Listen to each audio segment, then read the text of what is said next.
Hey Jay, let me know if you can hear me in the chat. I can definitely do a reading for you. Just let me know if you can hear my audio.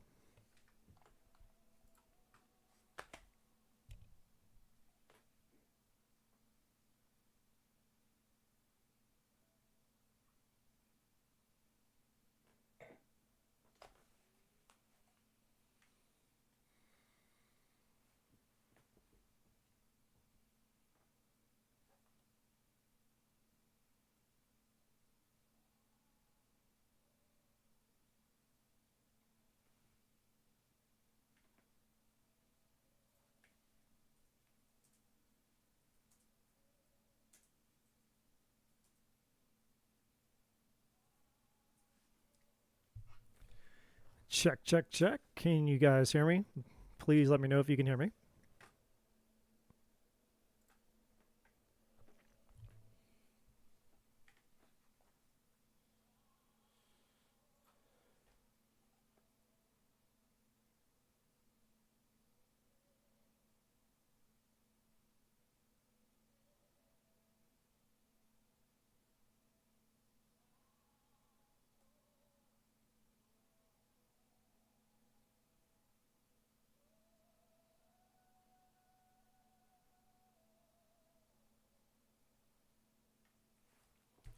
Awesome. Thank you, thank you, thank you. That's what I needed to know.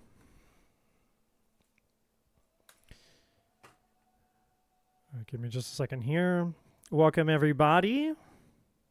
Just going to give a few more minutes for people to jump on here.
While we're waiting, Jay, if you're here, Jay, if you're still here, you can ask your question, and then Robin, I will get you after Jay while we're waiting for people to hop on.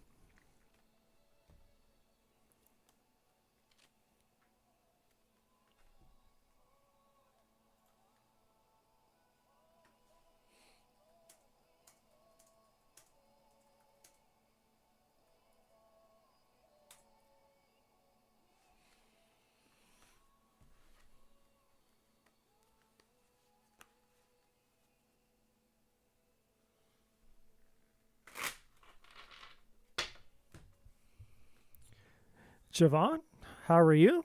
Welcome to the channel. If you guys don't mind, please like, share, and subscribe.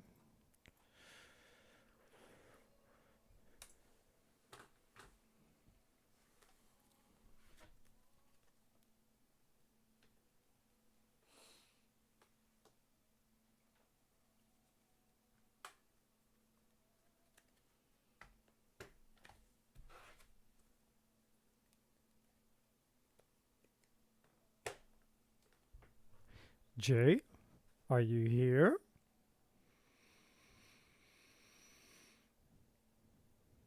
Mystic is here. Hey, Mystic.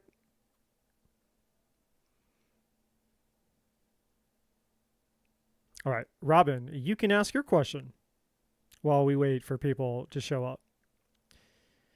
Let's go ahead and drop your question into the chat, Robin.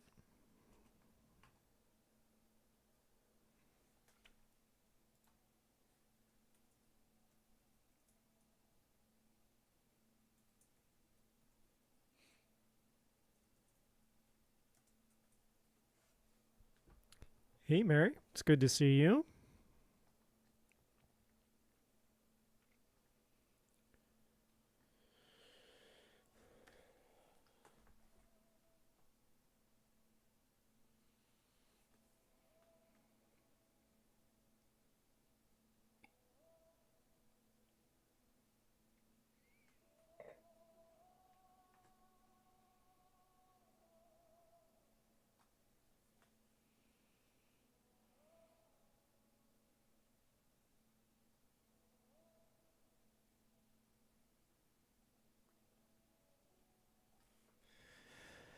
Okay.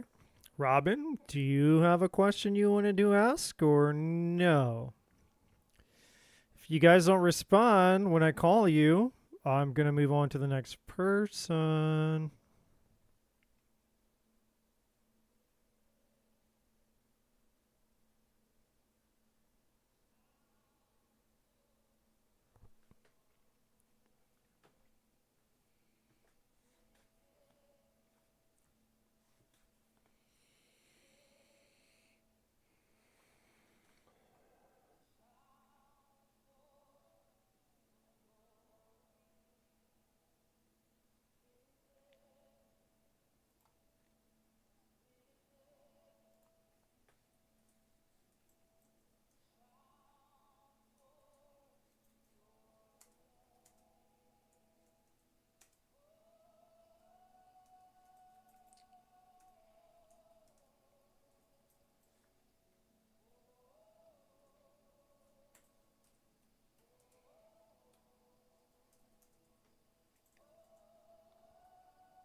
Okay. Javon, you can ask. Javon, you can ask your question. Thank you. Thank you for letting me know.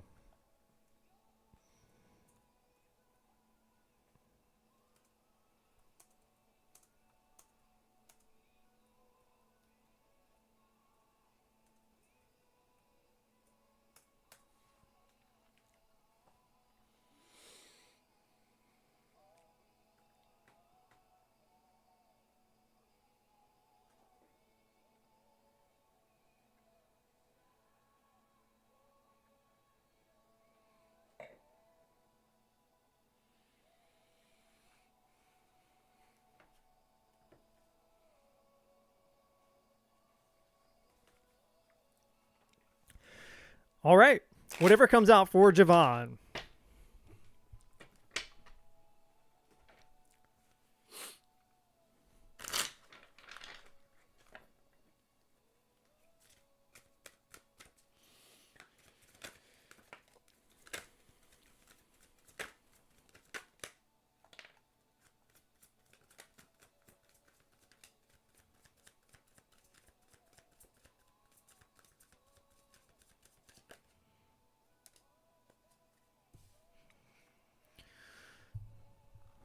Well, oh boy, oh boy. All right.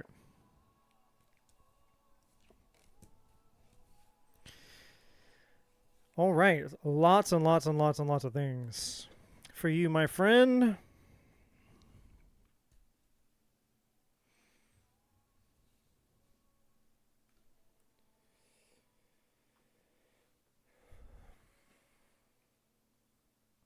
Just bear with me a moment here. I am working with the new setup here, so just making sure all the technical things are working here. So bear with me just a second.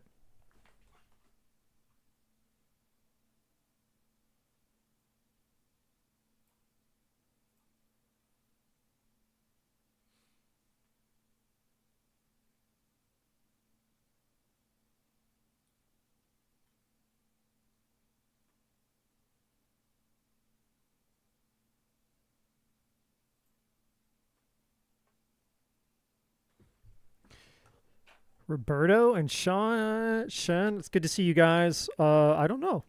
Gene is wherever Gene is in Gene Wonderland. Okay.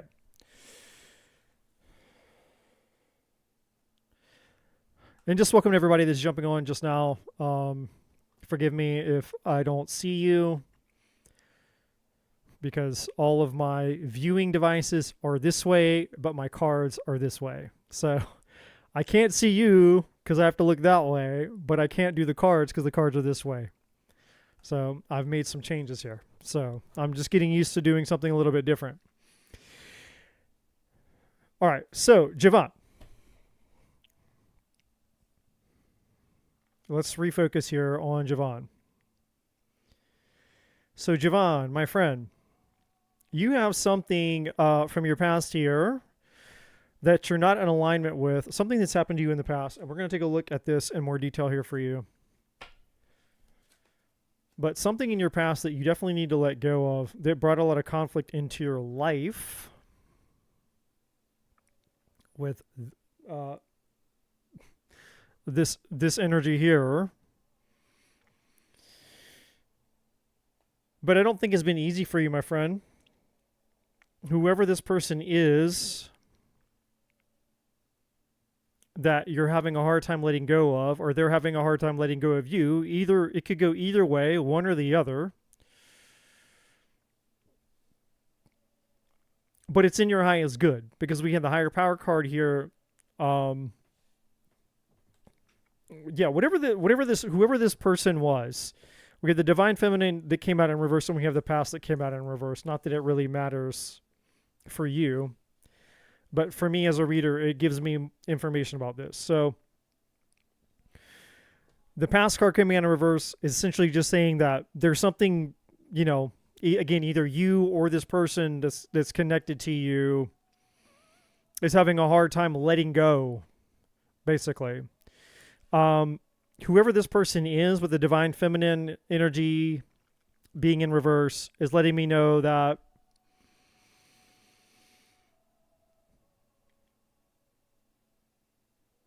this person, whoever they were, it could be you, it could be them, but I don't think it's you. I think it was them.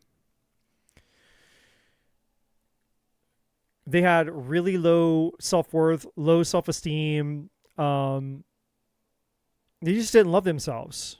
And there's a reason that we have the saying that hurt people hurt people.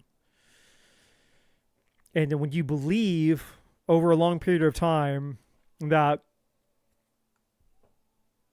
you're unworthy of love, or you're a piece of shit, or all the mental stuff that most people go through, that most people believe about themselves, low self-worth, low self-esteem, low confidence, I don't deserve love, I'm not good enough, blah, blah, blah, blah, blah, blah, blah, blah, blah.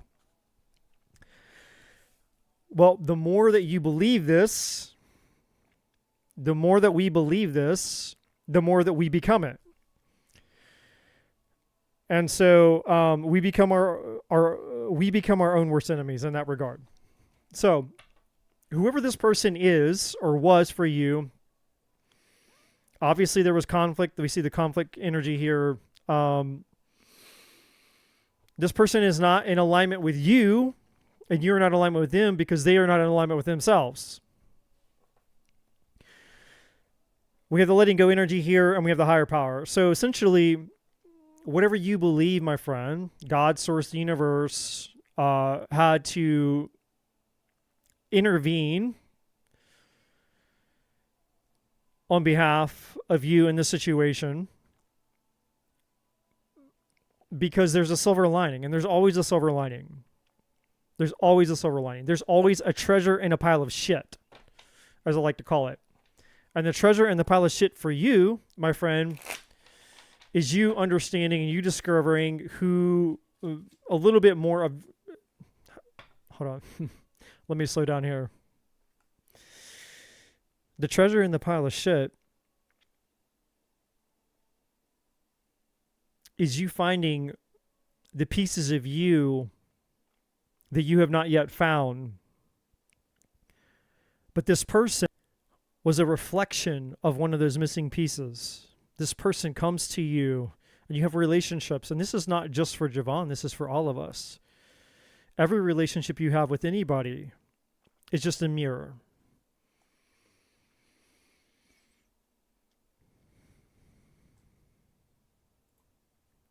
It's a mirror. Anytime that you have a relationship with anybody, whether the relationship is good, whether the relationship is bad, whether it's toxic, whether it's not toxic, it doesn't matter. All relationships are mirrors. They're there just to reflect back to us who it is that we are and who it is that we are becoming. But society and culture and all of that has taught us that relationships are about the other person. And so that's how we relate to other people.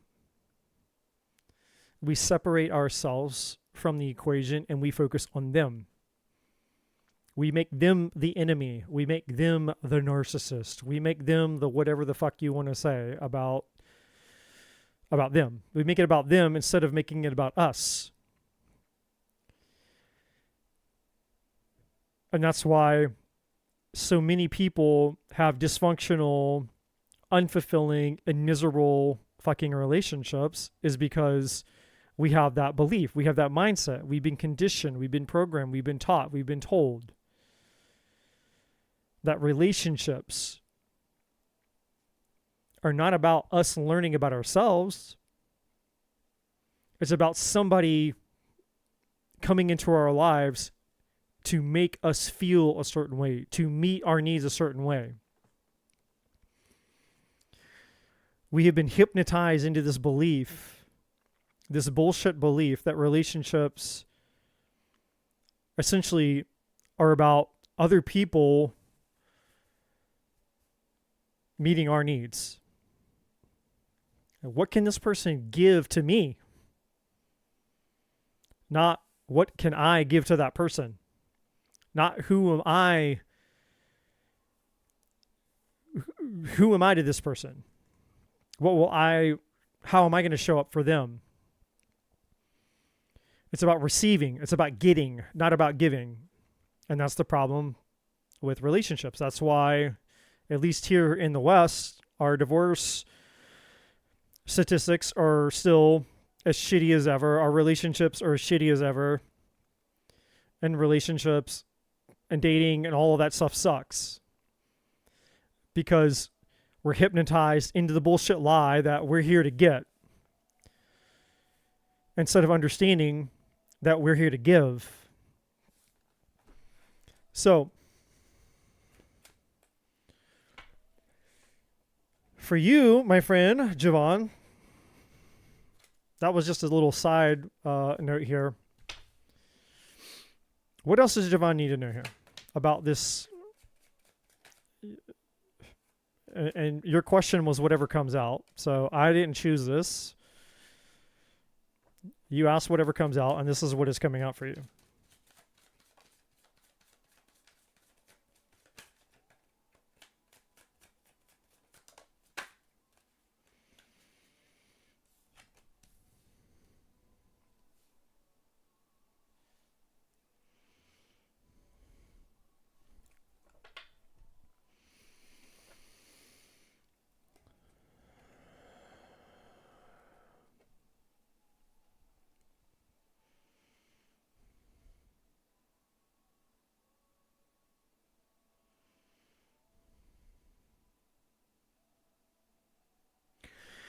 So for you, Javon, my friend, what the divine wants you to know is what the divine would want us all to know. So it's not necessarily just a message for you. It's a message for anybody that has ears to hear, because this is relevant for all of us. So the Queen of Swords is obviously whoever this person is that you've been in conflict with. Whoever this person is in your past is whoever this Queen of Swords is. So, and that, I don't really care so much about that. So, it's just an indicator there just to let you know who it is that we're talking about. Now, the Chariot is about deciding which direction in life you want to go. Because there's always a choice in life. We have free will. There's what we have, we have an unconscious choice and we have a conscious choice. 99% of people, most people choose the unconscious choice. They're going to be directed, they're going to be driven by wherever their self-preservation takes them. Because their ego is running the show. Most people do. Most people are unconsciously controlled by their self-preservation mechanisms because no one's taught them. They don't know what they don't know. They're not self-aware, or they're not as self-aware as they think that they are. Which is why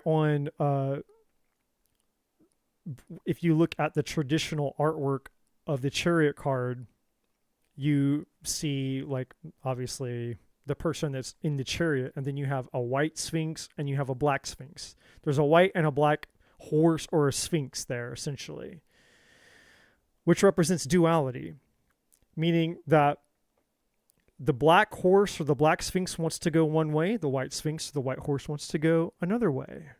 And those two creatures want to go in two opposite directions.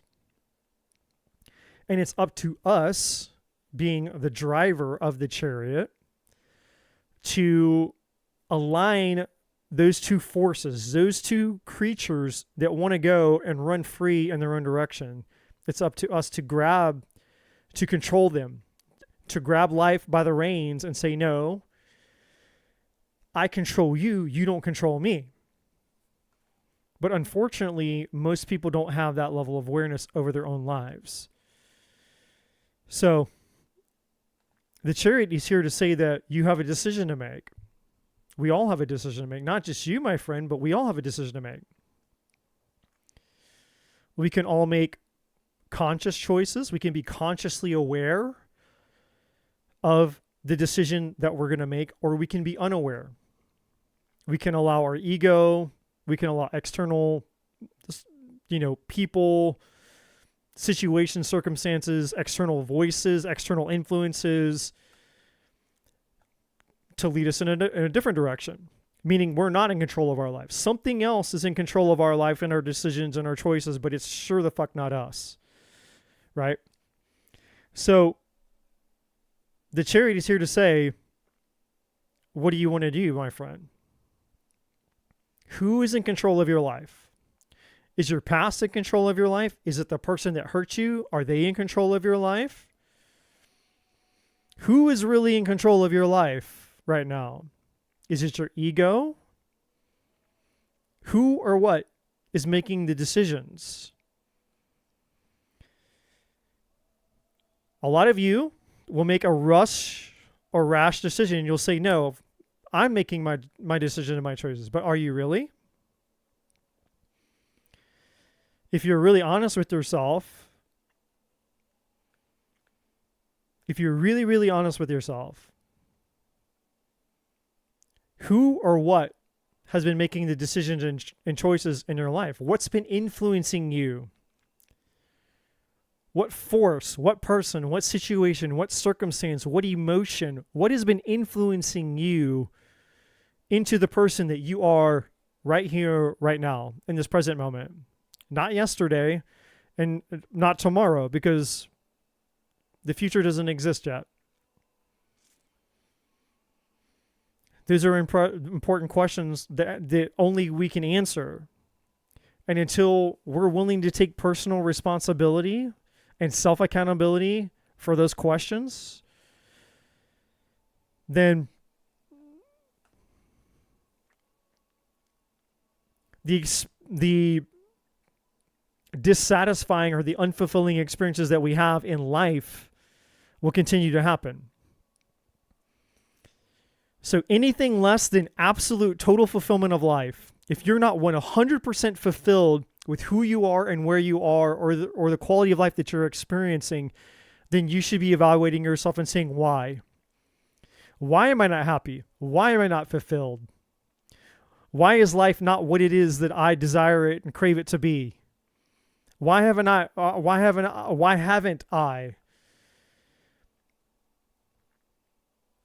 either achieved, become, or laid hold of whatever that thing is?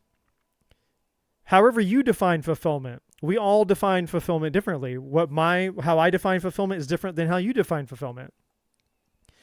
My definition of fulfillment is different than your definition of fulfillment. What I need to be happy and what I think fulfillment looks like for me is different than what you think. But at the end of the day, every single one of us, at the end of the day, every single one of us lays our head on the pillow at night with ourselves. At the end of the day, we all go to sleep with our truth, fully intact. Our head hits the pillow with our truth. The truth is what? What is our truth? The truth is, I know that I'm fulfilled and I'm happy and I'm living a blessed and amazing fucking life. Or my truth is, I'm fucking miserable. I don't know the meaning of life. I don't know the purpose of life. I'm depressed. I'm miserable. I'm missing out. What is your truth? Everybody goes to sleep at the end of the night with their truth. Everybody goes to sleep. Your head hits the pillow at the end of the night with your truth. What is your truth? Something to think about there. The Ace of Pentacles for you, Javon. There are opportunities. There are new opportunities available to you, my friend, so much so as you're willing to learn from the things that have preceded these new opportunities. What does that mean?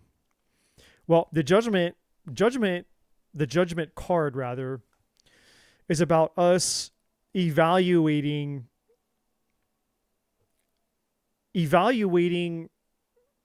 the entirety of our life and our life's decisions and everything up to this point. It's a full life evaluation. It's like an audit of your life up to this point. It's like looking back over the fullness of the entirety of your life and going, okay, so I learned this, I learned that, I went through this, I went through that, I had this relationship, I went through that relationship. It's like taking into account all the lessons that you've learned up until now. Or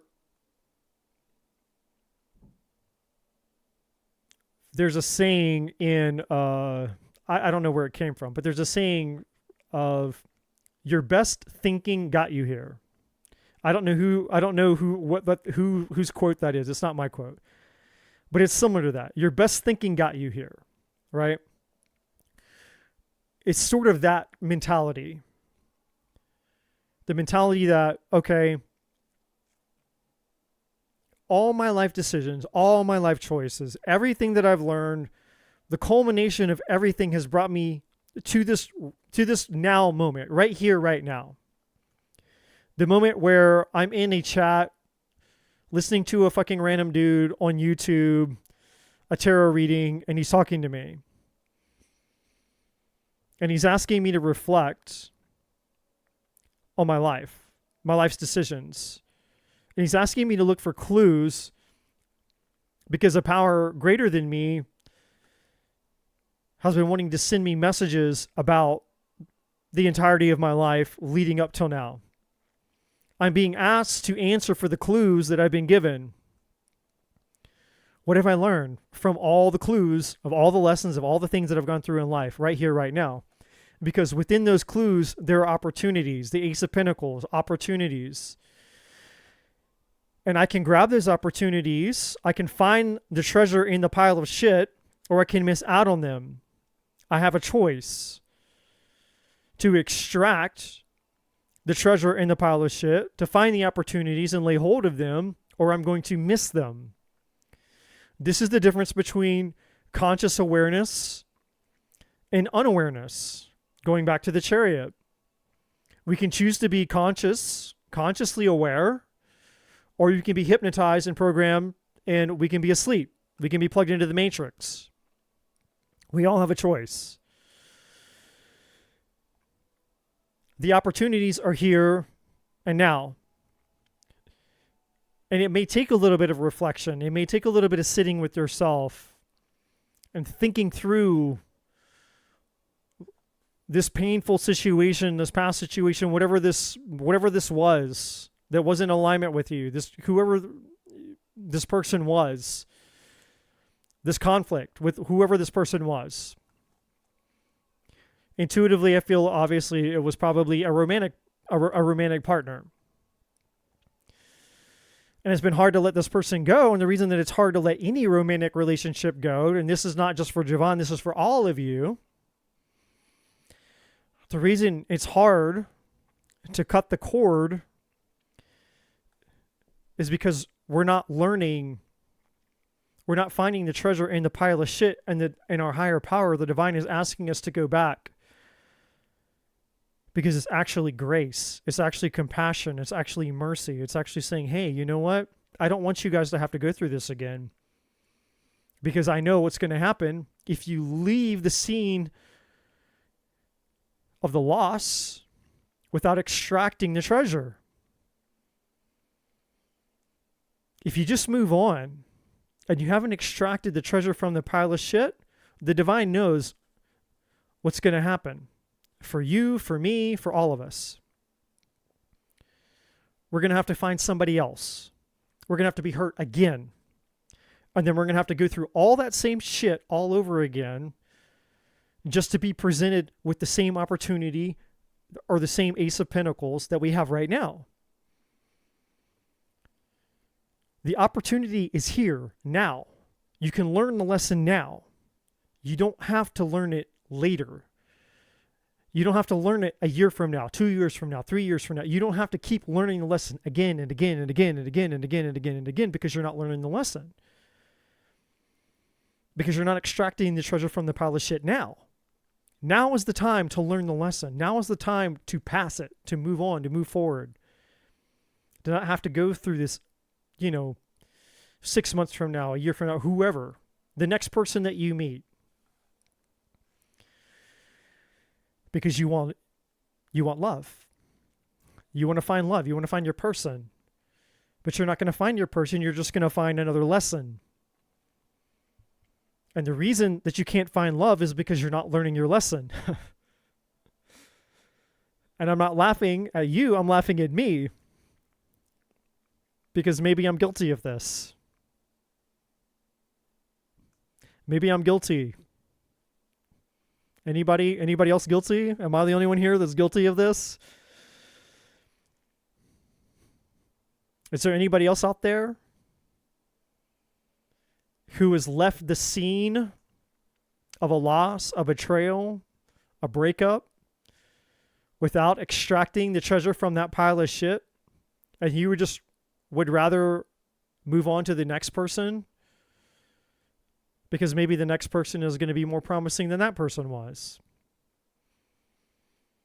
Maybe you're in a hurry. Maybe you're impatient like me. I'm the most impatient motherfucker that anybody will ever see or ever meet. That's me. I'm super impatient. I am the epitome of impatient. Do I want to sit around, wait around, and dig around in a pile of shit? Looking for the lesson, looking for the treasure, when I could just move on to the next person? Well, I did that. And I learned the hard way that ignoring the treasure in the current pile of shit just means that I'm going to have to learn that lesson through another pile of shit. And after going through lots of piles of shit in my life, I realized that shit wasn't really what I wanted. So maybe some of you guys can relate to that, or maybe you can't. I don't know. Maybe some of you would rather pursue love instead of pursuing shit.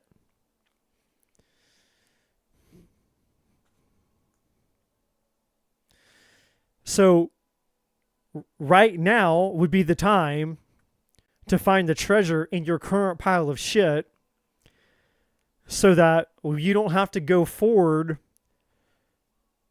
experience more shit,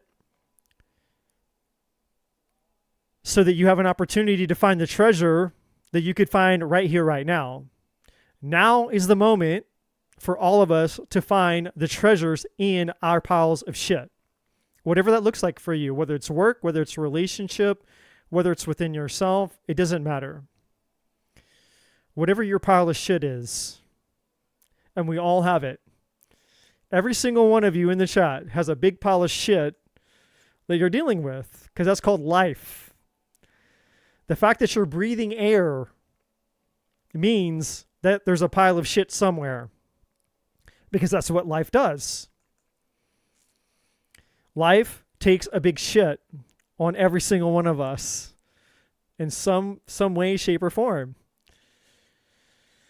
But it's in the shit that we find our treasure. That's the Ace of Pentacles, by the way. The Ace of Pentacles is the treasure in every single one of us's piles of shit.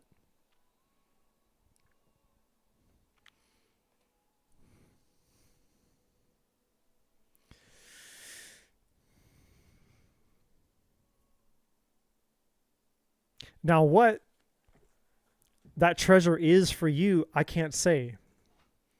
But you'll know it's a treasure, because a treasure, what is it? Well, let's talk about the treasure for a minute. We all know what shit is. If you're a healthy human being, you do that at least once a day, if not more. Every single one of you, yes, even you ladies, believe it or not. Even you ladies out there,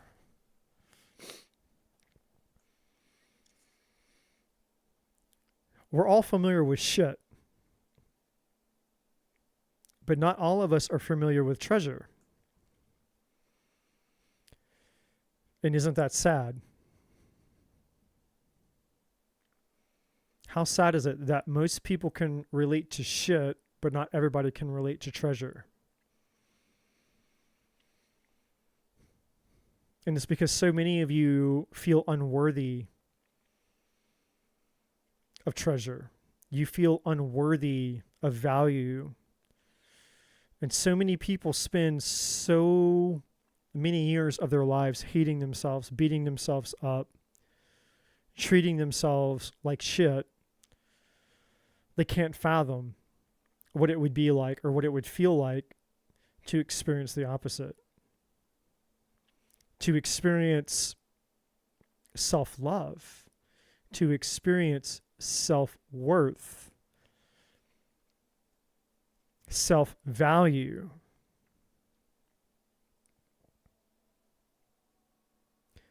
And that's the epidemic that's the spiritual bankruptcy of our society, in my opinion. Is that so many of us have been hypnotized into the bullshit lie and the bullshit belief that we're basically just pieces of shit. That we deserve shit.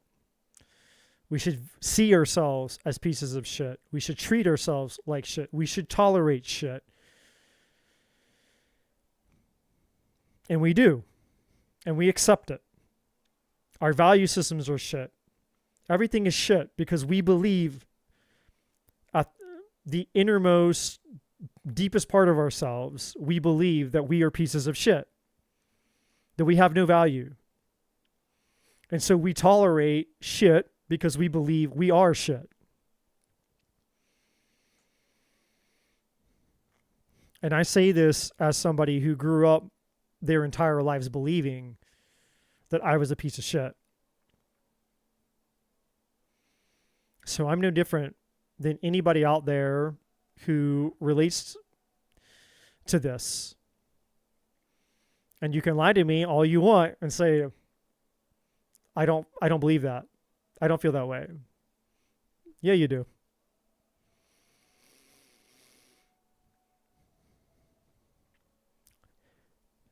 This is the challenge of humanity. The challenge of humanity is overcoming the belief that you're a piece of shit. in some way, some way, some shape, some form, some fashion. Because even if you start out believing that you're not a piece of shit, then you're going to have an encounter with somebody and they're going to treat you like shit, and that's going to make you question and wonder if you are a piece of shit. So at some point in your life, some point in the journey of life, you're going to have to confront the challenge and the self-doubt of, am I really a piece of shit? Yes or no? So it doesn't matter if you start there. It doesn't matter if you end up there. It doesn't matter if you confront it. It doesn't matter when. At some point in your journey, you're going to have to confront your self-worth. And that's what I'm talking about. I'm using the word shit as a metaphor because it's something that we can all relate to. But what I'm talking about is your self-worth, your self-image, the value of self. And how valuable do you really feel that you are inside of yourself? How valuable are you inside of yourself? And if you're not sure, well, the answer to answer that question is, how do you feel when you're all by yourself and you're all alone and you feel like you're going to be alone the rest of your life? If you close your eyes and you imagine yourself being alone for the rest of your fucking life, all by yourself, for the rest of your life, all alone, what does that feel like? And you'll have your answer by doing that visualization. Because if the answer is, I don't feel whole, I don't feel at peace, I don't feel at one, I don't feel unity, connection, oneness, love, peace, joy, harmony, if I don't feel that, when I can close my eyes and I can imagine the rest of my life being just with me and myself, no one else, no other connections, no other people, just me by myself, all alone for the rest of my life, what would it be?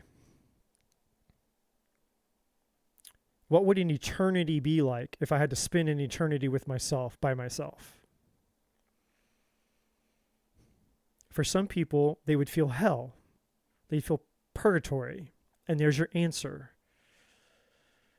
Because your view, the experience that you would have by being with yourself for an eternity, or just the rest of your life alone with yourself,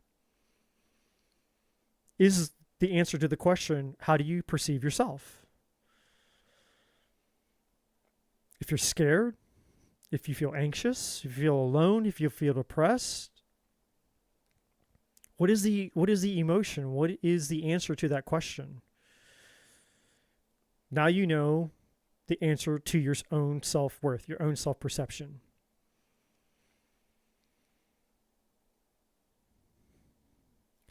So for those who have a high value of self, you have a strong and a healthy, valuable sense of self-worth, then you would have no problem spending an eternity or the rest of your life alone with yourself. Because you would see the adventure, you would see the peace, you would see the ecstasy, you would find the divine. You would know that within oneself is the infinite, is the everything. It is the divine. It's the source from which everything and anything and everything from came. Happiness, fulfillment, ecstasy, bliss, anything that you're looking for outside of yourself, you would know that you could find it within yourself. And so you'd be peaceful, you would be content to just be with yourself. And you would embrace that. And you wouldn't tolerate anything less than that because you would have found it within yourself. You're not looking for it outside of yourself. That is in my opinion, what having a healthy sense of self-worth is.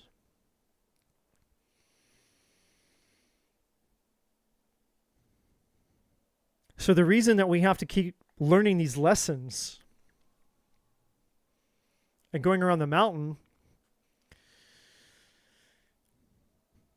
is because we're looking outside of ourselves for the thing that we can only give to ourselves. And so let me just be the cheat code for the rest of all of your guys' lives. So everybody out here that's in the chat that can hear the sound of my voice, Javon included, but thank you, Javon, for being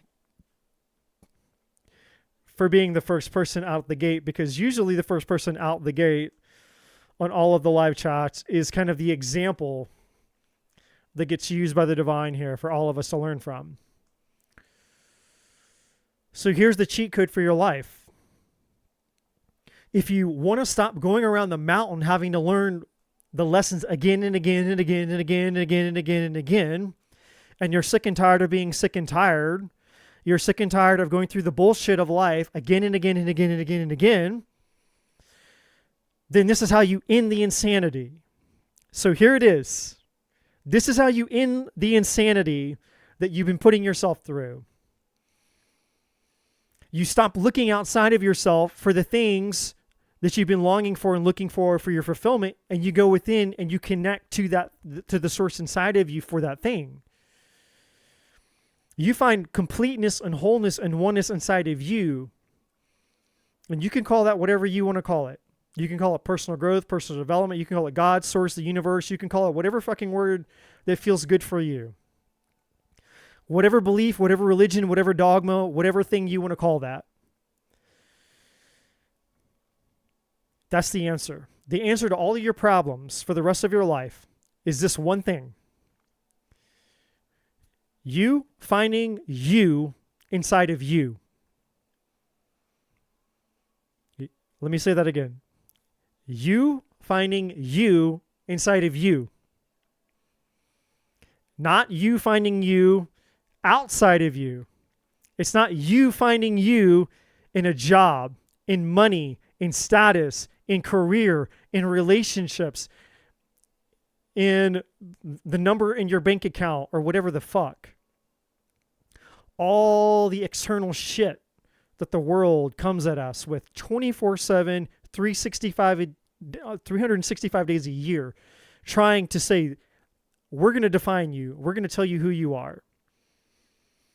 You are our bitch. You're our slave. We tell you who you are.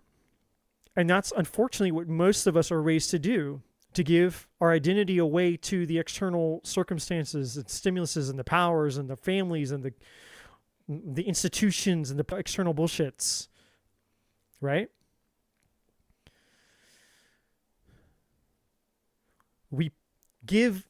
We put our identity, the very nature, the very fabric of our being in the hands of other things to define us and tell us who we are. And we can't understand why we're so unhappy and so unfulfilled when we're living a life that's untrue to us because we don't even know who the fuck we are.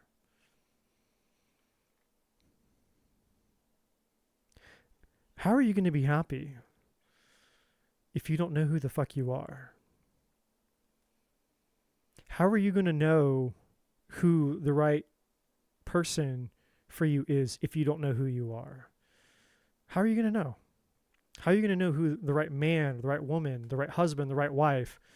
How are you going to know? How are you going to know what the right job is for you? How are you going to know what your purpose, your destiny, your calling, your mission, the things that would actually make you fulfilled, that would actually make life worth living for you, which are different than me and different than everybody else?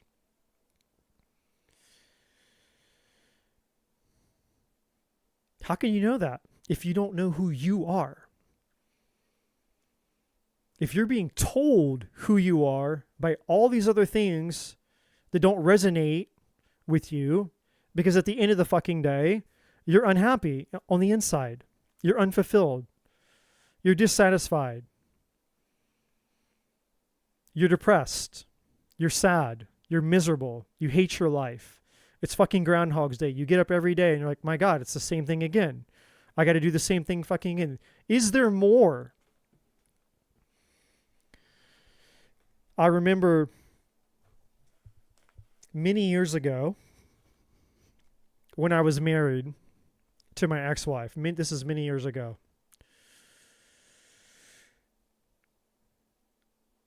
And by every metric, every standard of the world standard system, whatever the fuck, with the model of the world, as far as that's concerned, I should have been fucking happy. I had a great job. They paid good money. I had benefits. I had a house. I had a wife. I had all the fucking things. My health. I had all the things. And every single night I went to sleep with this depressed feeling inside of my soul.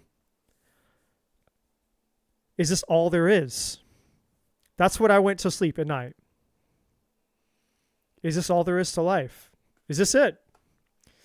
Am I going to do this for the next 20, 30, 40, 50 fucking years of my life? Am I just going to get up and go to work, do my 9-to-5 job, collect my fucking paycheck, come home, what's for dinner, and then watch the TV shows, and then go to sleep with the wife, and then go and wake up and rinse and repeat and do it all over again? And the more that I thought about that being my reality, the more that I wanted to die. I was like, man, fuck this, dude. Fuck this. Fuck this life. Fuck this existence, if that's what this is. If this is all there is, just getting up, going to this job that it pays the bills, but I'm not passionate about it on any level. But it pays the bills. That's the responsible thing to do, right? Is to just get a job that pays the bills, and it's got all the things, right? Like it's got all the benefits, the health insurances and all the policies and all the things. And maybe you can move up, maybe you can climb the ladder a little bit or some bullshit. And you've got your retirement, your 401k, and all your things, and just live, get your little house, find somebody, get married, settle down. And by the way, I'm not knocking that.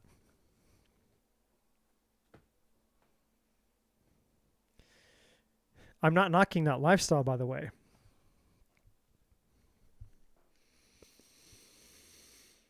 I'm saying that most of us are living a life that we don't want to live, but it's a life that we've been told to live.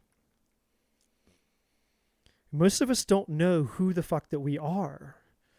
And most of us don't even like the person that we think that we are, if we're really honest with ourselves. And that's really sad. And I'm one of those people. Because I've been in every single one of those situations that I just mentioned that came out of my mouth. I've been every single one of those situations. I've spent at least 90% of my 43 years alive on this planet, 90% of that time hating myself. That's sad, but I'm here. I mean, I'm okay to admit that now because I've done the work. So only in the last 2 years have I achieved what I thought was impossible for me by staying persistent in doing the work. But for all those years before,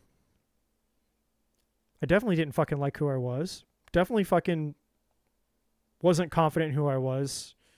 Definitely had questions about who I was. And definitely was programmed to live and be somebody that was inauthentic to who the fuck I actually was. And so, because this is my channel and I have the microphone, and the only option that you all have is to either listen to me or leave because I have all the power. Because I have all the power, You can either listen to me or you can leave. And for that reason, because I am the man with the microphone, I can relate to you all, but it can also challenge you all. And the challenge that I bring to you is it's not a challenge of competition, it's a challenge of love. It's a challenge of insight. It's a challenge of growth. It's a challenge of challenging you into the last card here for Jovan. The courage to be oneself. Because more than ever, as we move forward into 2025 and beyond, as the world goes through a mass spiritual awakening, which I predict that it will and has begun, it takes courage for you to choose you. It takes courage for you to stand up for yourself. It takes courage for you to choose to do something that goes against the collective, the matrix, the bullshit, going against the grain of all the old paradigms and programs and all the systems that came before us, because we're not doing that bullshit anymore. It's a fucking new day and a fucking new dawn and a fucking new age. And there's going to be some new fucking shit that's going down moving forward. And it takes courage for you to stand up for yourself, to believe in yourself and love yourself and find something within yourself that's worth standing up for. And when you've spent your entire life believing that you're a piece of shit, I know how hard that it is. I know how hard it is to find just one little thing. One thing, just one thing. Find one thing. I don't care how small, whatever that crumb is, whatever that sand grain is, the teeniest, tiniest little fucking thing that you can find within yourself, find it. I don't care how small it is. Find the one thing in you that you can be positive about, that you can believe in. Find the mustard seed of something inside of you that isn't shit, that you can genuinely and authentically believe in. And say, man, okay, that part of me isn't shit. That part of me isn't a piece of shit. Okay, good. Then feed that part of you, water that part of you, speak life into that part of you, and nurture that part of you, focus on that part of you. Even if you believe that 99.9% of the rest of you is shit, which isn't true, actually, but don't take my word for it.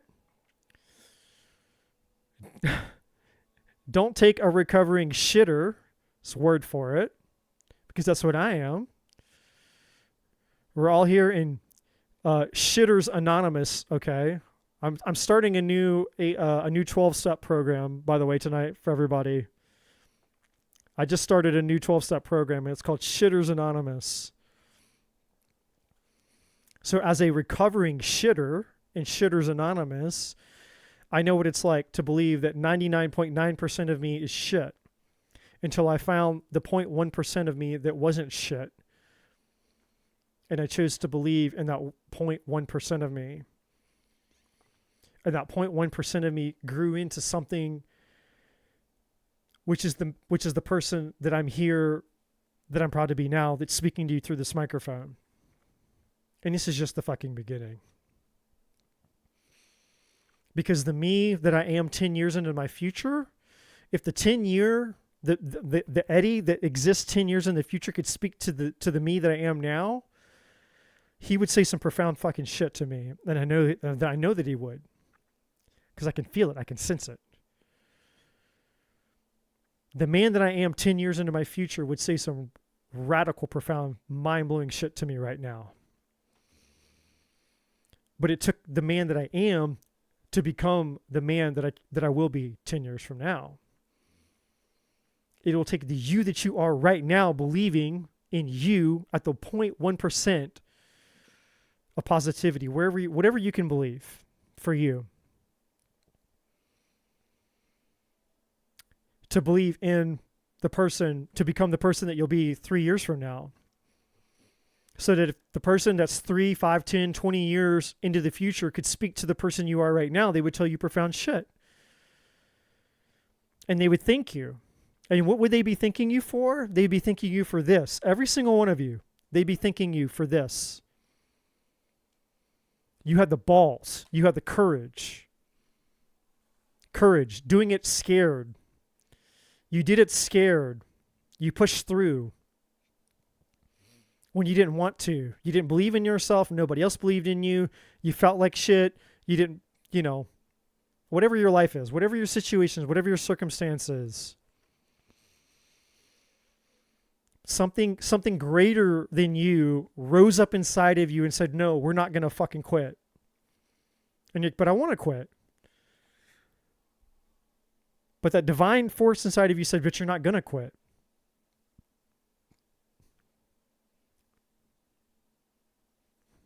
It takes courage to live. It takes courage to live an authentic life, being true to you, not to the external world, not to the paradigms, not to the systems, not to politics, not to religion, not to your family, not to your spouse, not to any fucking other thing. It takes courage for you to be true to you and you first. Because if you can't be true to you and you can't love you first, you can't give away what you don't have. You can't give away what you don't have. So you have to give yourself the gift of love first. You have to give yourself the gift of worthiness, value, self-worth, self-esteem, passion, pleasure. Whatever the fuck you're looking for outside of yourself, you have to give it to you first. Or as my friend would say, if you're not willing to fuck you, then don't expect anyone else to.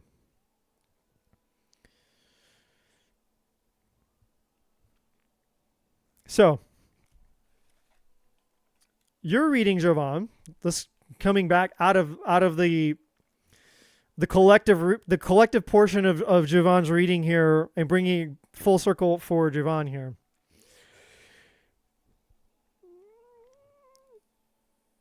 There's an opportunity coming up for you, my friend. We have the Ace of Pentacles here. You have Judgment. Judgment is you needing to answer the call through courage.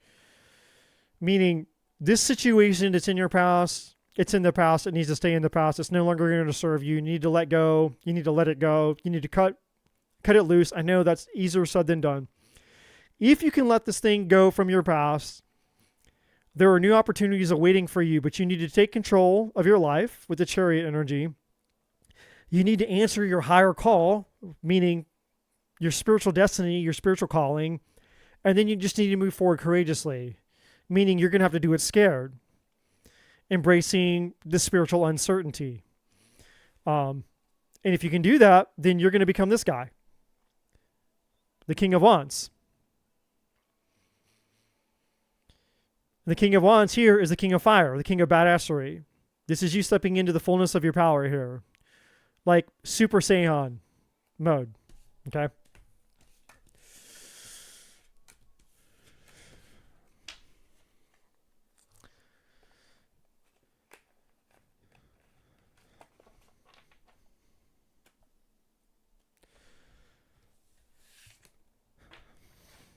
So hello everybody, welcome to Human Innovation Tarot. If you are here or you've just joined in, well, I'm sure you probably haven't just joined in if you're here now. No greater time to come into the conversation than right in the middle of the conversation. So Jovan Mitchell, my friend, you're still here.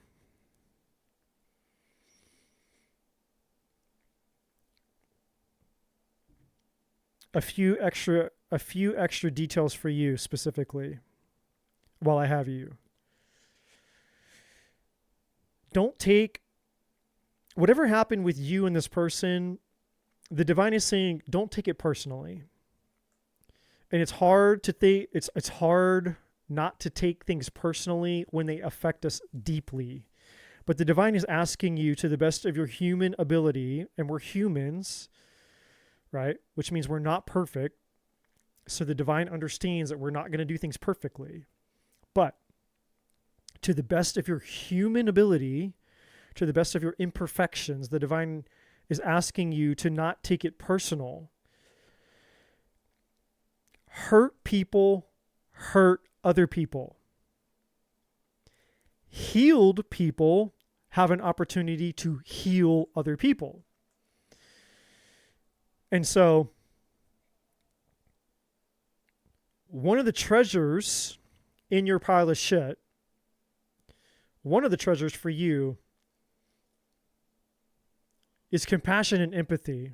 It's being able to look at the situation and say, okay, this person was hurt. And it doesn't mean that what they did was okay. Okay? Two wrongs never make a right. Bad behavior is always bad behavior. Hurt is hurt. So you're never going to hear me, give a pass to somebody who's doing something hurtful or wrongful to somebody else. It's never okay. We all have to take 100% responsibility for our own thoughts, actions, behaviors, and the way that we show up in life, and the way that, and what we do, and the consequences of our actions, and the way that it affects other people. Of course, if you're a healthy person, you'll take responsibility. Unhealthy people, they don't take responsibility. So, in this instance, Javon, you have to be the bigger person. And being in the bigger person means being a better you. It's not just about being a bigger person because it's like, okay, the divine is asking you to just suck it up and take it up the butt. That's not what the divine is saying. The divine is saying, hey, be the bigger person because you will become a better person. That compassion and love and the expansion and allowing our heart to grow is a superpower when we understand that we're still allowed to have boundaries. And just because you have a huge heart doesn't mean that you have to let people walk all over you. Doesn't mean that we have to tolerate poor behavior. That's not what that means. And for some reason, as humans, we think in terms of extremes. We think like, okay, so it's either I close my heart and I just feel nothing and I just never fall in love again, and I just take a pessimistic viewpoint of every human being out there is a piece of shit, the opposite sex a piece of shit, and I can't trust anybody for the rest of my life and I'll never fall in love again. Love is bullshit, blah, blah, blah, blah, blah, blah. I have to go to this crazy, huge extreme to protect myself.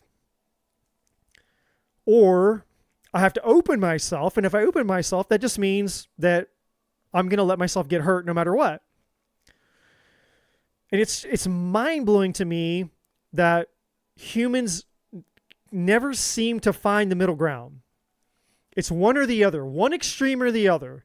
Either I open my heart and I get fucked and I get hurt, or I close my heart and I go cold and I never get to have love ever again in my life because I don't believe in love anymore, because love will hurt me.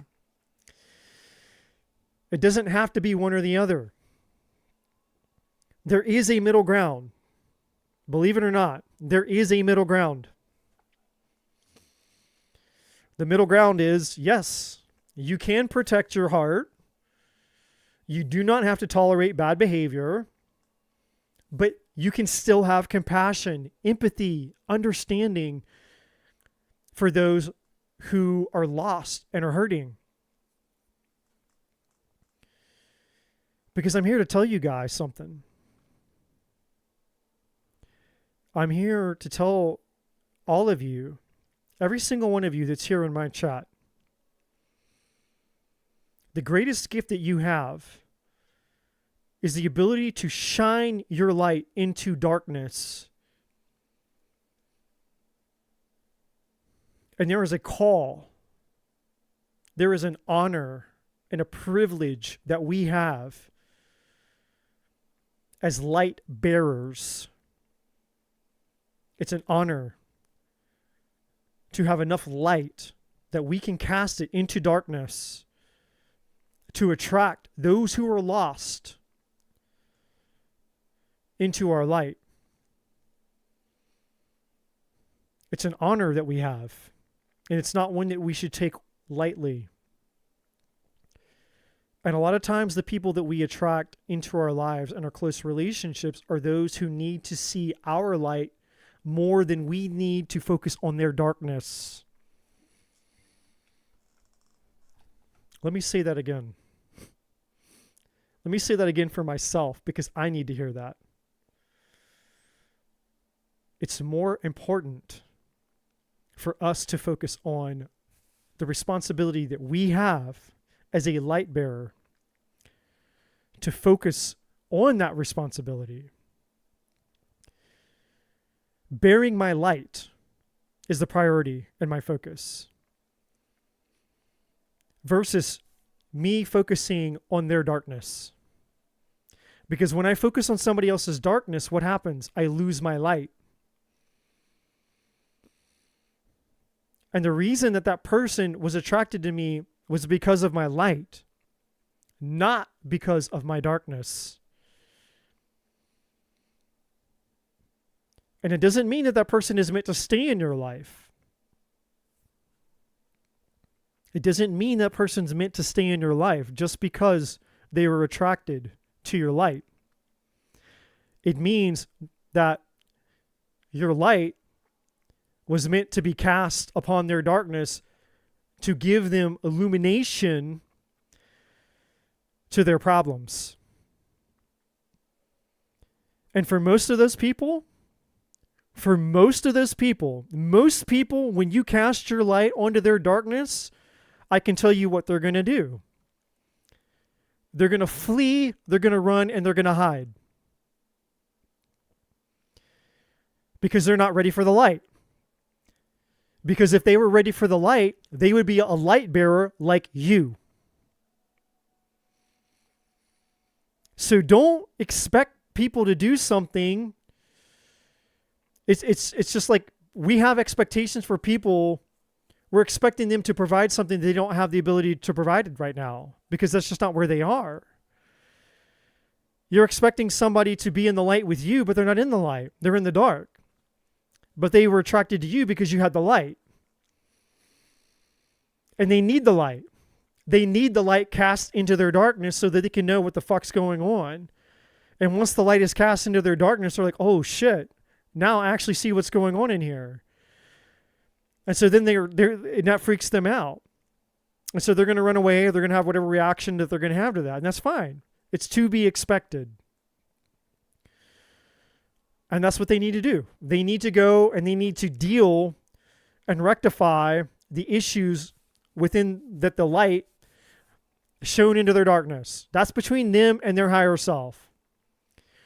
But if you take it personally, or worse, it's not even that if you take it personally, the worst thing you can do is you confuse their reaction with yourself. Like, basically you're like, well, you look at their reaction and you're like, well, okay, so I must be a piece of shit or whatever. So then you step out of your own light. You give away your power. And so for you, Javon, what the divine is saying is like, you've done nothing. Everything that's needed to happen is exactly what's needed to happen.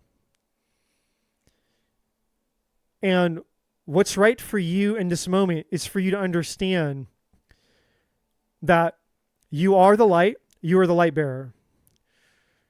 And what's needed right now is for you to connect with the deepest and truest part of you.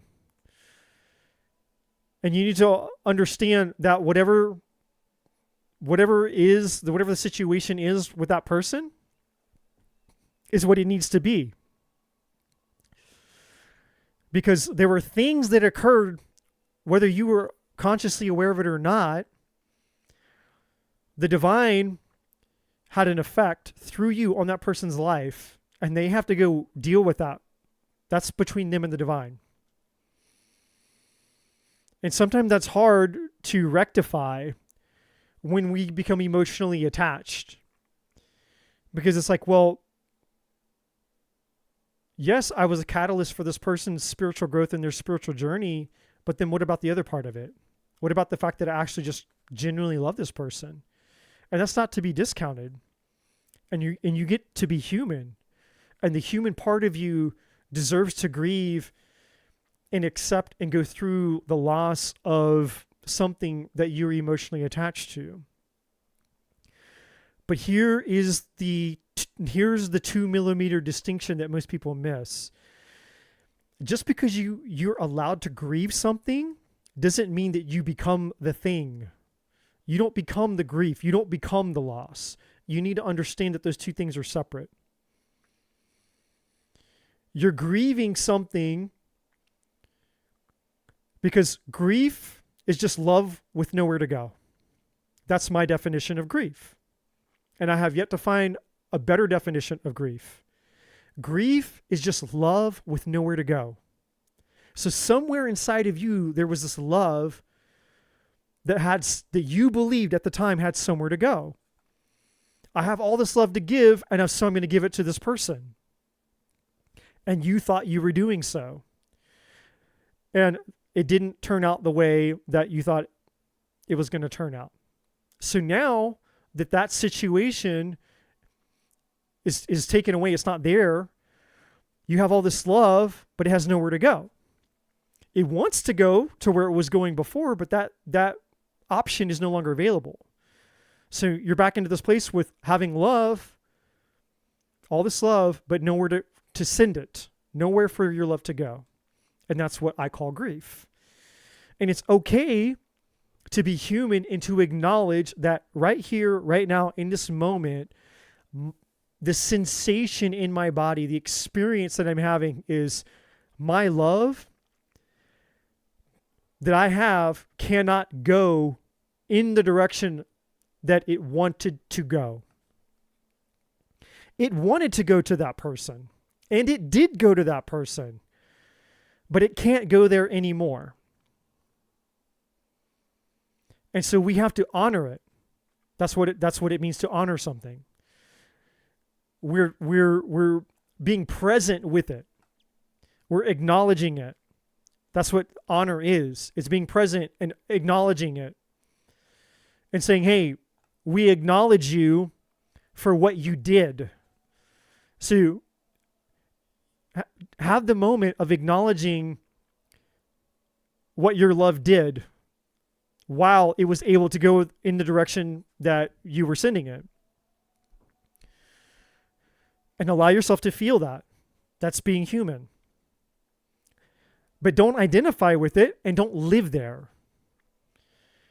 Because this is what's going to happen. This is the truth. The truth is the same love that you had can get sent somewhere else.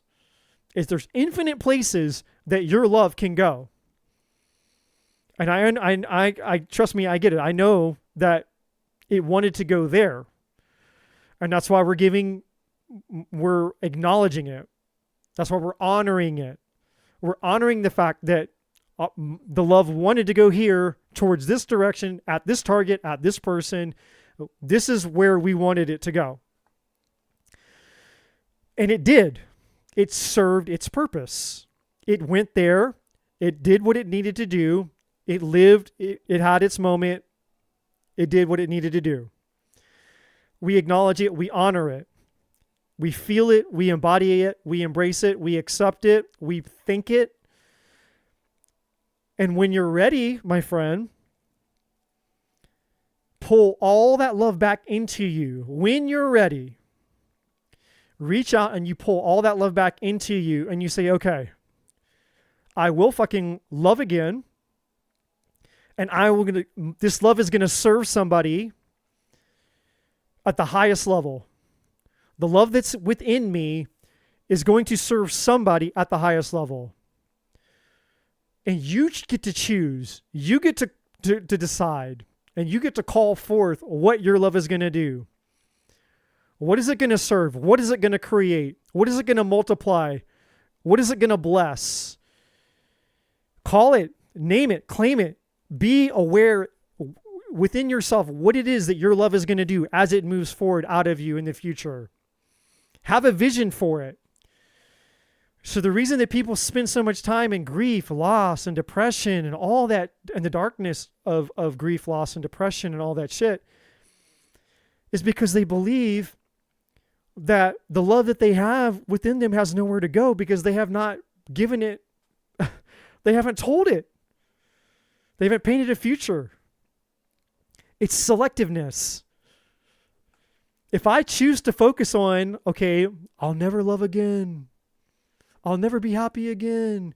This is it. This is it. I'll never love anybody. I'll never find anybody like that again. I'll never have a love like this again. I'll never find anybody, blah, blah, blah, blah, blah. Then you're right. It is as you say. It will be done for you as you believe. Whatever you focus on is your reality. That is exactly what the fuck you'll get. Or you can choose an empowering alternative and say, hey, you know what? I'm human. Yeah. I'm going to grieve for a moment. I'm allowed to experience loss because I'm fucking human. So give yourself time to experience the loss because you're human and actually feel it, God forbid, because that's another problem in culture. Is that culture teaches us that we're supposed to be inhuman. We're not supposed to feel. Feeling is weak, right? That's bullshit. You're a fucking human. Feel exactly everything that you're feeling. But what you feel isn't an indicator of who you are. That's the difference. If you define yourself by what you feel, then you're fucked because your feelings are going to change all the time, which means that who you are is going to change all the time. You need to know who the fuck you are all the time, regardless of your feelings, right? That's different, right? That's the difference between being a grounded person and an emotional person. We don't want to be an emotional person where every day who we are changes based on how we feel. You're fucked if that's the case. But you are allowed to be human.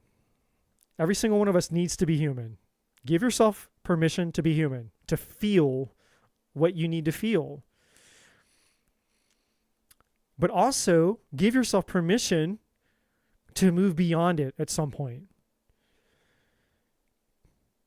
We can't stay in depression and loss forever. We can't stay in grief just because we thought that this person, this relationship, this situation, this circumstance was the end all be all. That was our fault. We put all of our eggs in one basket. That's our fault. We shouldn't have done that.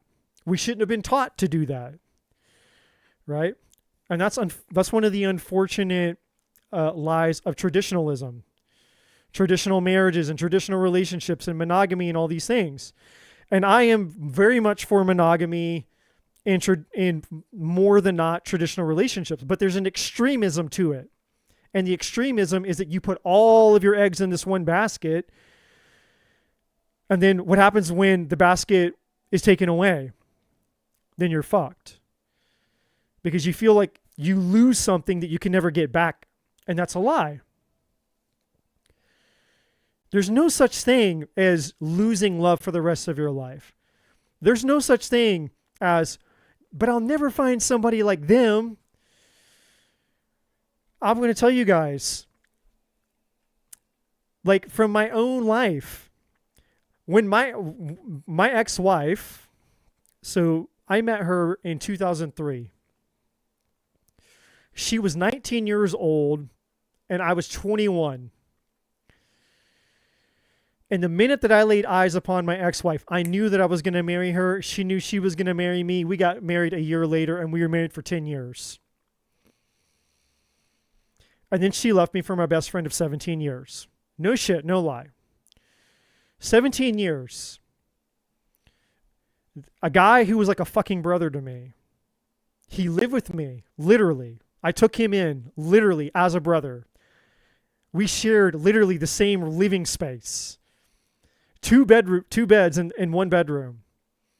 This dude was literally like a blood fucking brother to me. I would have given my life for this man 1,000 times over.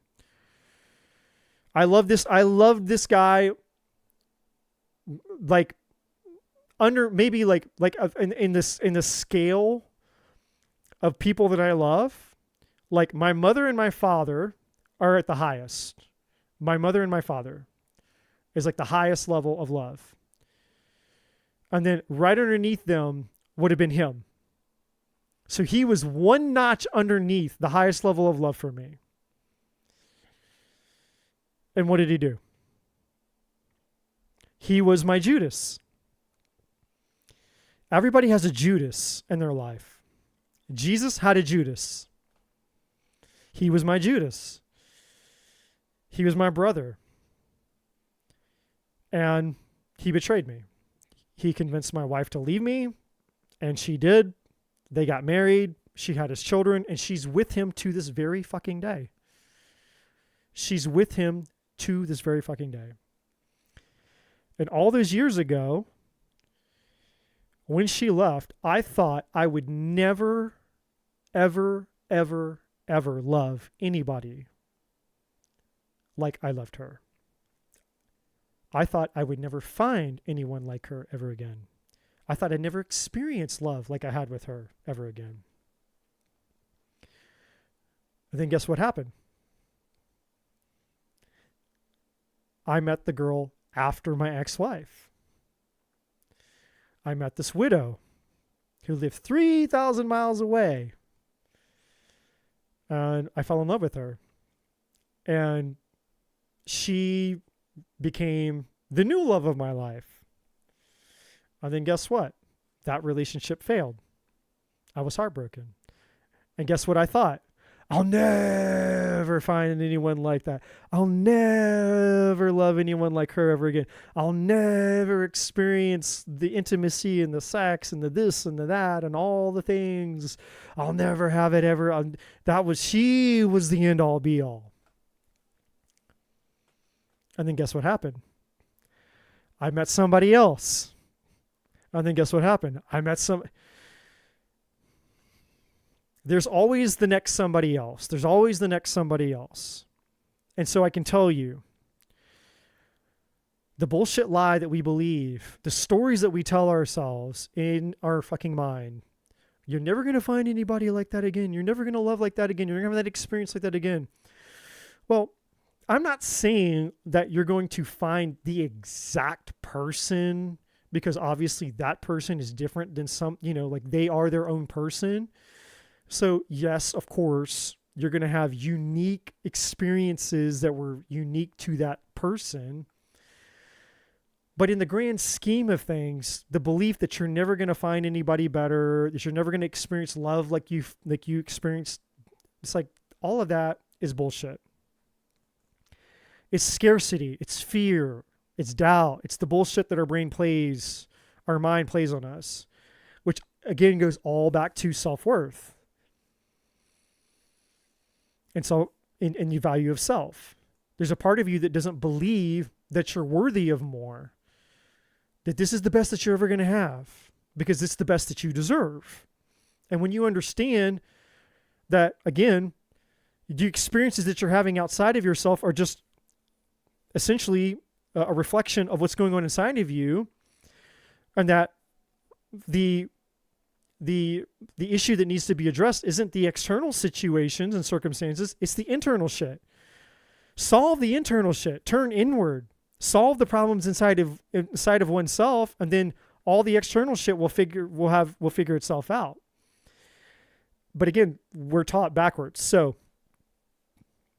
anyways, all that saying,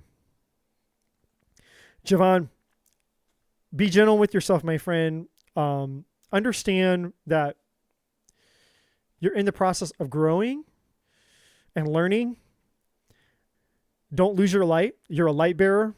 The light that you have is meant to be shown into the darkness. Just keep moving forward and all of that.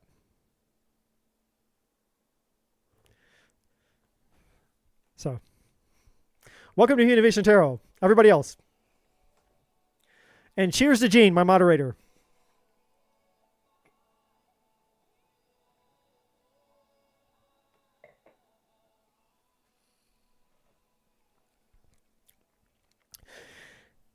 So welcome to the games, everybody. Welcome to the Hunger Games.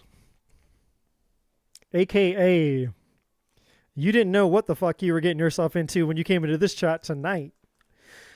So I want to hear from you guys. All the people out in the chat land. I need a second to catch my breath. That was a lot that just came through. Hopefully that served somebody. If not, maybe, I don't know. Hopefully all of that meant something for somebody out there. So who all is here? If you can hear my voice, I see Gina in the chat. I see Jean in the chat. Who is here? This is a roll call. Type in the chat if you can hear my voice.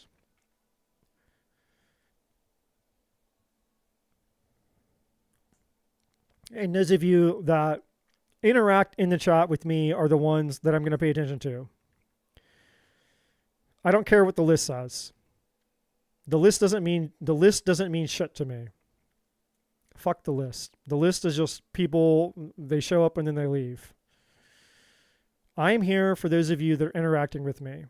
And if you're here in the chat and you interact with me, then I am going to, those are those of you that I'm going to honor. So Mystic is here. Roberto is here. Thank you. Jean is here.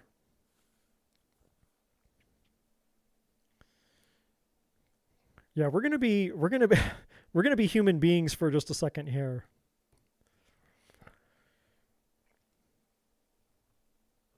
We're going to have a conversation. Gina is here. My dear, dear, dear Gina. Gina, I love you.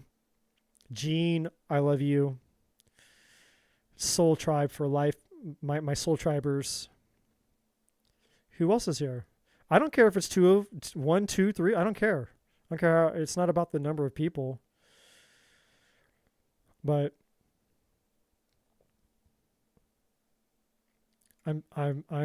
I've decided I'm not going to be a tarot pimp anymore. I'm not a tarot whore. I'm not your glory hole. You just come in here and hit it and quit it. I'm not here to be your tarot pimp, your glory hole. If you want a reading, then I have some demands. I'm going to give you my time and my energy for free. Then you can fucking show up in my chat and you can talk to me. How about that? How about that?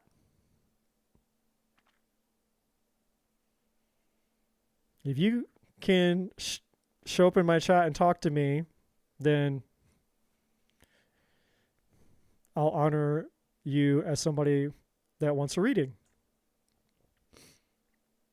And if not, then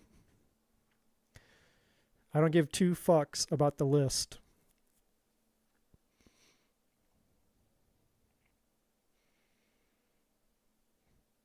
And why is that, Eddie? Because I care about people that care. That's why.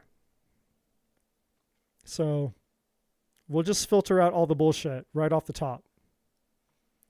Because I know some of you people, you want the quick and easy little tarot read and you want to go about your way. Well, I'm not your guy.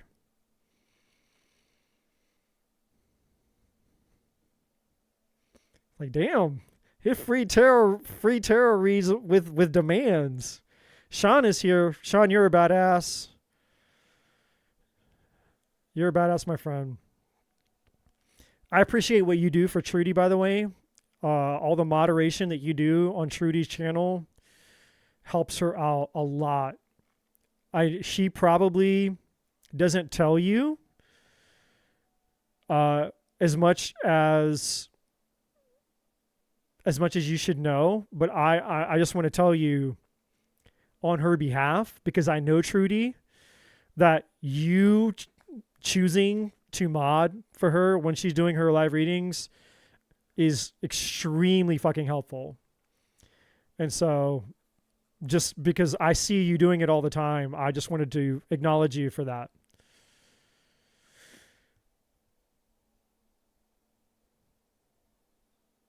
Cool. So now that I have your guys' attention, now that I have everybody's attention here, what's your number one struggle?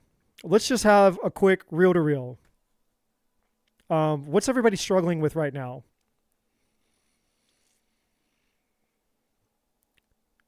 What is your number one struggle in the present moment? Drop it in the chat for me. I want to get a feel for where all of you guys are. Obviously, most of you guys are, your tribe members. Okay, so Sean says, reaching my guides.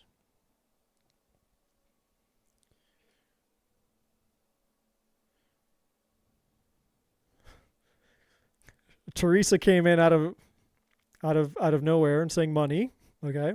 Mystic says job.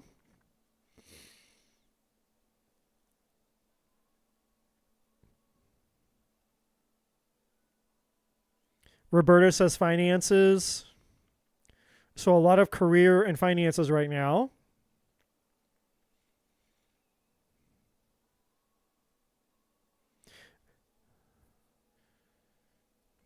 And I'm thinking myself, guys, like I'm while I'm watching the chat, I'm trying to find an honest answer to give you guys as well. So I'm including myself in my own question here. Damn, that's badass. Give a shout out to Gina for that level of honesty. Letting go of the trauma bond relationship. That's badass, dude. See, this is why I love you guys, man. This is why I love those of you that I know. The ones who fucking get it. Because you can be real. You can be honest. You have the courage. You have balls to be truthful. Because the truth will set you free. And when you can tell the truth will set you free. And for me, as a reader and just being here to serve you guys, not because I'm one of you. Right? I'm no fucking different. I'm no greater. I'm no better than just because I'm the person with the channel, with the microphone doing the fucking cards. I'm just as human, and I'm just as regular as any of you guys. So I'm just a brother in a tribe with the rest of you guys. And it touches my heart when I see you guys being real and authentic in your spiritual journey, because I can relate to it. You know, I'm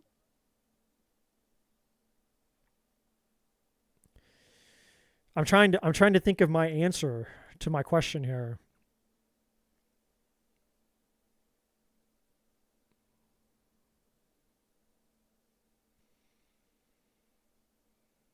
It's like two things.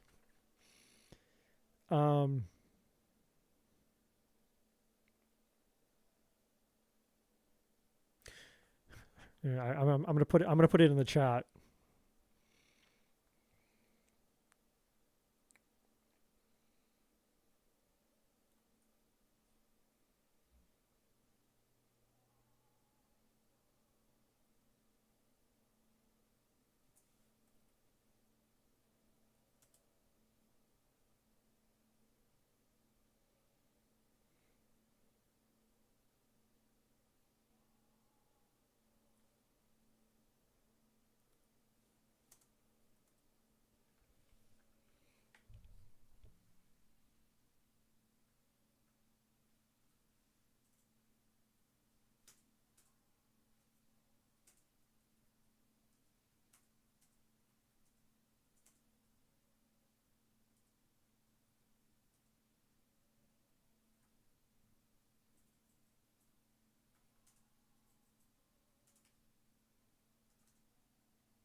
I had sweaty palms. I had sweaty palms typing that. There's something about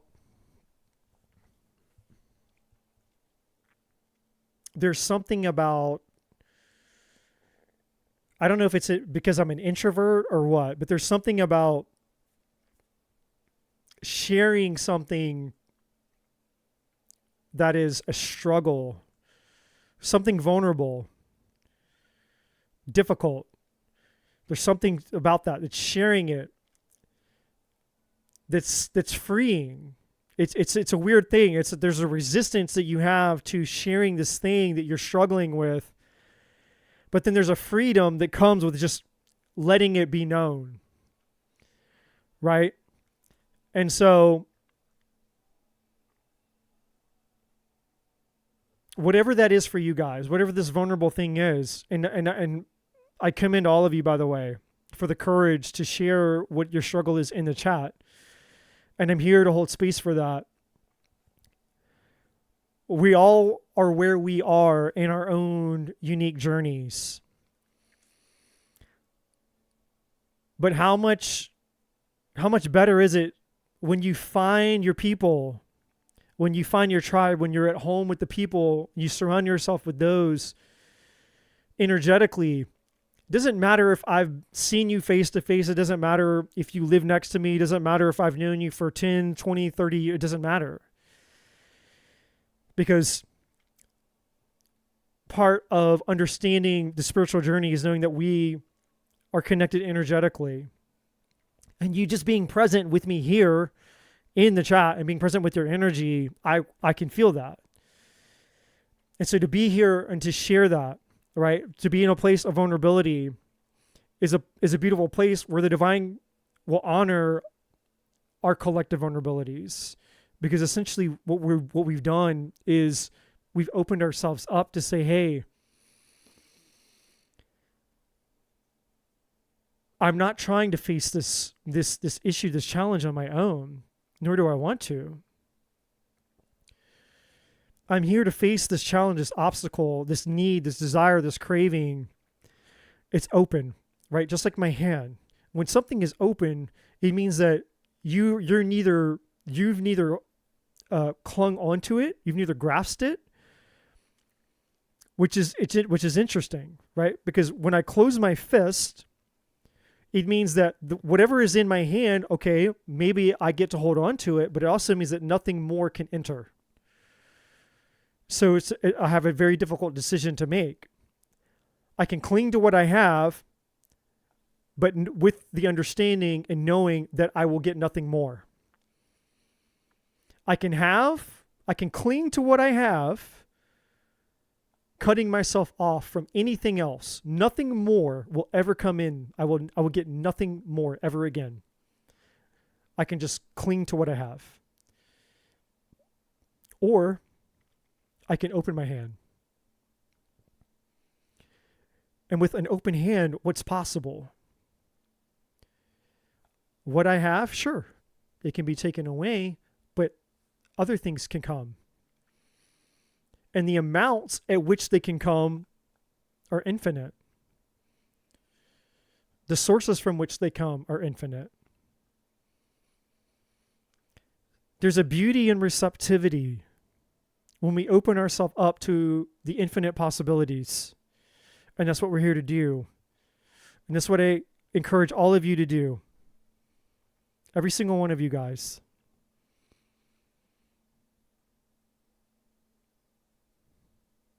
Hold that energy as you ask your question.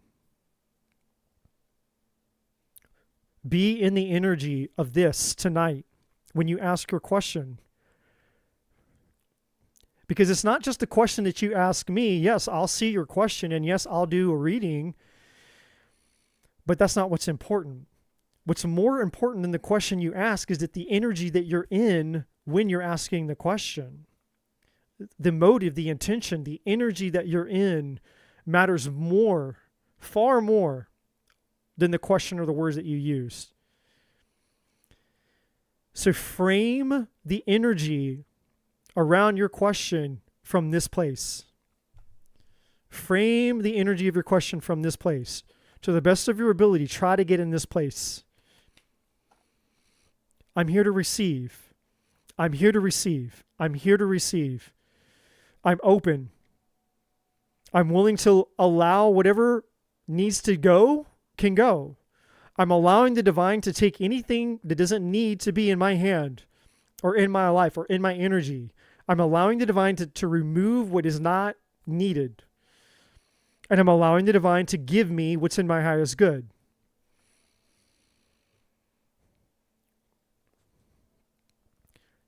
So,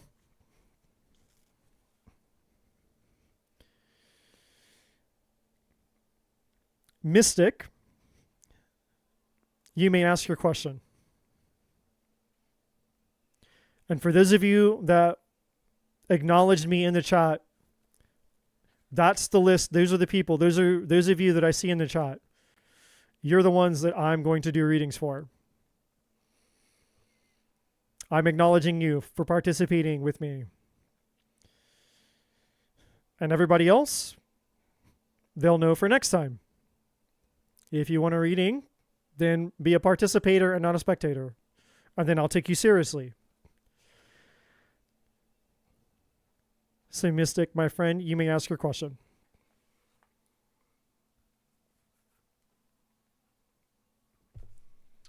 Thank you.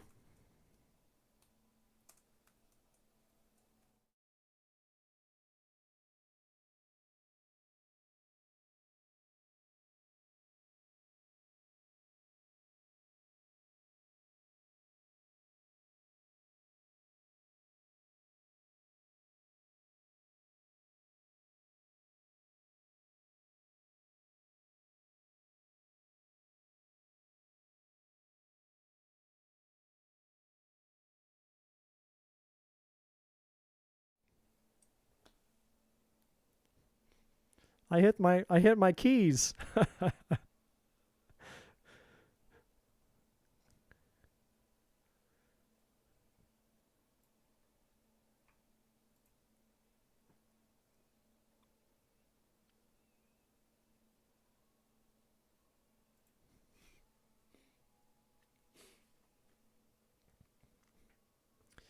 Roberto has to leave. Have a good night, Roberto. Mystic, if you're here.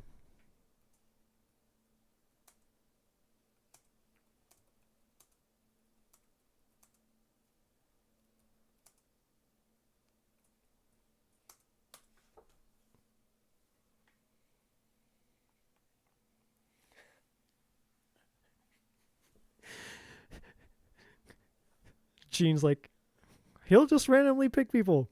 Well, I'm not necessarily randomly picking people, Gene. It's just the people that responded. So from like Mystic, Roberto, Gina, you, Sean, Teresa. Yeah. So like the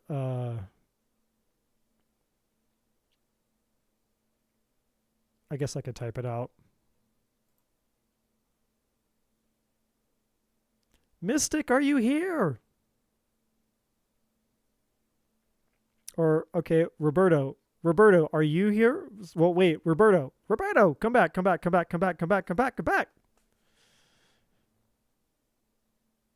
Roberto, come back. Is he already gone?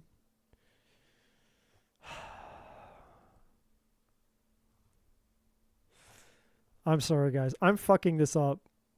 Roberto, if you're still here, come back. I'm going to do a reading for you, God damn it.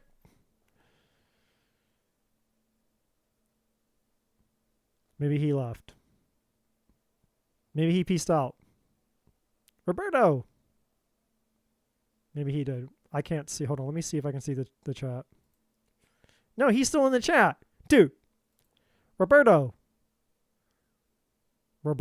I see you in the chat, Roberto. I see the participants, and he's still showing in the chat.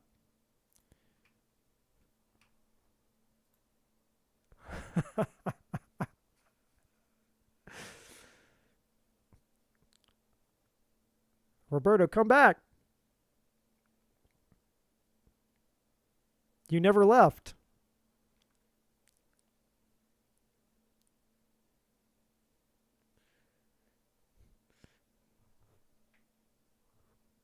Okay. Well, I don't know. I guess everybody peacing out. So I asked for Mystic. I asked for Roberto. Okay. Who? I get it. I get it, guys. I get it. We didn't come here to listen to you, bitch.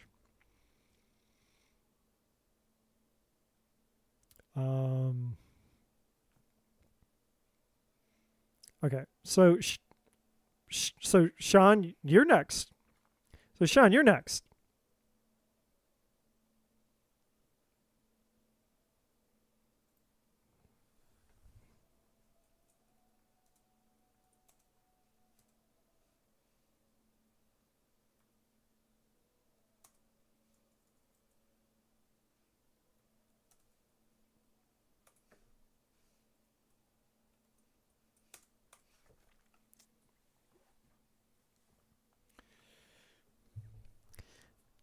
My filter game is super strong. Like, yeah. Everybody runs up in here. Everybody runs up in here on me quick. Be like, oh, I want that free tarot reading. Not so fast. Not so fast. Y'all be running up in here trying to hit it and quit it on your boy. This ain't no tarot bukkake up in here, okay? This ain't no tarot gangbang. Whatever comes out, we got you.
All right, my friend. So, it's interesting. The first card that came out here is we have. Let's see if I can get this. I don't know. I have a love and hate. I have a love and hate relationship with my new setup here. I don't know if I like it yet. We have this card. New Moon in Pisces. Meditate and contemplate. It's interesting because we just moved into Pisces season.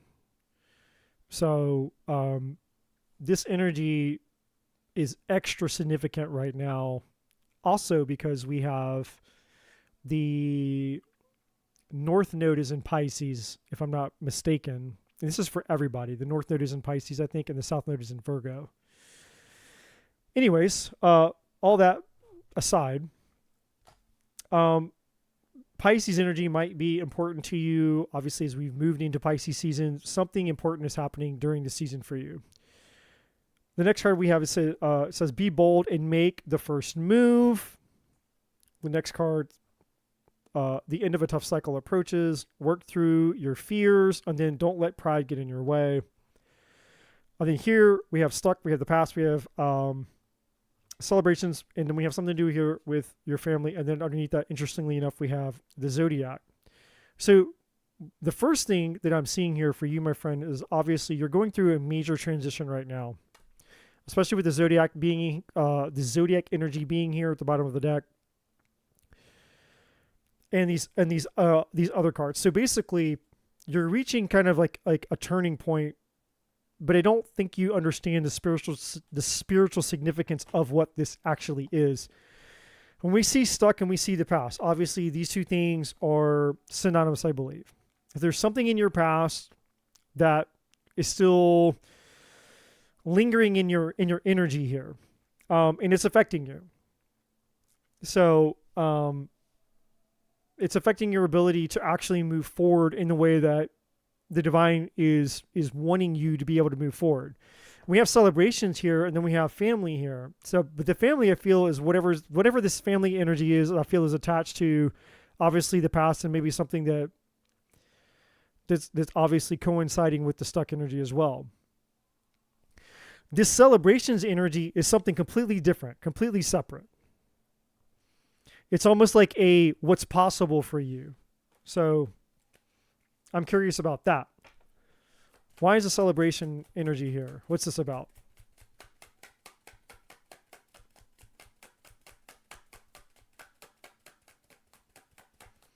Because I feel like you're right at the threshold of something to where if you can just break through this thing, this invisible barrier that you don't see, everything else is going to you have the opportunity to catapult yourself forward in some pretty profound ways here.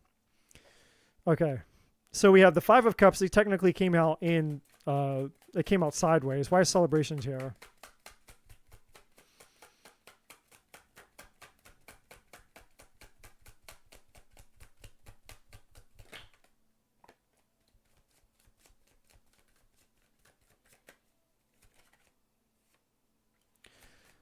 Oh. Oh, okay. I see.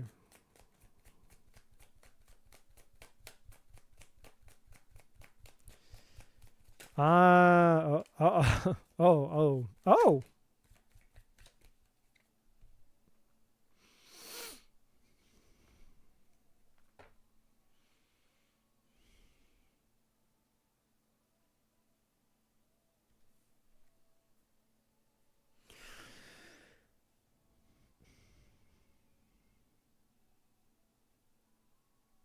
So I'm seeing two different females, two different feminine energies here. I've got a Queen of Cups, Cancer, Scorpio, Pisces. We got a Queen of Pentacles, Virgo, Taurus, Capricorn energy here. We have this family. So obviously, yeah. And then we have the Sun, the bottom of the deck here, which is Leo energy. So for you, my friend, there's a split energy here. So on the one side of this energy, there's two energies attached to this. Like 90% of this celebrations energy is tied to the past. And whatever that is that was tied to your past was some type of some type of loss or a failure of something, either in relationships or something in your family. It's one or the other. Only you will know. And there's something about that with the Ten of Wands here that is still weighing on you. And it's one of the reasons that you feel stuck right now.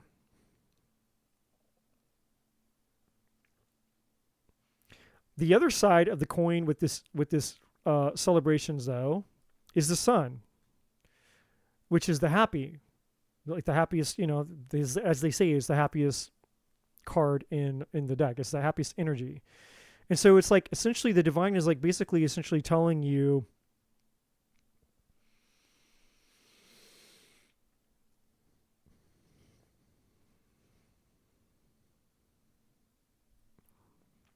Give me a second here to get the actual, what the actual message is here.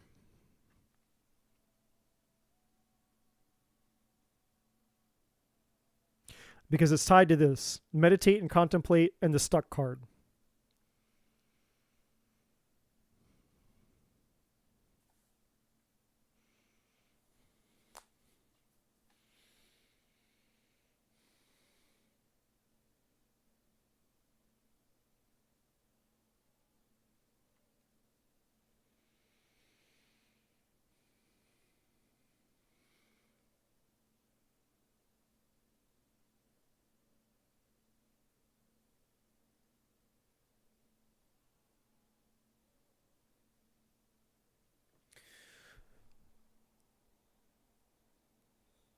Okay. Yeah, the sun is Leo energy. I'm glad you pointed it out. And we also see the full moon in Leo over here. Don't let pride get in your way. Okay, so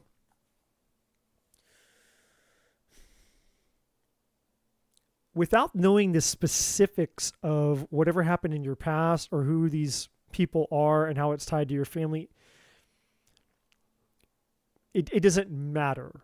Like that's not what I do. I'm not one of those tarot readers that's like a fortune teller. Like, let me dig into your past and try to untangle the fabrics. It's like, look, you know your past, you know what you've lived through, you know your life, you know your reality, you know how you feel, you know where you're stuck, where you're not stuck. I don't need to uncover all that shit. I don't need to tell you something that you already know just for street cred, right? Like to prove myself as a reader, like, oh my God, he's so accurate.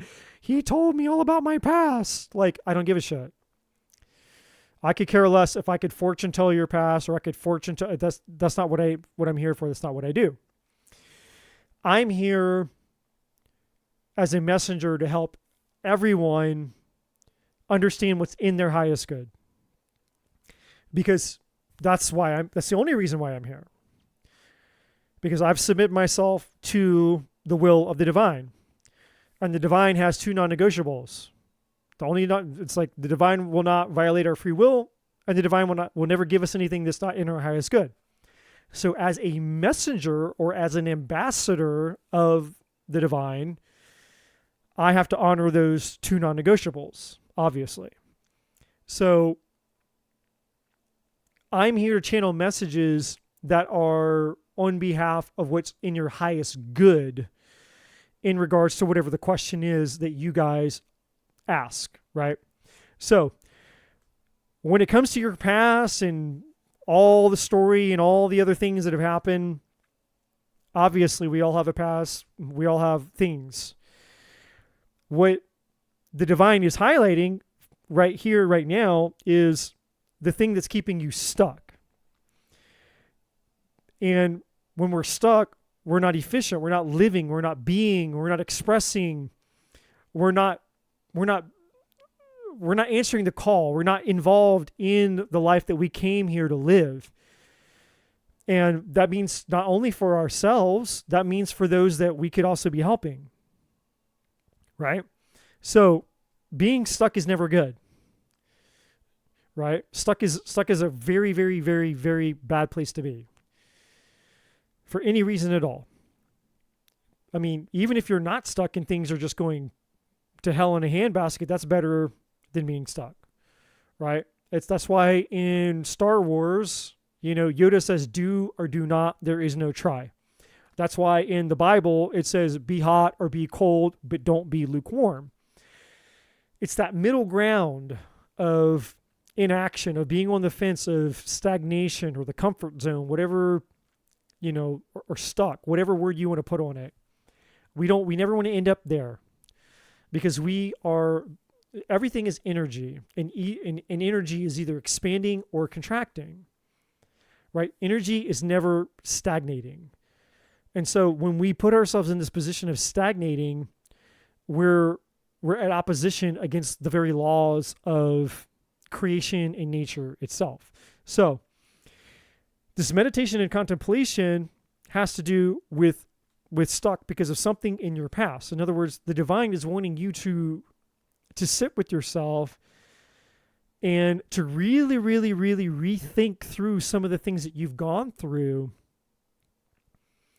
to understand that the way that things have played out and that the way the outcomes of those different circumstances with different people, whether it's family, whether it's past relationships, whoever these female figures are for you, it's obviously attached to loss or regret or despair or something, guilt, shame, because we have the Five of Cups here. It's obviously something that's been weighing heavily on you for a long time because we have the Ten of Wands here. There's two different energies here. We've got an earth energy and we have a water energy. It could be the same person. It could be two different energies. I don't know. Only you know. The point is not so much, it's not even so much about them per se. It's about the effect that your relationship with them is having on you. Because the effect that the relationship that these two energies are having on you is currently Ten of Wands, Five of Cups, which equals being stuck. And what the divine wants you, what the divine would like or prefer is for you to level up your perception. The way that you've evaluated life up until this point, to go up to the next level of, instead of just looking at it from the viewpoint, the limits of your past perception, is an expanded perception of awareness.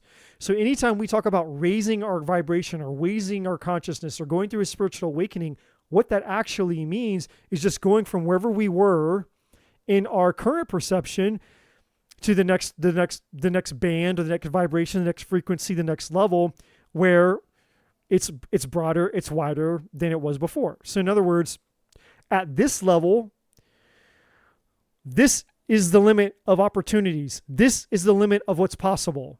This is the limit of perception, the view, opportunities. There's a limit. When you go to the next wave, the next band, the next channel, there's different levels of opportunities. There's different levels of perceptions on that. And then if you go to the next level, it's like you can go to whatever level you want. And as you go up the levels, what's available on that channel is different at each level. And so what the divine is wanting to show you is that your current perception will only allow you to see and perceive life through this level of lens. Whereas if you level up to the next one, you can see this much more. But if you go up, you can see this much more. But if you go up, then all of a sudden, you can see things in a way that you've never been able to see them before. And the meanings, the associations, the definitions, the way that you perceive life is something completely different than the narrowness of what it was way down here. And that's why people get stuck. Is because people get stuck. There's only one reason that people get stuck. Period. There's only one fucking reason that people get stuck. I don't care who you are. I don't care what your story is. I don't care what you've been through. I don't give two shits. There's only one reason and one reason alone that anybody ever gets stuck in life. This is the reason. The story and the meaning that you give to an experience. That's it. The minute that you attach a meaning or a story to an experience that you're having, that's the definition of it. That's it. Right? That's the limitations, the possibilities, everything is collapsed in that moment. And that's how powerful, well, first of all, that's how powerful we are. We're having experiences all the time. I mean, that's what being a human being is.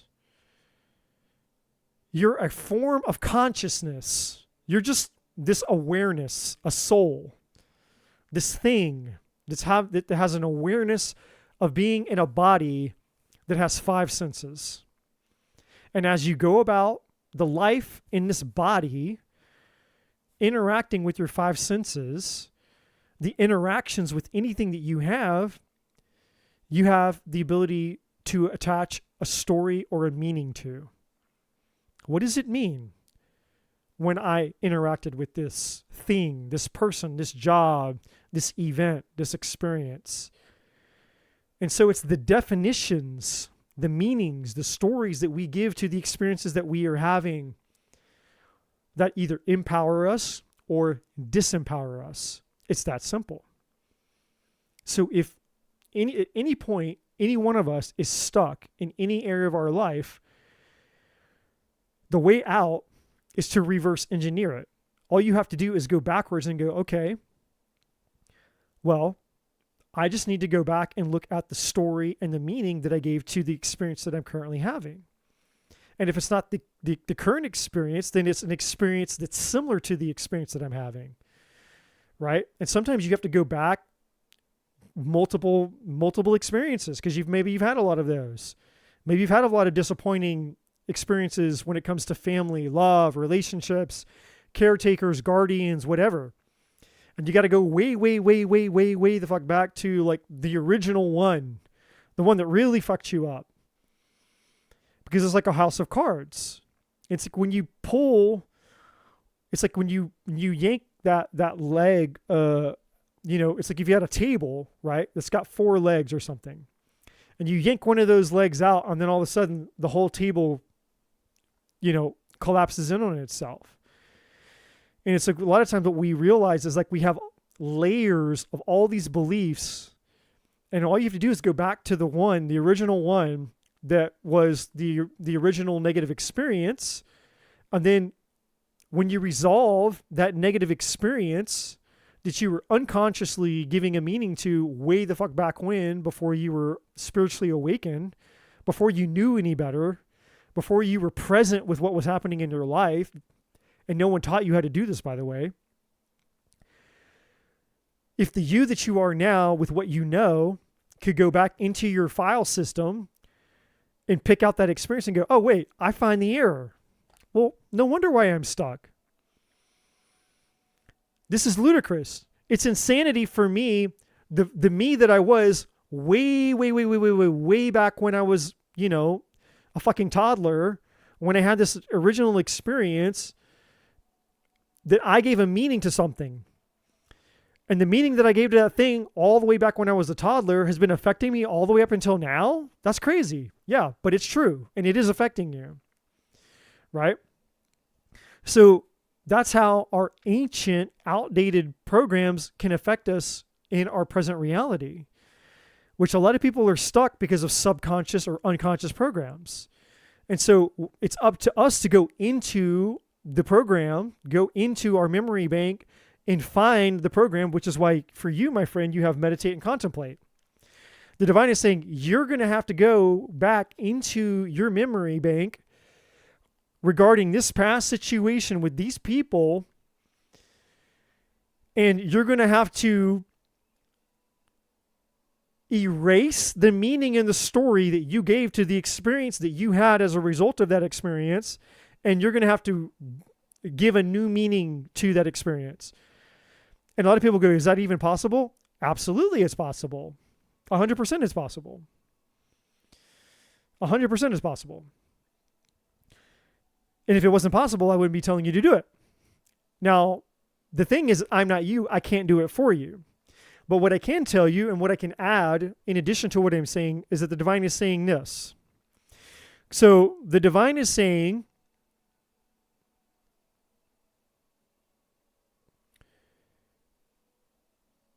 the story that you created in regards to the experience that you had with these people,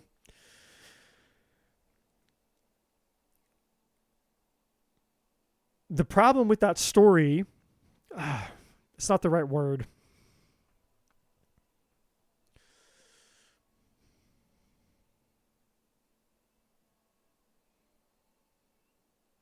All right, I'm just gonna tell you the message that the divine gave me. I'm not gonna try to interpret it or overanalyze it or give it to you through some other lens. I'm just going to give you the message. The message from the divine is that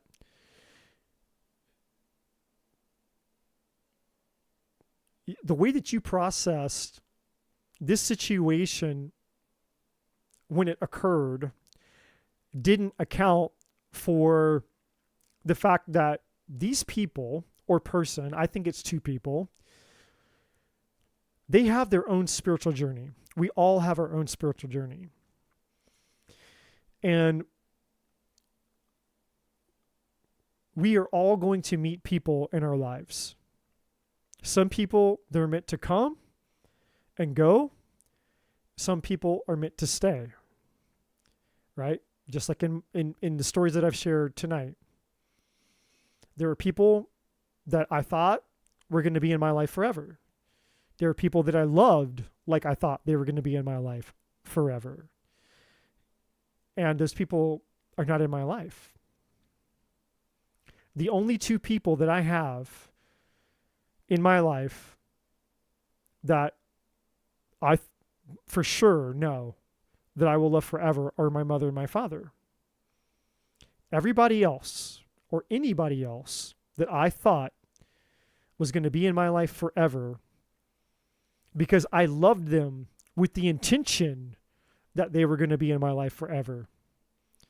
Those people have either died,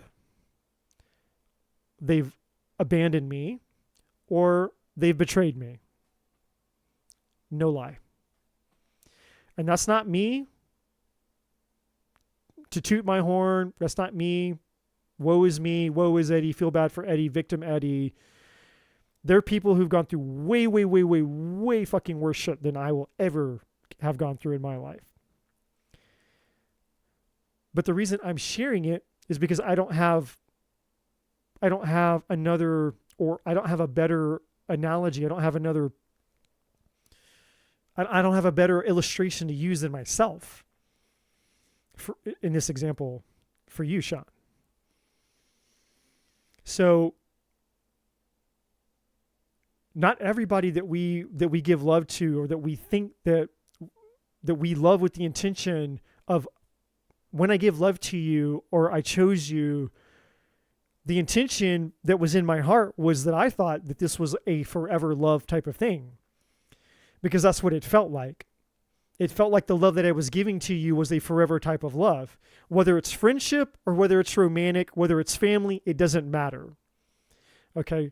It could be any friend, family, lover, romance, it doesn't matter. Because I've experienced all of the above. So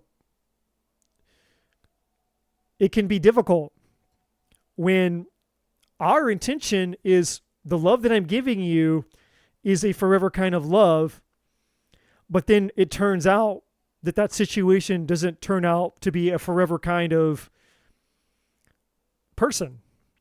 Meaning, we thought this person was going to be in our life forever in some way, shape, or form, and then it turned out that they weren't. It's one of those things where when reality just kind of, the reality of life kind of just kicks us in the ass. And so the divine wants you to know is that these people, they have their own spiritual journey. They have their own lessons. They have their own life to go live, just like the people in my life that aren't in my life anymore. My ex-wife, who's not in my life anymore. My best friend who betrayed me, he's not in my life anymore. There are other people from my past that I love with the intention of loving them forever. They're not in my life anymore. And that's okay, because they're still on their journey. Their life is still going on. They still need to learn and live and be and all of that, right? And so the reason I'm sharing this with you, Sean, is that the divine wants you to learn to be okay with the understanding that relationships, sometimes people are meant to cross our paths for a moment. And that moment could be for a year, for several years, for a day, for a week, for a month, who knows? And if that relationship or those people, they go a separate way, they're removed from our life, or they die, or they move on, or whatever, it's like, it's to understand that that's okay. That it's meant, what is meant to be. Those people are meant to go on and live the rest of their journey. And for us, it's just a matter of taking what we're meant to learn and know from that relationship, right? It's like, what was I meant to learn by this person being in my life? What did that relationship give to me? What did it mean to me? And when we find the treasure, we find what it is that we were meant to take from that, and we apply it and we hold on to it, then that's where we can have our peace and say, okay, I see what that was meant to give or provide for me. So again, to use myself as an example, my ex-wife and my best friend of 17 years who, betrayed me and ran off with my ex-wife, like, the two people that I loved the most besides my parents, who ended up being the two people who hurt me the most, were also the two people who were, as a result of what they did, they gave me the greatest gift of my life, because they gave me a reason to become the man that I am.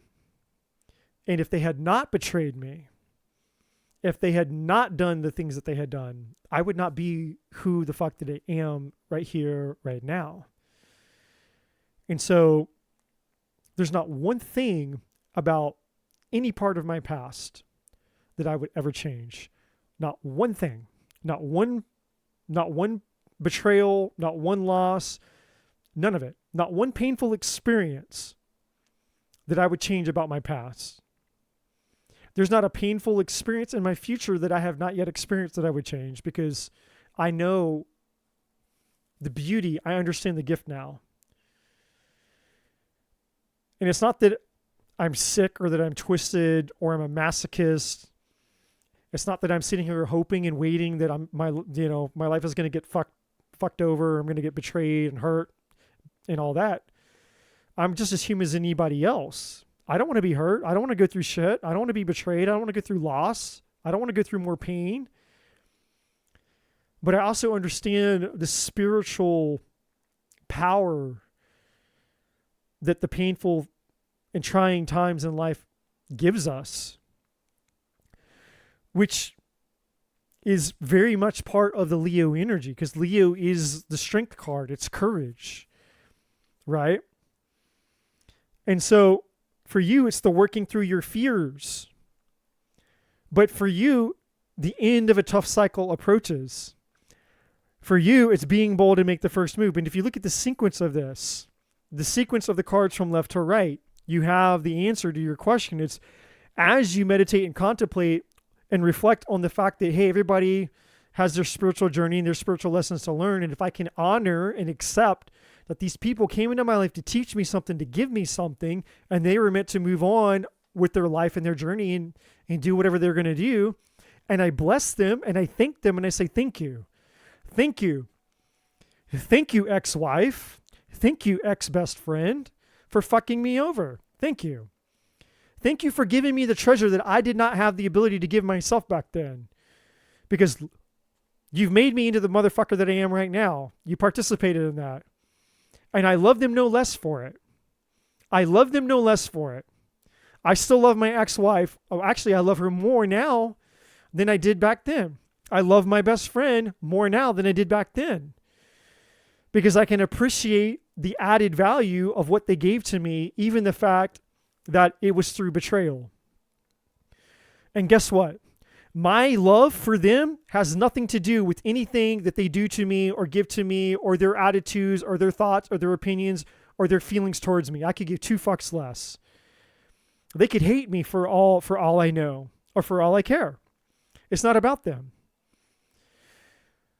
The position that I hold and that I have towards them has nothing to do with them. And my position is, thank you.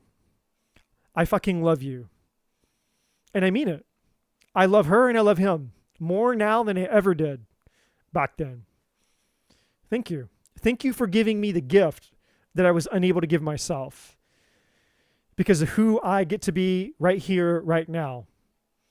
I would not have gotten here without your betrayal. It was a gift. It was a really, really, really, really fucking painful gift. But on the other side of the pain was the revelation and the realization, the power, the treasure in the pile of shit. So for you, my friend, as you meditate and contemplate, you will find the treasure in your pile of shit in regards to what I'm saying. Then the next choice that you're going to have to make is about being bold and making the next best move as a result of your discovery. Continuing forward in the courage of going, okay, I've meditated, I've contemplated, I've had the realization, I've had the revelation of looking back at this past situation that was keeping me stuck. And now I have an option, a new option, new opportunities have presented themselves to me as a result of the contemplation. And if I take courageous action, then you can finish this. The end of a tough cycle approaches. You can finish out this tough, difficult cycle that you've been in because you had the courage to confront and face your fears. And the only thing that's stopping you is pride. And another word for pride is ego. This fucker right here between your ears. This is the only thing stopping you, me, and every single one of us is right here. It's the ego, it's the brain, it's self-preservation. And that's not tarot, that's not spirituality, that is a psychological fact. That's just human behavior psychology 101. Your brain is wired for survival. Comfort, survival, and security. Not to make you happy. Your brain doesn't give two shits if you're happy, fulfilled, or living the life of your dreams. It's about making you self-preserve. Preservation. Because fulfillment and happiness isn't an intellectual endeavor. Fulfillment is an endeavor of the soul. So what are you? Are we the brain? Are we the mind? Are we the ego? Or are we the spirit? Are we the soul? Which one are we? And whichever one that we empower, whichever one we give the power to, is the one that controls our destiny. Let the ego run the show, or run your life, and see where that gets you. Put your destiny in the hands of your fucking brain, your ego. Or put your destiny in the hands of the divine, which is your soul. And the contrast, the outcome, the results of those two things will be radically, radically different. So for you, Sean, the ultimate outcome being the sun at the bottom of the deck is not only the happiest card of the deck, but the sun is also the self. That's why in astrology, your sun sign is meaning you, the spirit, the soul. The sun always represents the self. So what does it mean for you to be a Leo? What does it mean for you to be courageous? What does it mean for you to step inside the power and the fullness of who you are as you? In fact, who are you? Who and what are you? What defines you? What shapes you? What motivates you? What is your truth? What is your true north? What is your mission statement? What is your I am statement? I am what? Fill in the blank. If you can answer those questions, then you might be well on your way to unfolding what you need to know about this.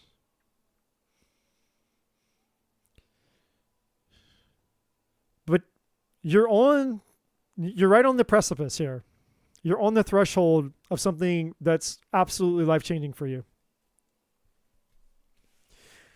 Very life-changing. And when you figure this out, when this comes to you, when it all unfolds for you, this is going to change the course of your life. So the rest of your life moving forward will be absolutely, completely night and day different than it was before.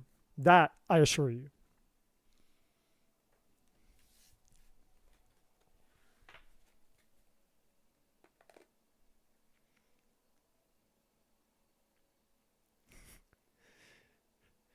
Take care. Take care. I don't know what energy you're bringing in the chat, but I love it. Take care. I fucking love you, sir. I fucking love you. Take care. And I love you, Sean. This is the energy I want in my chat. This is the energy I want in my chat. Yes, yes, yes, yes, yes, yes, yes, yes to this. Whatever this energy is that I see in my chat.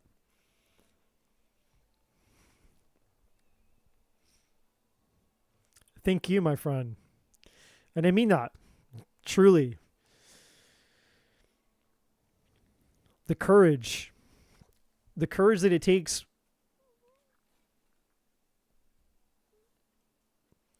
It takes courage, guys. It takes courage.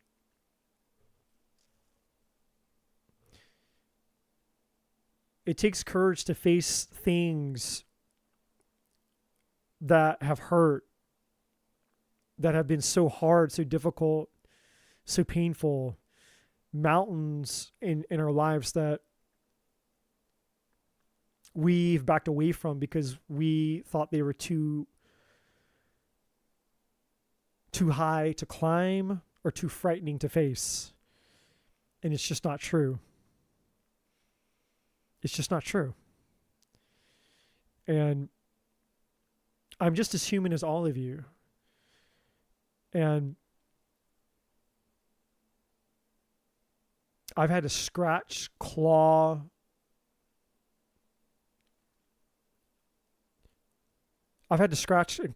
and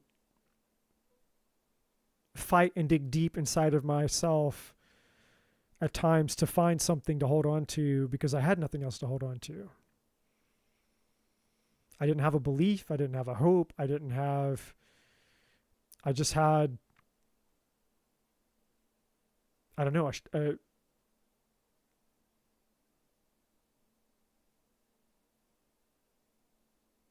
Well,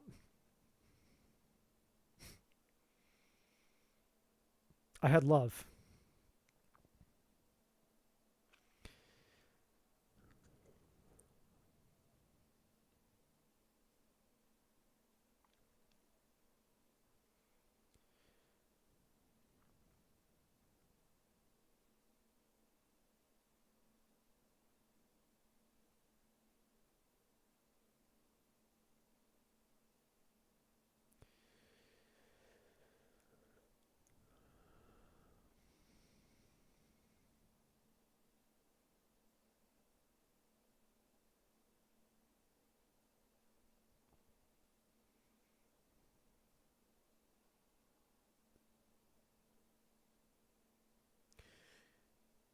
Sometimes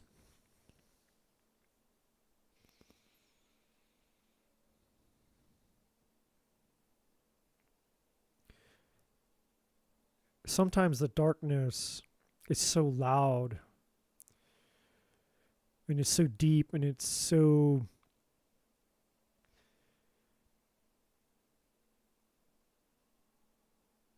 sometimes the darkness is what it is.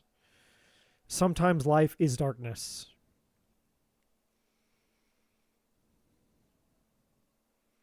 Sometimes life is chaos. Sometimes life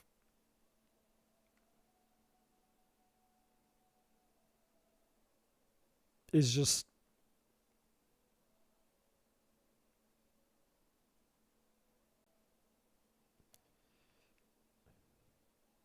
overwhelming is not the right word. It's not just overwhelming. It's not just stressful. It's not just anxious. It's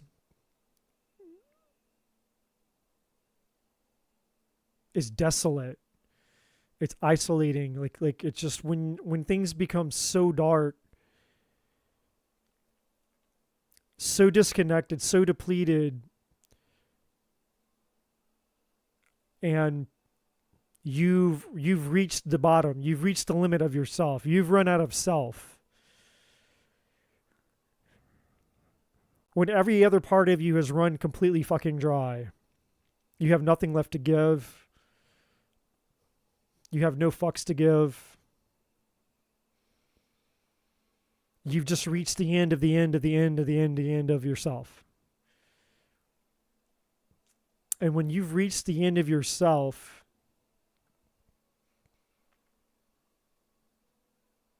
you find out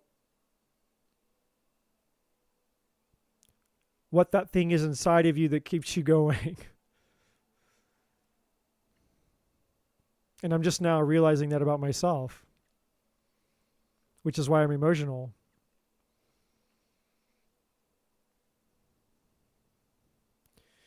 The thing that I always had when I had nothing. The darkest times in my life, when I was at the end of myself and was begging my creator to take me out of this existence. And the force inside of me that has fought and scratched and clawed and never given up. Even at the worst and the worst and the worst times of my life when I've wanted to give up, there was something greater inside of me that would never give up. And for me, the thing that I always had was love. Love is the thing inside of me that cannot die. When everything else is stripped away,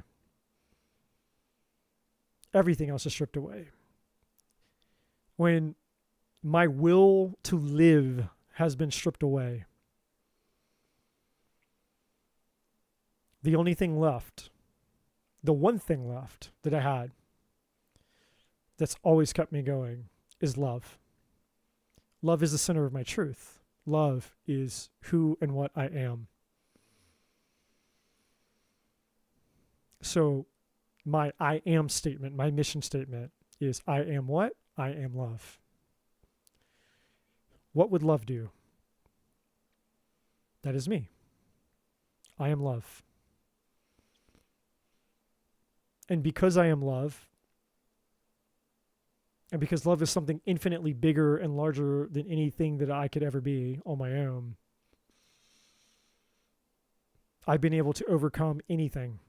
Any pain, any loss, any betrayal, any dark night of the soul, anything that's ever tried to destroy me or take me out, whether it was outside of me or whether it was me within myself. Just me hating myself so much that I didn't want to be alive anymore. My deepest, darkest times, and I've been there. I know what it's like to have suicidal thoughts. I know what it's like to try to take my life.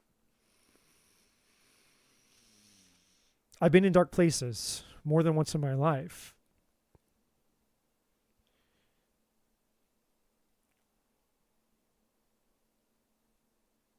And the force and the power and the force inside of me that's greater than me has always been love. And why am I saying all of this is because something inside of all of you, what is the force? What is the power inside of you that when it's all stripped away,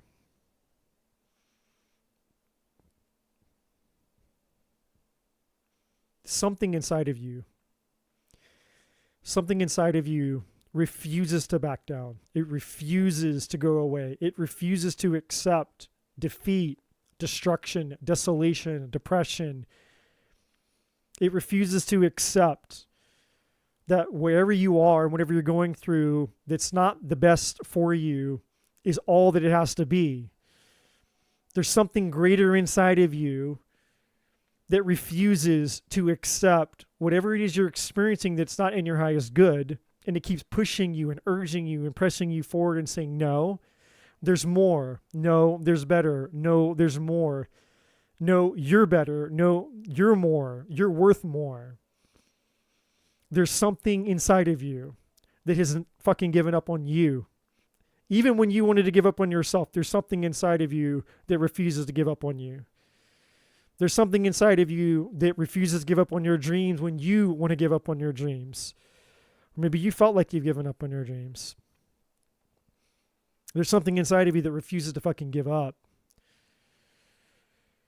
And man, when you find that thing, it's game over. When you find that thing and you honor that thing and you become one with that thing inside of you, holy fucking shit. That's when it's game over.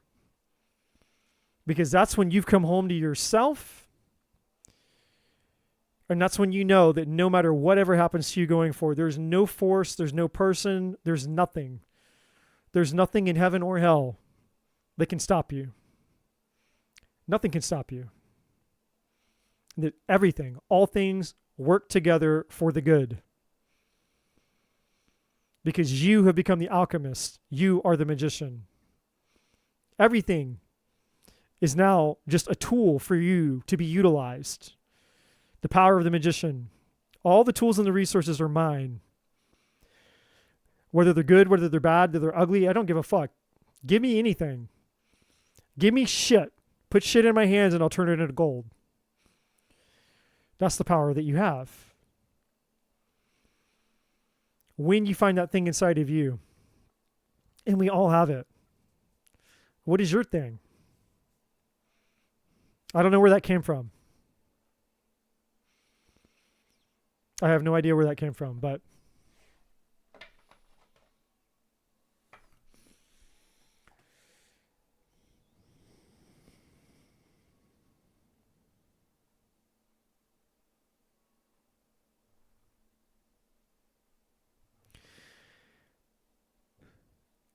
so I'm assuming Jay isn't here. So since Jay isn't here, Gene, technically you're next. Basic Gene, going off of your list, I had to scroll way up. I had to scroll way up the list. So Gene, my lovely Gene, also a Leo. Lots of Leos in the chat tonight.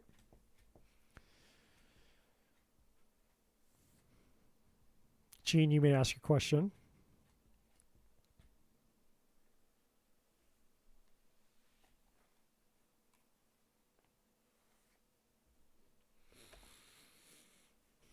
That's true. When you're struggling, definitely reach out to somebody.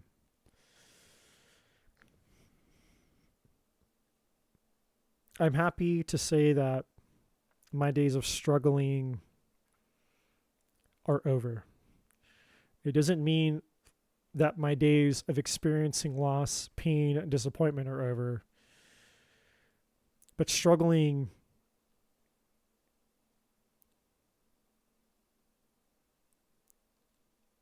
is a choice. And sometimes sometimes we have to dance with our darkness to find out where our power really is. And for me, that certainly was true. I've had to dance with darkness a few times in my life to find my light, so to speak.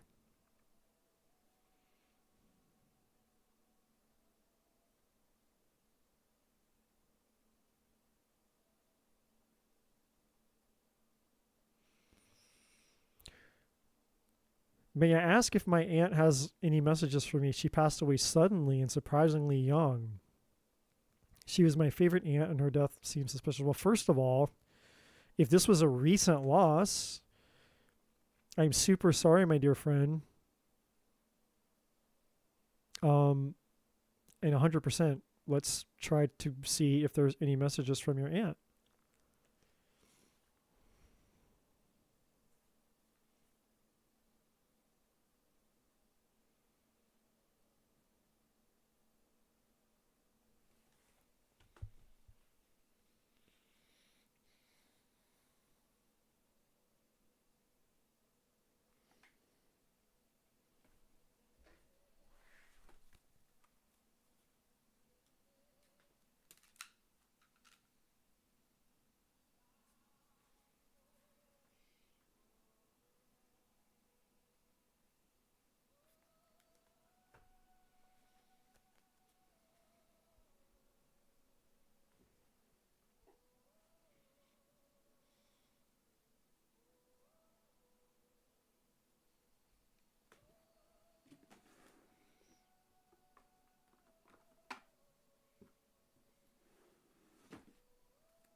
There's something here, Gene, about dancing. There's something about dancing. I keep seeing this, like, it's kind of like one of those retro Polaroid pictures of, like,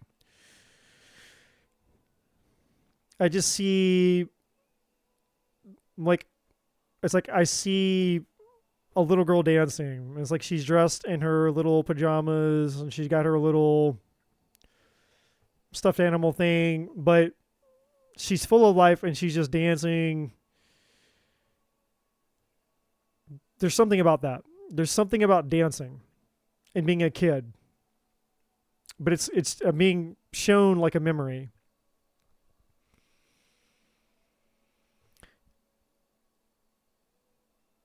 And there's like a loud, giddy rambunctiousness to it. And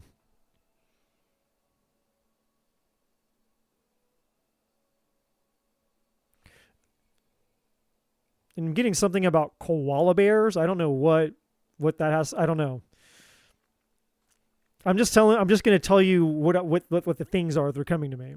So something about I'm seeing a koala bear or I'm hearing koala bear, whatever that is.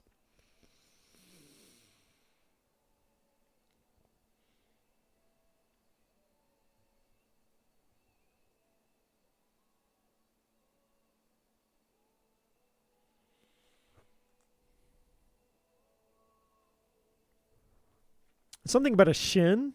Like, I don't know if, like, you hurt your shin or somebody hurt their shin. Something about something to do with their shin. I have no idea what this is. Something to do with their shin.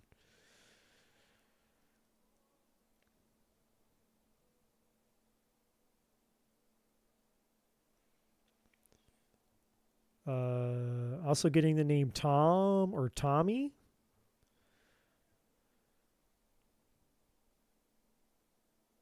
Tom or Tommy is coming through.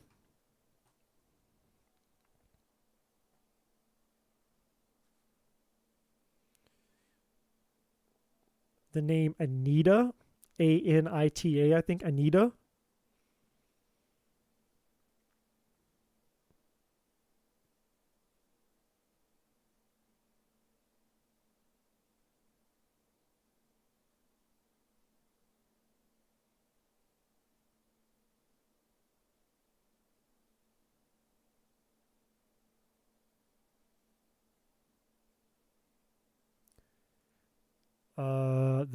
The word shoals or muscle shoals or muscle shoals. Sounds like a location.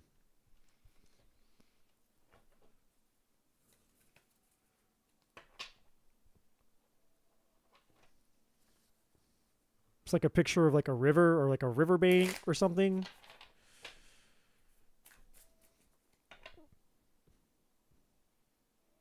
Also something about a trip to Colorado. I could be picking up on anything. I'm just saying what's coming through.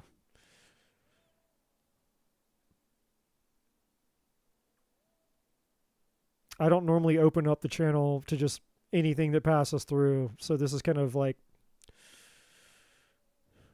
it's something that I practice off camera, but it's not something that I do on camera.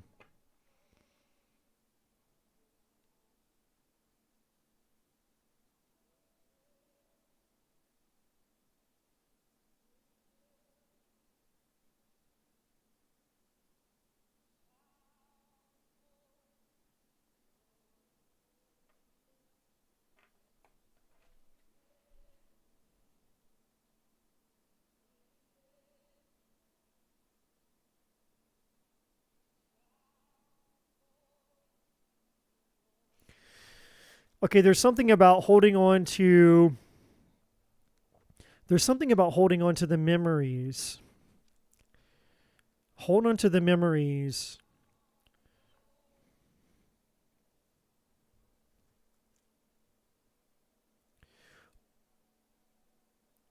Hold on to the memories to be able to relive the experiences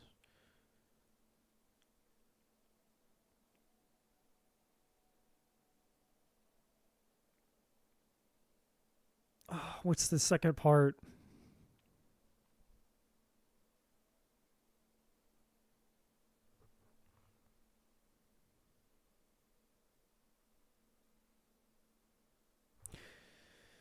Something about holding on to the memories so you can relive those experiences, but also holding on to those memories allows, and having those experiences is also an encouragement for you to go and create more memories. In other words, it's like, how do I explain it?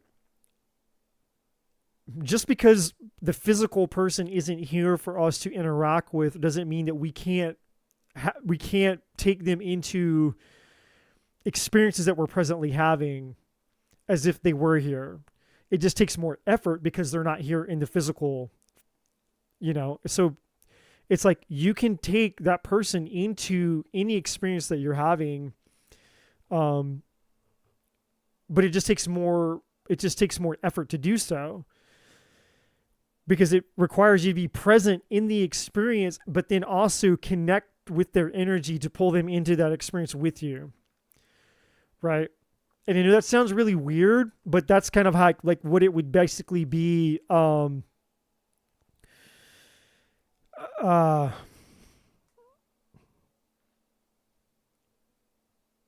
This is going to sound really bad, because it's going to sound like I'm asking you to fake something, but I'm not asking you to fake anything. But the idea is almost like as if you were to, like when you were a child and you would, like, if you ever had like an invisible friend, like you had like this imaginary companion with you. And so you would just go and you would pretend as a child, whether you were playing with toys or out in the woods or riding your bike or whatever, and you had like an invisible companion with you. And you were just living in your imaginary world as a kid. Like I did that all the time, like I had my toy guns and I was like a commando or whatever the fuck I was, saving the world from the invasion of like the monsters and the aliens and things, run out in the woods and everything was like this war, and I had my invisible friends and my invisible soldiers and shit. It's that kind of thing. It's a similar idea in the way that it's like, you're not faking it, but it's more of like when you're having an experience, it's connecting to her energy. And as you're having the experience, it's like you'll have that experience with her, but it just takes more effort. So, because we believe in the illusion of death, and death isn't real. I mean, yes, the avatar expires. Every avatar has an expiration date, like anything has an expiration date. And then, our soul just goes on the other side of the veil. And the veil is thinner than the air that we breathe. And the veil is here right now. So all the energy of everybody is here right now, present. So it's interesting. The people that pass on, what we call passed on, they just transition out of body, back to spirit form. They're still the same person that they were. They get just as excited when we can hear from them as we do on the other side. So if you were to hear from a loved one and you would get super excited, it's like, oh my God, I heard from such and such. Well, they get just as excited on the other side. It's like, oh my God, they hear us. So they get just as excited that we do, because there's that barrier, the sixth sense, the veil. But it's not. I mean, I'm not gonna say it's easy to do this, but anybody can do it. It just takes a lot of effort, a lot of intentional effort to be while you're living your life and you're having an experience, to connect to the energy of that specific person who's passed on, and basically be in the moment of the experience that you're having while remaining connected, consciously connected to that person's energy. And then you'll start to see the synchronistic effects of that. Like a lot of people will talk about, seeing a sign or seeing an animal or seeing numbers or seeing a name, or that person might manifest something in real time that you could only know was from them in that moment. So it's something of that nature. I will use my tarot cards, but I was actually guided specifically to get these cards for you, which is interesting because I've never gotten these cards out for anything other than love and romance. And that's not what, obviously, what your question is about. So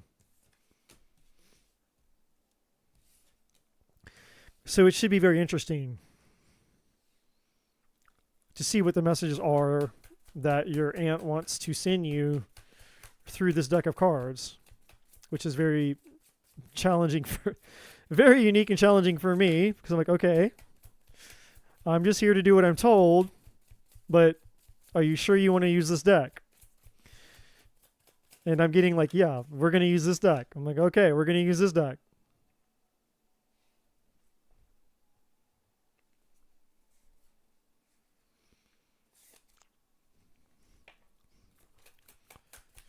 Two more.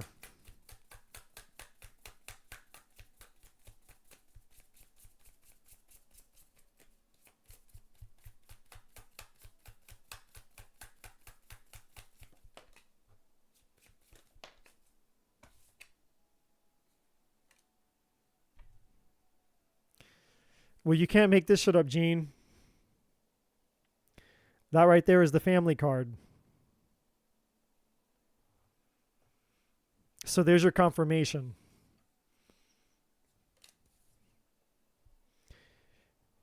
Maybe she was the fun aunt, and maybe you were the fun kid.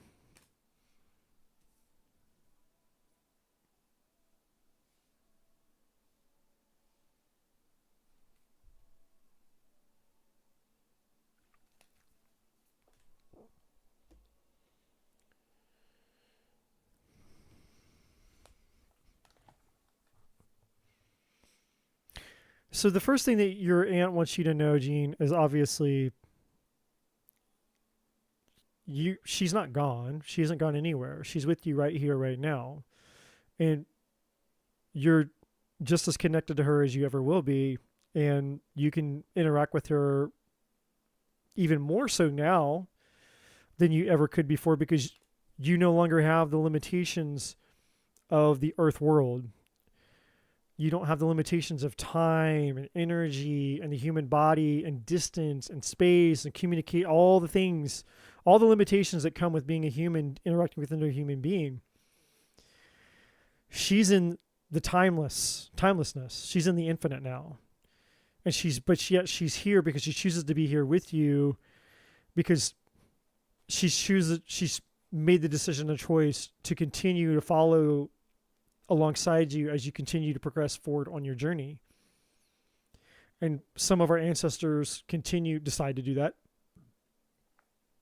Others, when they go on and they do other things, it's like once they're out of the body, it's like, hey, I got other things to do on the other side, and they go do those other things.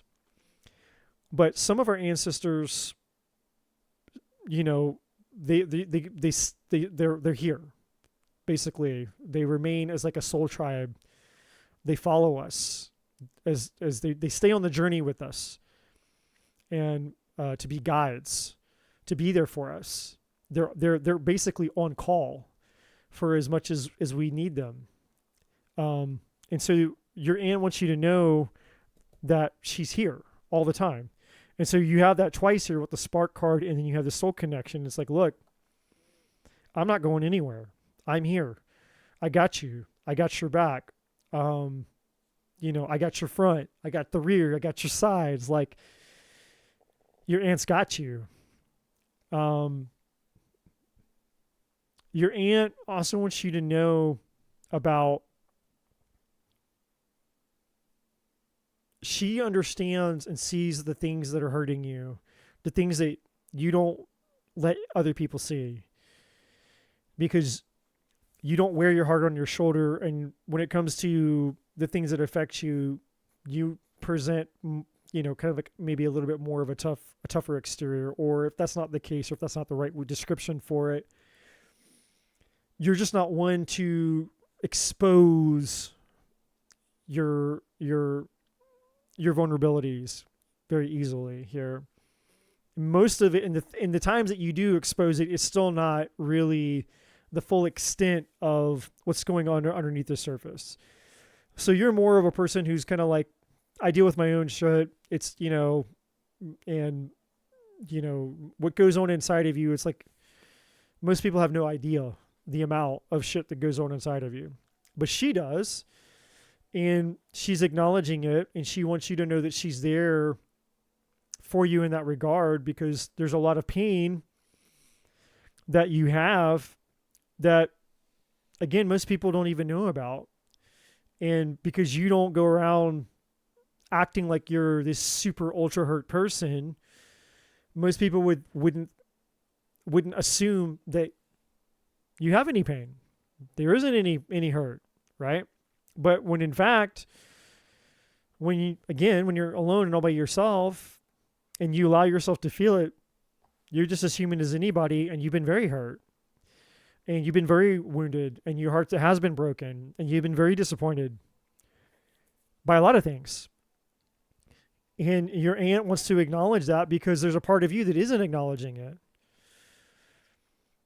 And part of that is out of self-preservation. It's an avoidance. It's like, no, I'm not going to acknowledge the pain and the hurt. I'm going to avoid it. Because I have to, or whatever your belief is about why you can't acknowledge the fullness of your pain. You might acknowledge some of it, but it's not all of it. There's some type of avoidance you have to the hurt and the things that have gone in. On one side, you could say maybe that's benefited you because it's kept you going. It's kept you strong. It's kept you powerful. It's kept you from not losing your shit, losing your cool. Like, we can acknowledge that there are benefits to avoidance. There are some benefits. I'm not going to lie. If there were no benefits to avoiding it, people wouldn't do it. So on a psychological and human behavior level, there are some benefits of avoiding emotions, avoiding loss, avoiding pain, and avoiding that shit. But the pros do not whatever it is. The cons do not outweigh the cons do not outweigh the pros, or whatever it is. The negatives do not outweigh the positives of it. And so the few benefits that people get from avoidance are not outweighing the overall harm that the avoidance is actually having, is what I'm trying to say here. And so your aunt is wanting to point this out to you, because she knows and she sees it, because she doesn't have the limitations anymore of being a human, because she's in pure spirit form. She is interacting with you now in pure spirit form. And that's what the spark is. A fire, the actual flame that we see, that we call fire,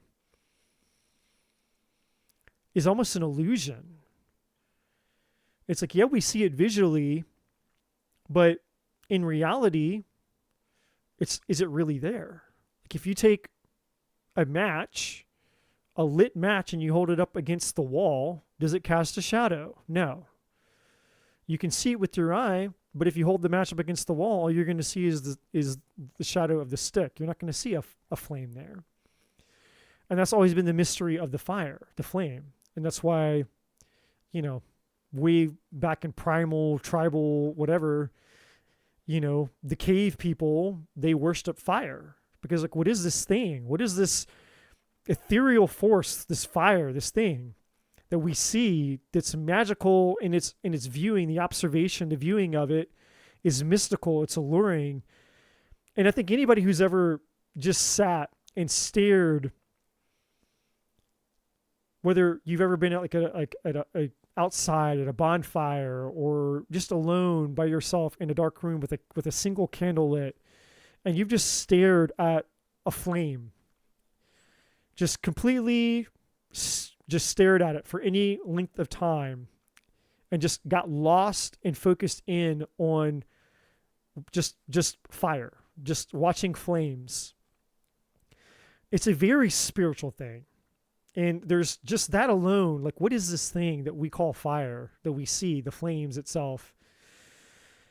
And it's just this weird fucking bizarre thing, this anomaly that we see. And yet it's a power and it's a force in and of itself.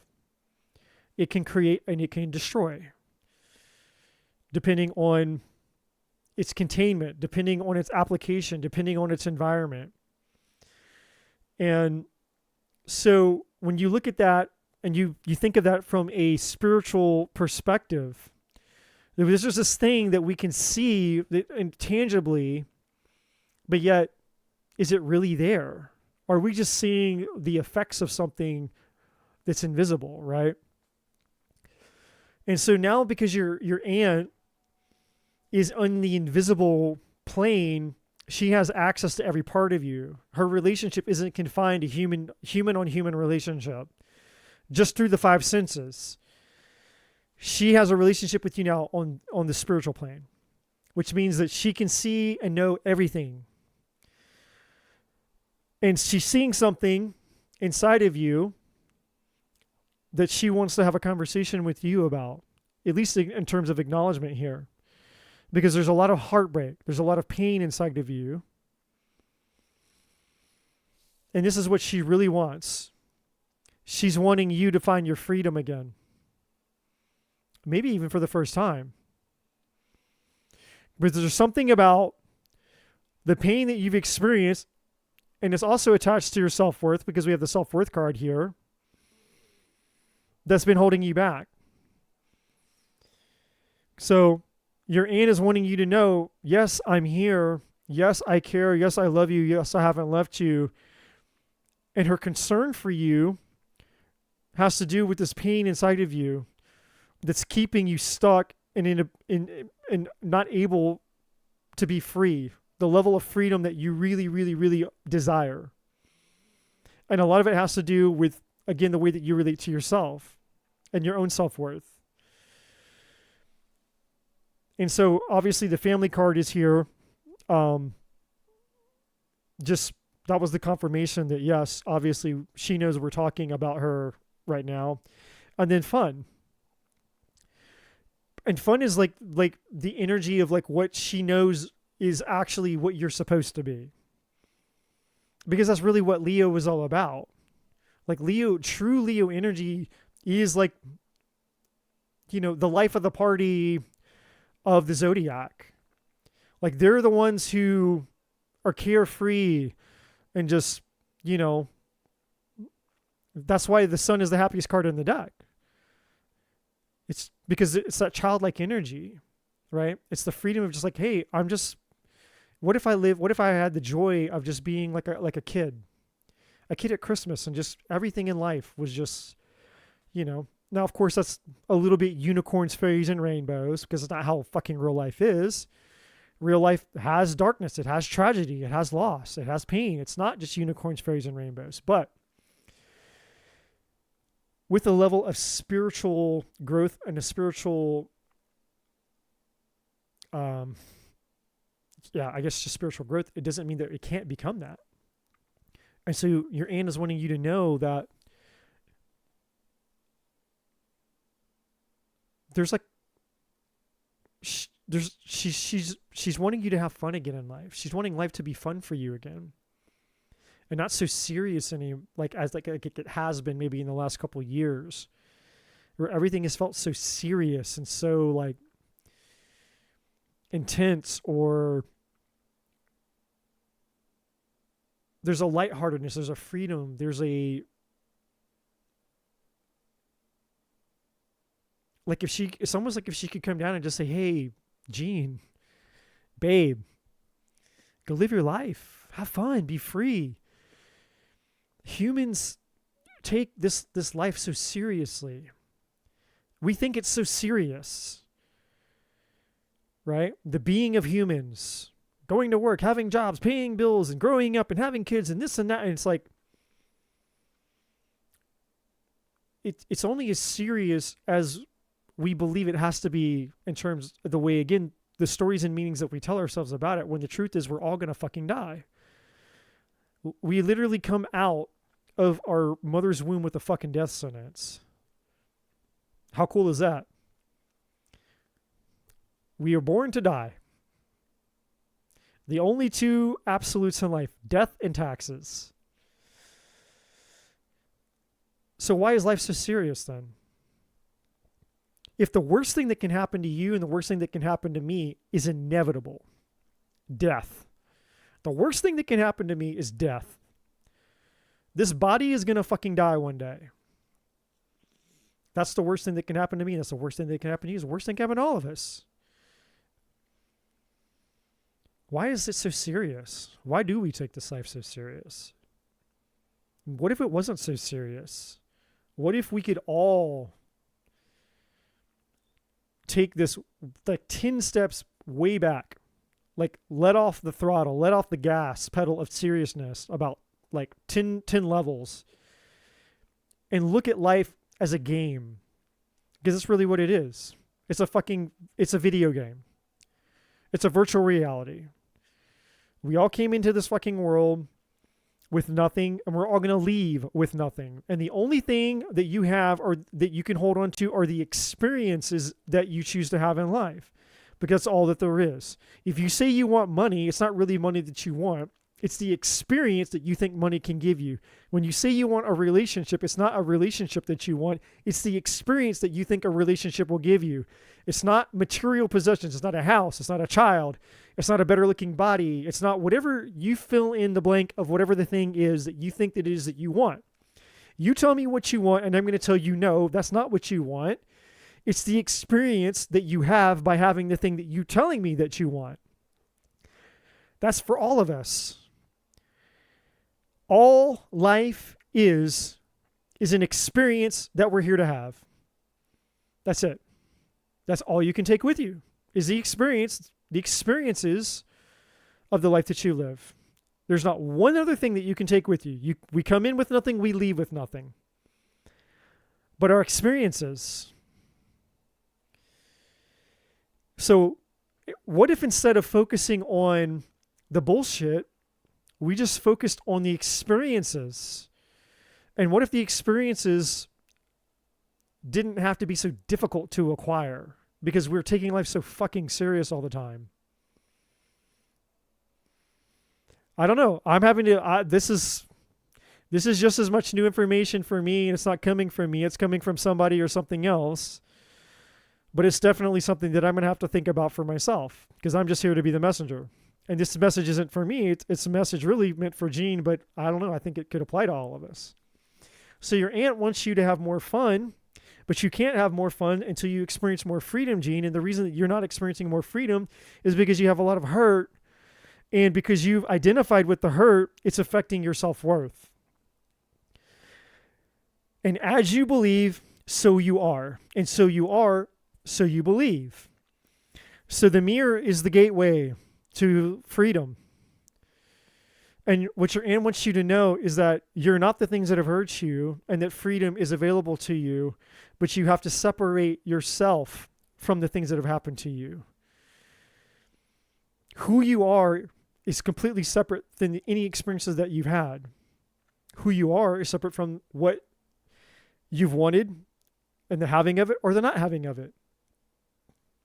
Because we identify as human beings and go, oh, well, if I didn't have or I didn't get the thing that I wanted, or the thing that I thought that I wanted that I did have didn't want me or rejected me or abandoned me or it died or it left or whatever the fuck it did, the expectation that I had about this thing, when it did not turn out the way that I expected and it hurt, I identified with the hurt.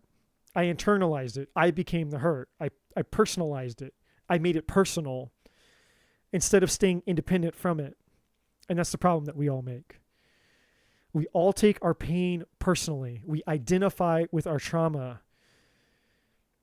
And when we make it personal, we become it. We become defined by it. And then it's hard to separate ourselves and see the truth of who we are apart from the experiences that we're having.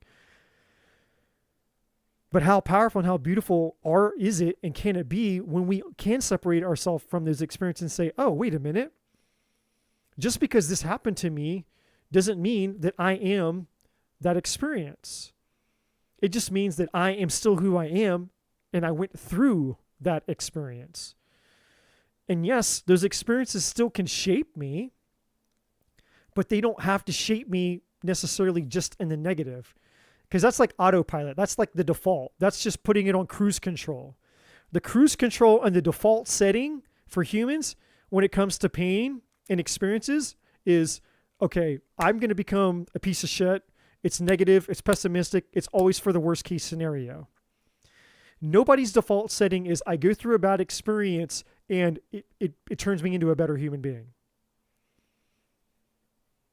Maybe like 0.0000001% of people are wired that way.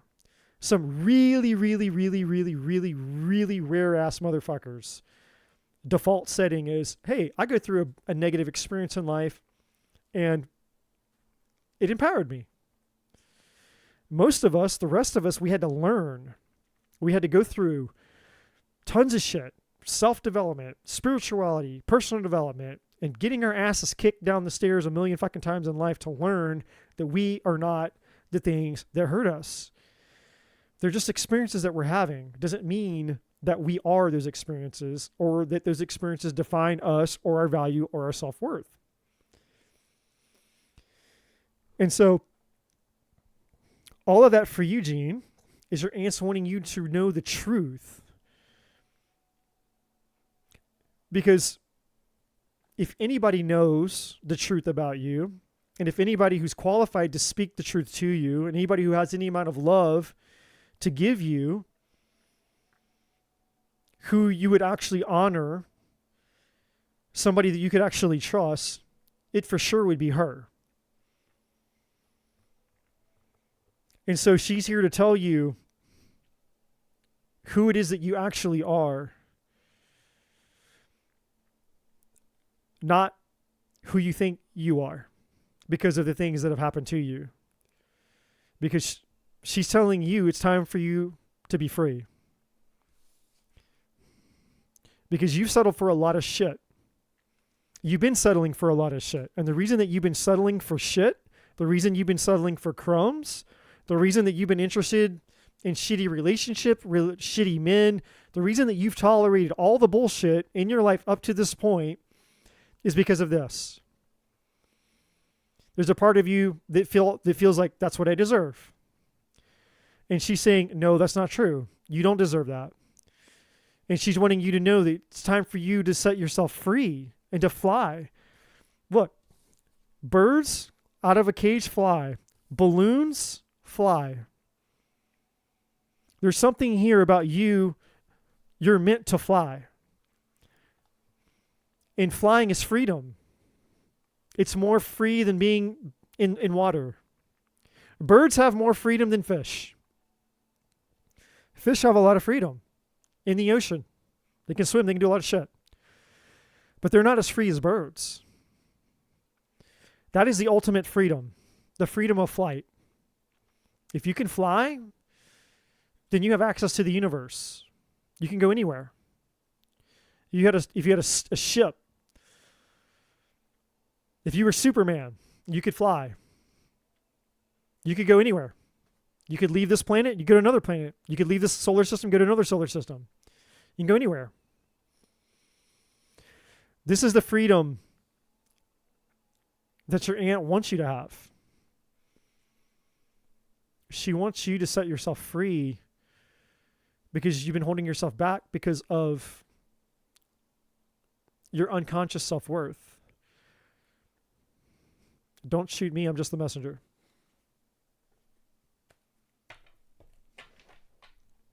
additional messages from your aunt to you. You ask for tarot, so you will get additional messages.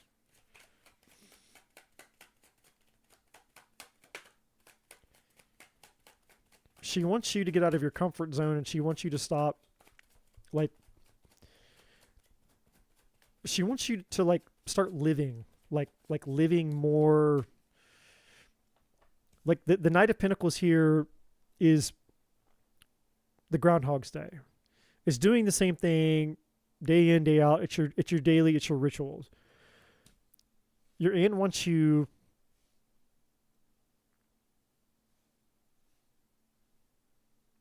she doesn't want you to live small. That's the lie that every fucking most human beings believe. And it's interesting because I just had a conversation with somebody earlier today. Well, I guess technically yesterday. Sunday. Sunday was yesterday, my time. Somebody I hadn't talked to in a while, who I met in a coaching program that I purchased. A very expensive coaching program that I purchased back in 2021. And we kept up with each other over the years. She's like 20 years old. Her husband died of cancer a year or two ago. And, you know, I've gone through a lot of loss and hurt and death and things in my life. And she, you know, dating after losing somebody you were married to, the father of your children, and all these things, you know, dating, getting back out into the dating world when you're 62 years old. It's just a different animal. It's a different monster, you know, it's a totally different thing. And so she reached out and we were having this conversation, interestingly enough, the same conversation that I'm having with you now about life and the interesting thing about what happens when people are served a death sentence. Like, if you wake up tomorrow, well, first of all, let me back up and say again, we're all going to die. You're going to die. I'm going to die. Every single one of us is going to die. The reason that we don't live with more of a sense of urgency is because we think that we have more time to live. It's the illusion. It's like, well, I've been alive for 43 years. I haven't died yet. So, you know, I'm not having any health problems. Everything looks good. So, you know, in my mind, it's like, well, I must have 20 years to go, 20, 30 more years of life. The truth is, I don't have a fucking clue. I could die today. I could get a diagnosis today. I could get hit by a car today. I could get struck by lightning today. I could have a stroke today. I could have a heart attack today. Anything can happen to me, you, any one of us. We could fucking die right here, right now, any moment.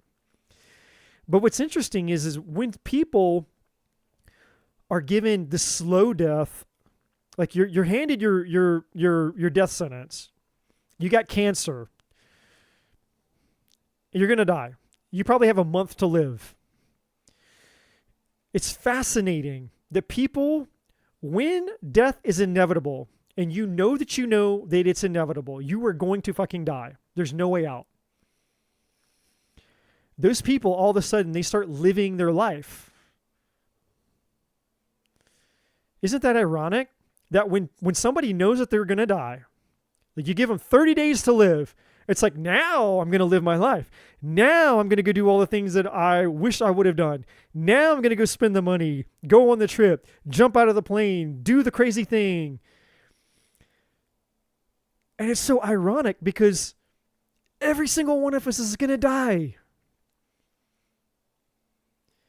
Every single one of us already has a fucking death sentence. Why are you waiting to live? Are you living to die or are you dying to live? That was the question that I had on the phone with this friend of mine.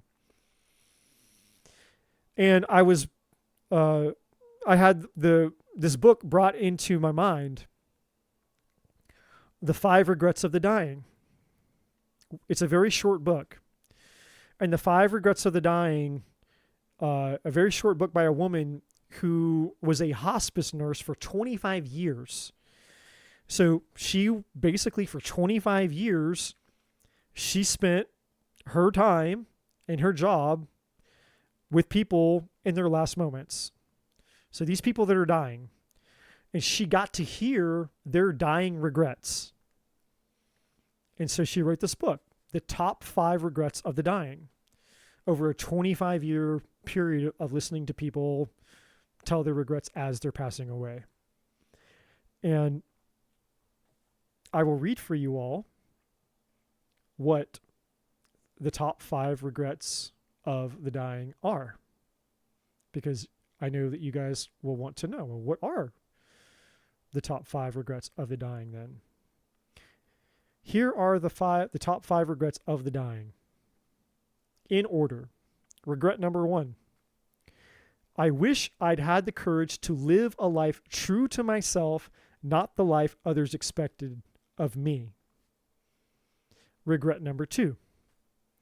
I wish I hadn't worked so hard. Regret number 3. I wish I'd had the courage to express my feelings. Regret number 4. I wish I'd stayed in touch with my friends. Regret number 5. I wish I had let myself be happier. Interesting. I wish I had let myself be happier. I wish I had given myself permission to be happier. Now think about that. Those are the top 5 regrets of people who are dying. They could have said anything. They could have said anything. And those were the top 5 regrets.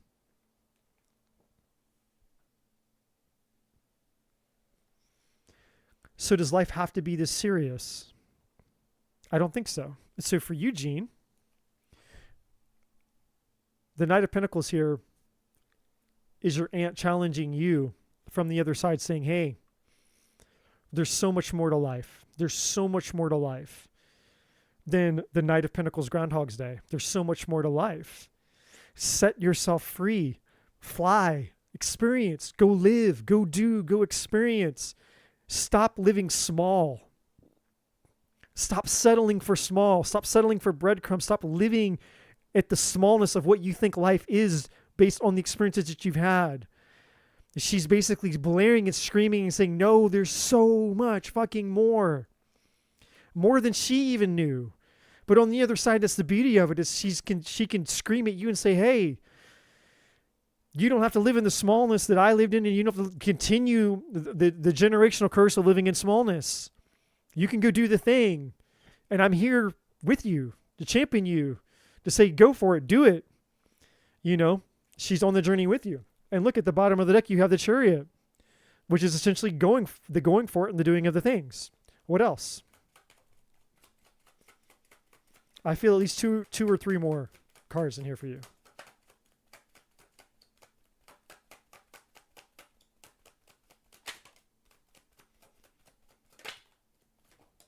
Okay. Yeah. So you have the Six of Wands, which is, this is you. The energy attached to the Six of Wands, we have the King of Cups in reverse, which I'm going to talk about in just a second. So I'm going to put I'll put him right here. And then you have a King of Wands as well. And he's upright.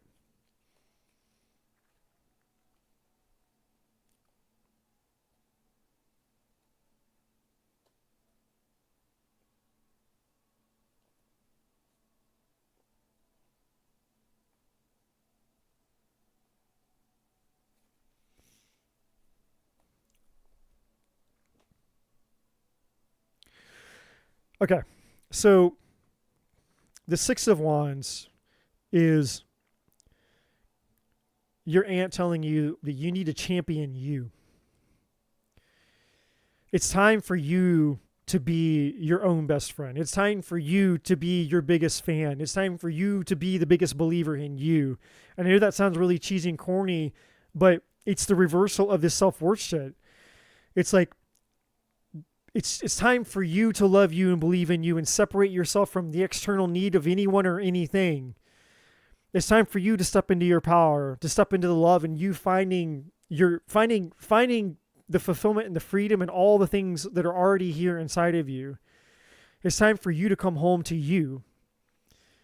And when you come home to you and you're fulfilled entirely, emphatically, 1000% content with who you are, and you know it, that you know it, that you know it, and that's the truth that's running and coursing through your veins, then you're ready. Then you're ready. You're ready for everything. Everything. You're ready to create. You're ready to empower. You're ready to live. You're ready to breathe. All the things that you want are on the other side of that. But anything less than that, anything that is something outside of you that calls to you, that you believe, in order for me to have or to acquire or to do or to become, I've got to go out here and find it. And the having of the thing can only be available to me so much as my own self-worth or my value or how worthy I deem myself to receive or acquire the thing. That's the matrix. That's the bullshit programming. That's the lie. That's not the divine inside of you. That's not the truth. And it's the acceptance of the truth that will set you free. And your aunt is here reverberating the message of freedom to you because she wants you to fly. And as you step into being your own best friend, your own hero, your own champion, you believing in yourself, you rallying yourself, you pushing yourself higher and higher and higher, and having the courage to say, you know what? I'm going to fucking love the fuck out of me like my life depends on it. I'm going to pursue me. I'm going to believe in me. I'm going to show up for me. I'm going to make love to me. I'm going to be the best motherfucking companion, lover, partner, thing, whatever. I'm going to make me my destiny, my purpose. Not in a conceited way, because that's not who you are, but in an empowering way.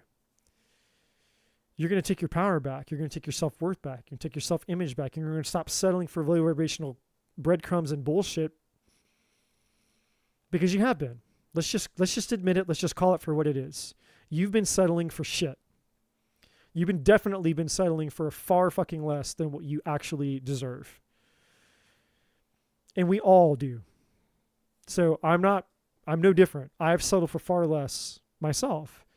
And that's how we learn.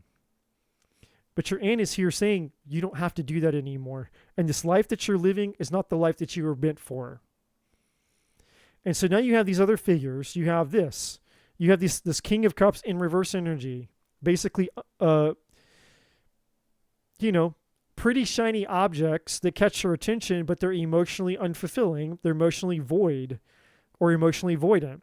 Your aunt is saying that's heartbreak. Your heartbreak is attached to these types of things. They look really good. They're really shiny, really pretty. And they validate the fact that they validate for you the part of you that doesn't feel worthy of love. So you get exactly what that part of you believes. There's a part of you that doesn't believe that you're worthy of love. So you essentially are attracted to men who don't have any love to give. And then you have this fucker over here, Mr. King of douchebaggery, who, again, pretty shiny. And he's got a really nice dick, and he might be really good in the bed, and he's got all the right things to say. But look, he's a piece of shit too. 7 of Swords. Imagine that. And so your aunt is wanting to pull back the curtain on the pattern that the reason that you keep attracting bullshit in your life is because it's validating for the part of you that doesn't believe that you're worthy of anything more than it. So let's just call a spade for what it is. Let's call the demon its name. Let's call it out into the light. We're calling the thing out into the light because now that it's in the light, it's in the truth, and the truth is what sets us free. And you're answering, that's not who you are.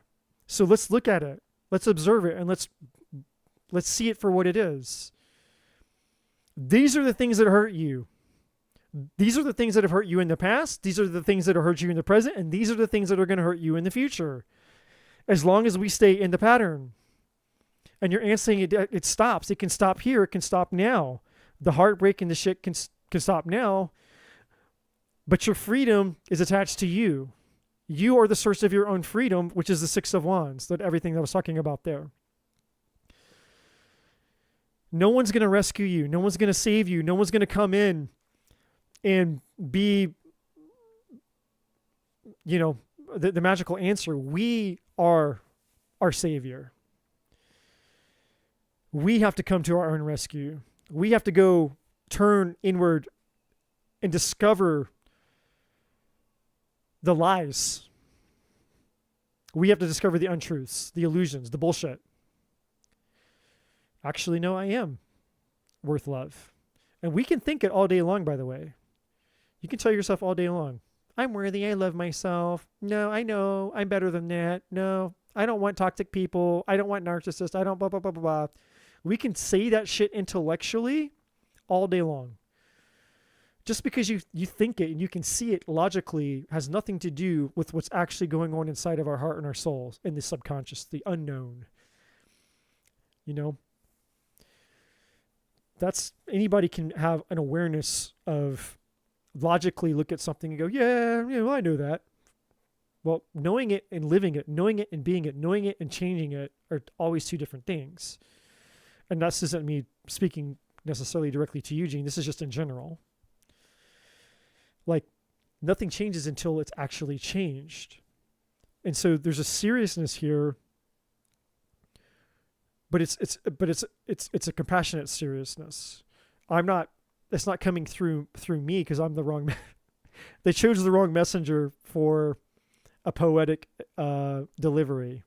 My delivery is not like, my delivery mechanism, the delivery system of Eddie Gilman is not.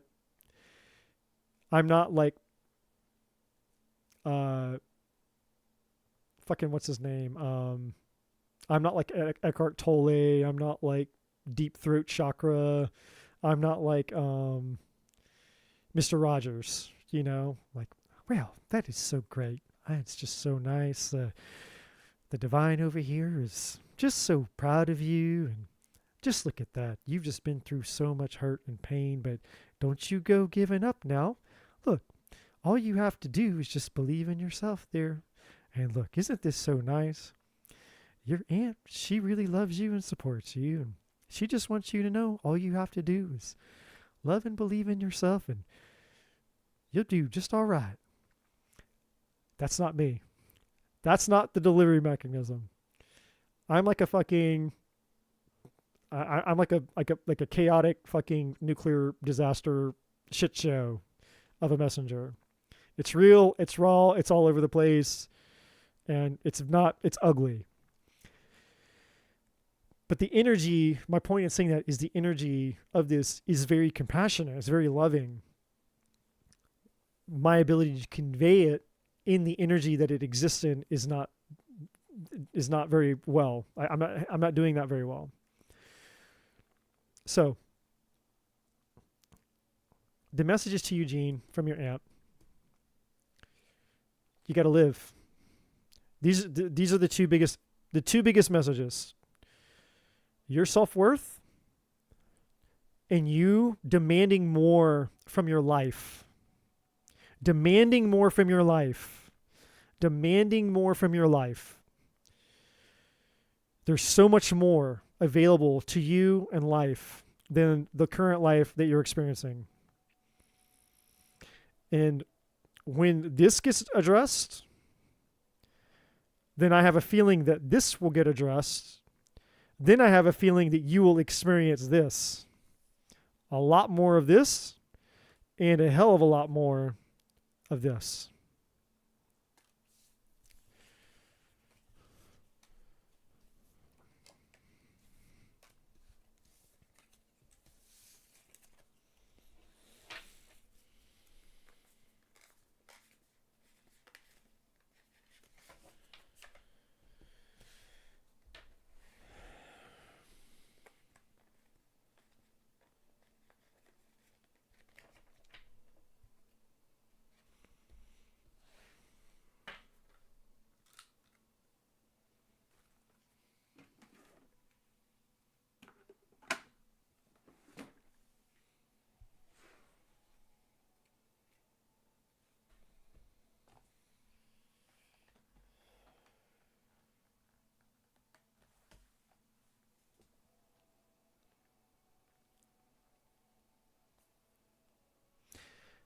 You're welcome.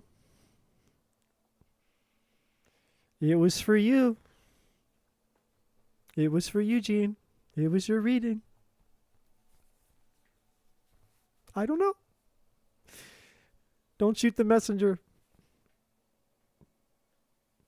Who all is here?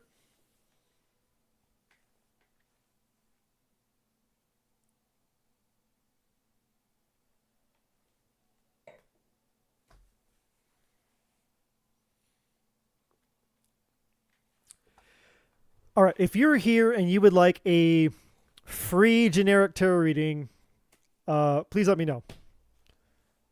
Gina is here. She is still here. Who else is here?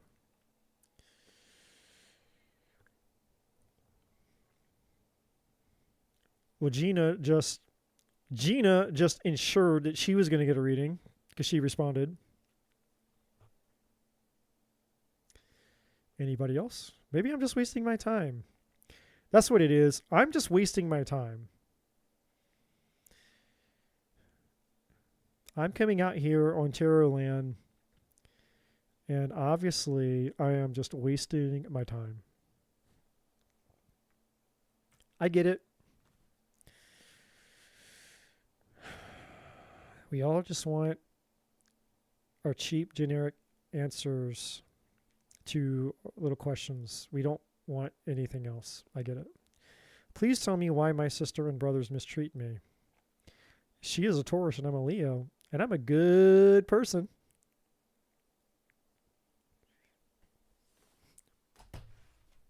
Okay.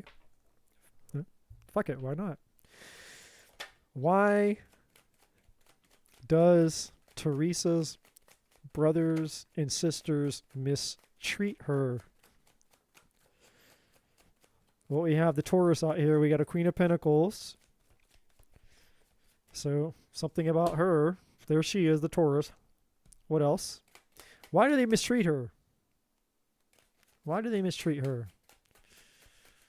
Jealousy, envy? Why do they mistreat her? What's the deal?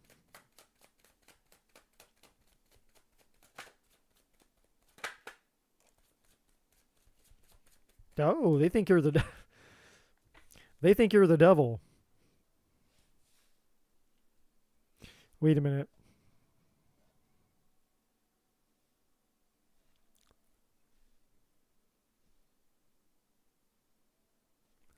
Why is the devil here?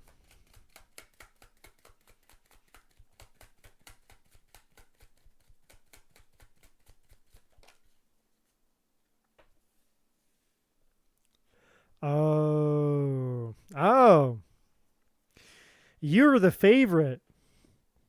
So the Chariot is talking about being torn.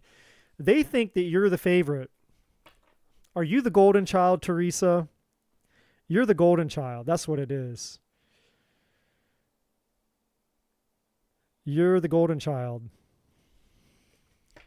They think you're the golden child, which is the Page of Pentacles here.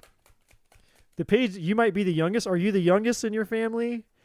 If you're the youngest of the siblings, then it would probably make sense because the youngest usually, like the oldest typically has it the hardest.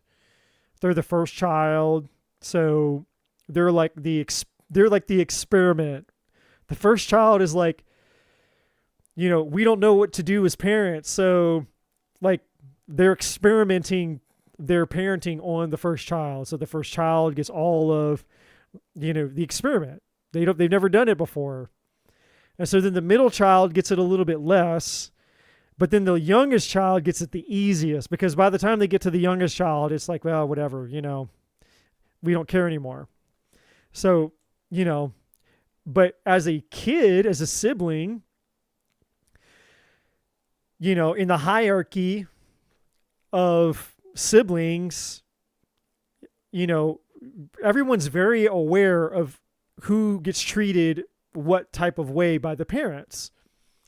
So, you know, when everyone's aware that, oh, well, the parents treated you differently than they treated me, it can create bitterness and resentment. So, that's probably what was happening. So like for me, for example, I just have one older brother. He's 3 years older than me. And when I was a kid, like my youngest memory of my brother was, this is, I don't know, this is way back in the 80s, early 80s. I was born in 81. He was born in 79 or 78, whatever it is. My math is terrible. So this could have been like 84 or 85, 1984, 1985, very young. And we were playing with these, they're like little logs, these little sticks that had different colors, but you could build things with them. I don't remember the name of them, but they're just different they're just little sticks that were, some were green, some were blue, some were red, and they were different links. And you could link them together with these little circle things, and you could build things with them.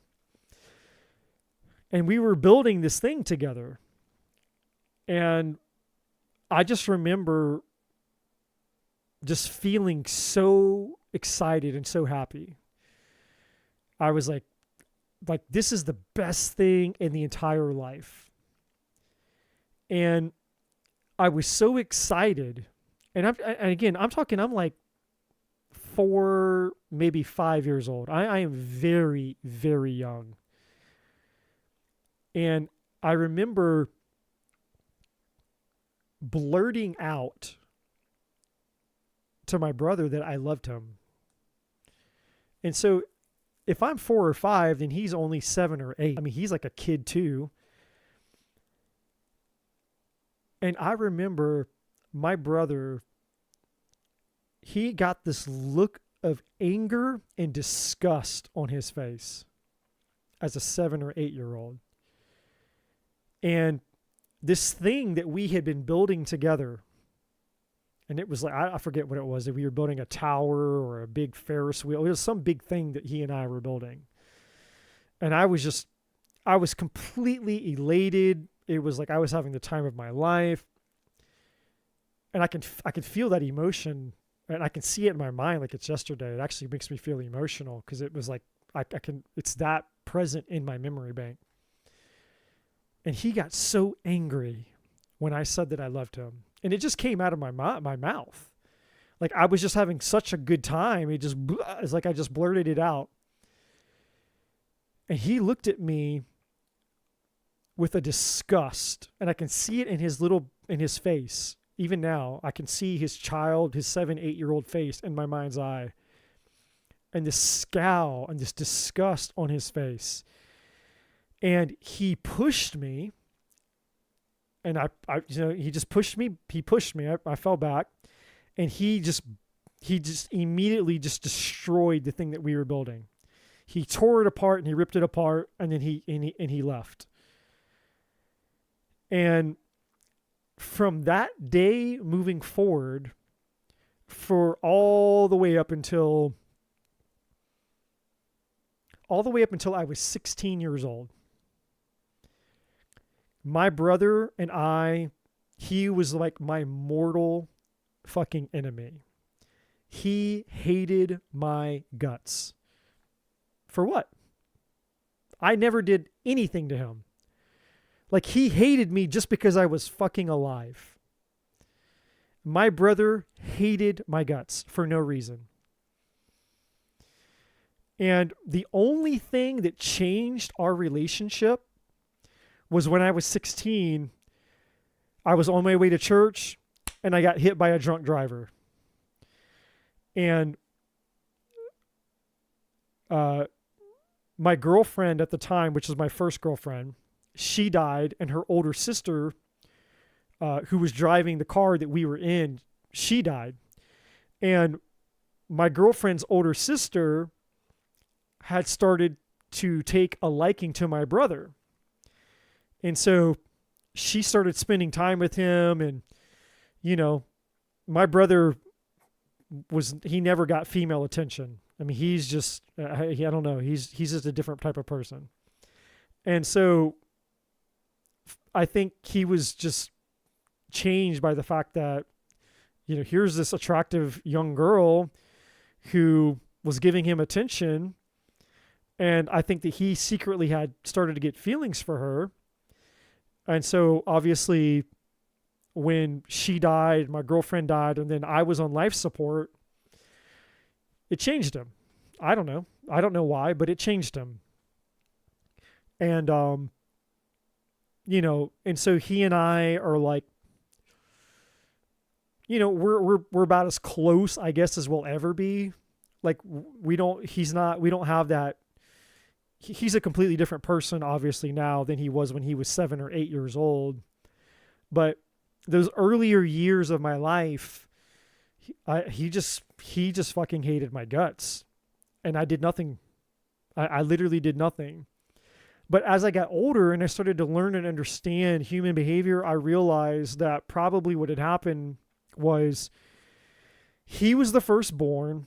He was used to being the golden child, because, my parents didn't have us back to back. I mean, there was a 3-year separation. And my mother admitted to me that I was an accident. She literally told me that basically the reason that I was born was because my dad didn't pull out soon enough, if you know what I mean. So I was basically oops, you didn't pull out fast enough baby. Thanks, Mom. Like, I was the accident. I was the super, super, super stubborn, overly ambitious sperm that was like, fuck you, no way. I'm coming in, whether you like it or not. Like, I was the sneaky little bastard that was like, haha, you think you're gonna, it's like all the brothers and sisters that died a lonely death on my mother's stomach. It's like, nope, I'm not dying, not today. And I snuck my ass in there, and so she got pregnant. But she admitted to me that I was an accident. I wasn't supposed to happen, but my father was not quick enough on his pullout game. And so I made my way in, and here I am.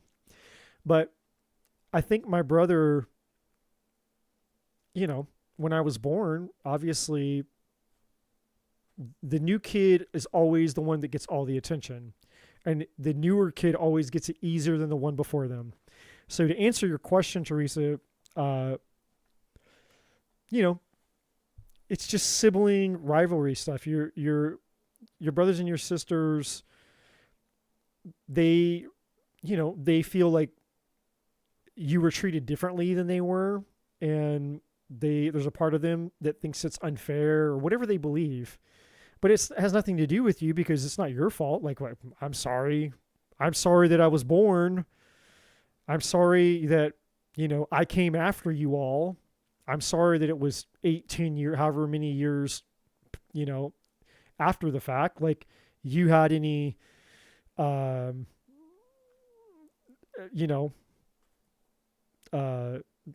it was, like it was your fault or something. You know what I'm saying? Like, it's not your fault. I'm sorry that I was born.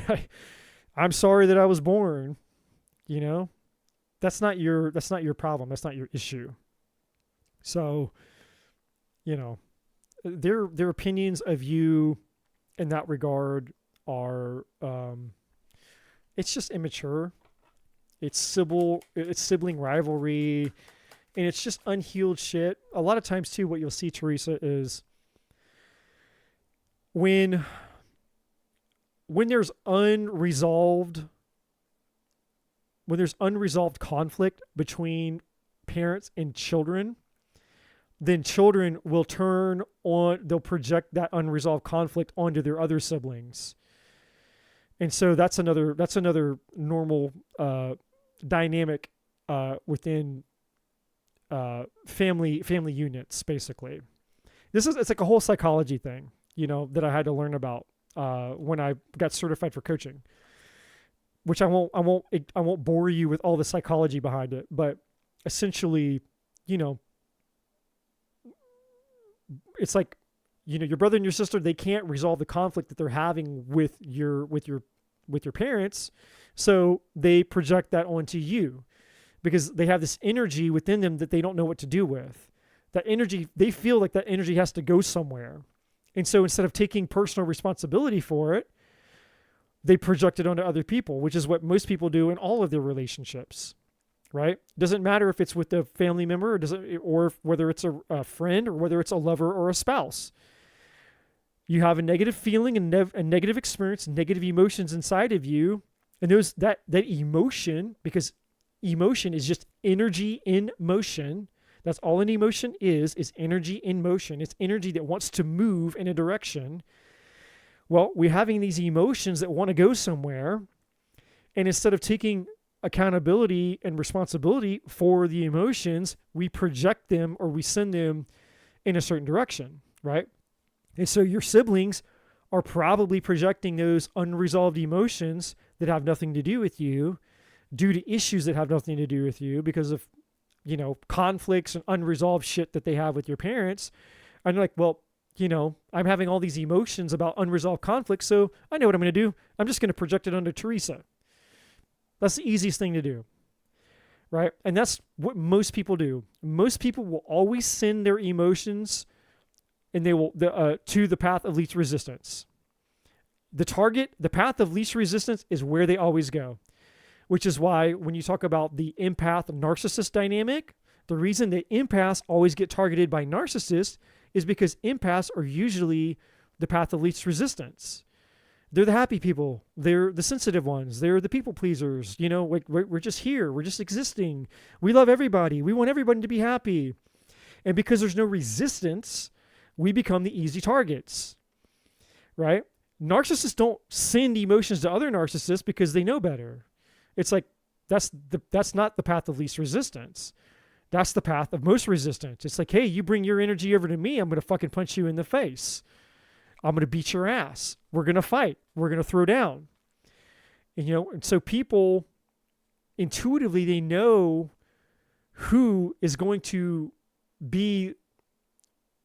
offer up the least amount of resistance to the emotions that they're sending. And this exists in all human relationships. Spouse, children, even your pets, even animals. You will project energy onto certain animals that you have certain relations. Like let's say you have a few dogs and a cat or a few cats and a dog. Well, you will treat each one of those animals differently. And what you're not aware of is there's a reason that you treat each one of those animals differently, even if you love all those animals, quote unquote, the same. It's like, well, I'm harder on the dog, but I'm easier on this cat, but I'm harder on this cat than I am on that cat. But yet I'm still harder on the dog than I am on all the animals altogether. But yet I love all the animals the same. That's some really complex shit. Yeah, that's how we are as humans. Because, this concept applies to everything. Not just human relationships, any relationship that you have with anything that you can have an emotional attachment to, this behavior applies to that relationship. You will always send your strongest emotions to the path of least resistance because it's the path of least confrontation. So the reason that you're being picked on by your siblings is because your siblings know that, hey, regardless of, what the underlying reason is for why they're picking on you, whether it's you're the youngest, whether it's unresolved conflict and trauma between them and their parents or whatever, they just know that, hey, we can send our emotions to Teresa because she's an easy target and she's the path of least resistance. She can be the punching bag for our emotions. What I'm not saying is that they're consciously aware that that's the reason that they're doing it. But regardless of whether they're consciously aware of the fact that they're doing it or not, doesn't mean that you have to be their punching bag. This is where boundaries come into place. This is where you have to have boundaries and say, look, I'm not going to be your fucking emotional punching bag. And, if you if you fucking hate me just because I'm the youngest and I was born, 8-10 years after you, that's not my fault. That's not my problem. And that's superficial and that's petty. Like, first world fucking problems. If that's the biggest problem you have in your life is the fact that I was born 8 or 10 years after you, first world fucking problems. Like, go actually find a problem to have in life, because there's many more severe problems to have. Secondly, even if that's not the reason that you have a problem with me, that you don't like me, it's still not my problem. It's still not my problem. And guess what? I don't have to let your problems with me be my fucking problems.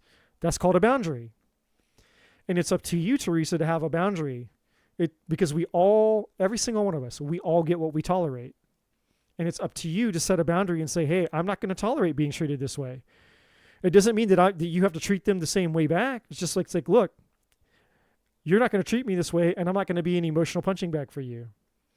And whatever problems you have, that's between you and yourself, or you and whoever the fuck else. I don't have a problem with you. I don't have an issue with you. I've never had an issue with you. So whatever issue is that you have with me, that's between you and you. And I'm not here for it. So I love you. Peace be with you, my friend. Boundary, and, wash your hands of that shit. And that's what I had to do with my brother. I had to come to the conclusion that for pretty much my entire life, I had no fucking brother. And after almost dying, I got 1/10 of a brother back. So I'm in a place now. I'm 43. He's 46. I'll be 44. He'll be 47. I'm in a place in my life, in a place in my relationship with him now, where if I was like stuck on the side of a road, if I was completely just like, just completely in despair, like, hey dude, I don't have anyone, can you help me? Like, he would help me. Like, if I needed help, he would help me. But do I have a close relationship with him? No. Am I ever going to be like buddy with my brother? No. This is as close as he and I will ever be. And it just is what it is. We are two very different people living two very different lives. And really, to be honest with you, the major connection point is the fact that our parents are still alive. God forbid, when the day comes and my parents are gone, I don't know if I'll ever see or talk to my brother again. I don't know if I'd ever have the reason to. I never talk to him now. And the only reason that I ever see him is because of like holidays and Christmas and like when you get together with the family. But, I don't wake up and I don't live in existence where he is ever a thought in my mind. It's like the only time that I even remember that he exists is when I see him for the holidays. And then after that, it's like I go back into my world, he goes back in his world, and it's like I have no concept of his existence anymore. And I know that sounds very maybe harsh or maybe whatever, maybe unfortunate, but it just is what it is. It just is what it is. So, so for you, Teresa, I would just say, don't take it personal. What your siblings, their opinions, their views, and the issues that they have with you, that's their shit. And you just need to learn to have a boundary with it and understand that, hey, look, I can't control them. Their problems with me are their problems. Like true family would be, I love you. and I'm here for you, and I support you, and I believe in you, and I want the best for you. You know, like a true family member is somebody who sees you and loves you and believes in you no matter what. That's just my opinion. So Shaylee is here, everybody. Mom Life is here. I haven't seen Mom Life in a while. Oh my God, I always, remind me again, Mom Life, is it Jeanette? It's something with a J, right? Your name. Am I right? Something with a J. Am I right? Is that correct? Is my memory serving me well? Or am I way off? Gina, are you still here? Is Gina still here? Gina's been waiting a really fucking long time if Gina is still here.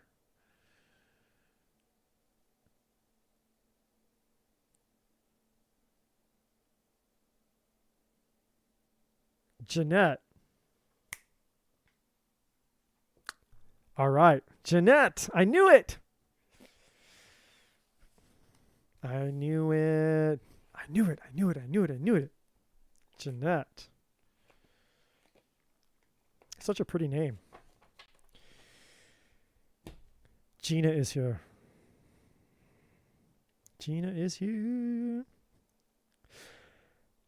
Gina, I'm going to do you next. You've been here for a while. And then whoever else. I guess just some of you late people walking in here last minute. I guess technically you West Coasters, it's not late, necessarily late. Let's see, West Coast, what, 12 o'clock? 11, 12 o'clock?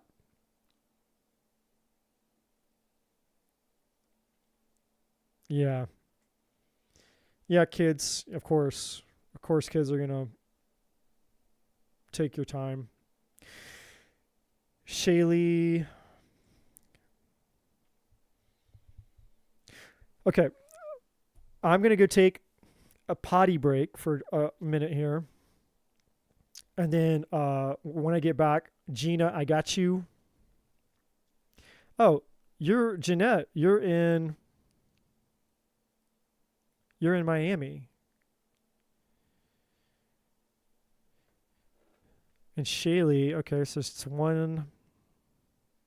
So you're in mountain. So Shaylee, you're in mountain time. You're not Pacific. Gina's like, I'm twisted. Anybody that I feel like I would have to take a special person to sit and listen to me. Maybe that's my own self-perception, though. I don't know.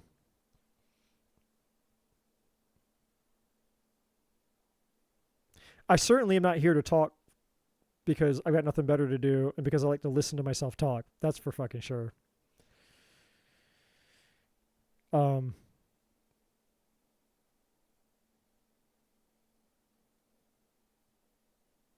This stuff is as much as it is fulfilling. There's times, if I'm being completely honest, there's times when I have a love and hate relationship with this. And it's because I'm a human. And as a human, there are times that I have expectations, as we all do. And I always have to remind myself that when I start to lose the desire or the enjoyment of coming here and doing this, I have to take a step back and go, okay, there's a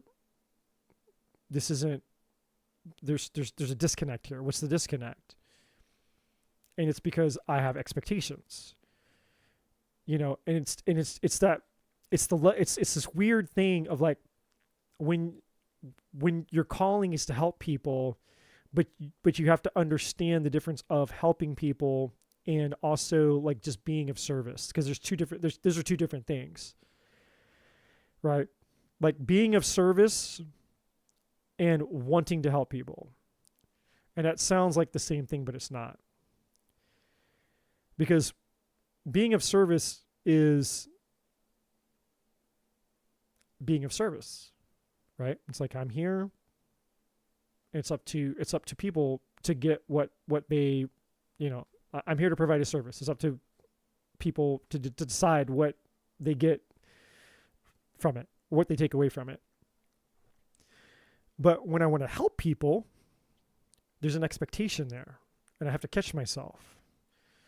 I don't know why I'm admitting this out loud, other than to say that it's just, I don't know, as a reader, there is the human part of doing this. It's not always fun, I guess, and it can be stressful at times, because I guess I have a love and hate relationship with just tarot in general, because I don't think that it really helps people. If I'm being completely honest, 90%, 95, 99% of the tarot channels that I watch, that I see on YouTube, aren't helping anybody.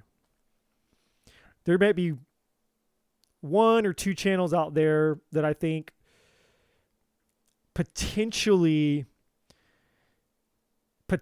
could have some useful practical content that's applicable, where if you actually did what the person was saying to do, you might actually get a result. But the rest of them, I think that it does more harm than good, because I think that people just get obsessed with wanting superficial answers to things going on in their life. Like, oh my God, I can get a tarot reading and it's going to tell me, ABC, XYZ, but then ABC and XYZ doesn't happen. And so then you come back to hear about ABC and XYZ again, but then it doesn't happen. So you get another reading about ABC, and then you just keep gaslighting yourself and breadcrumbing yourself and dangling the carrot, and round and round and round and round the tarot carousel you go endlessly, waiting for the thing to happen, waiting for the thing to happen, waiting for the thing to happen. And so I just refuse to be one of those people. And so I think when people come here and they're expecting a free reading, it's like they're looking for that. They want to hear it's like a scratch off, right? You buy a scratch off ticket for the lottery and it's like, ooh, let me play the scratch off. Maybe I'll win something.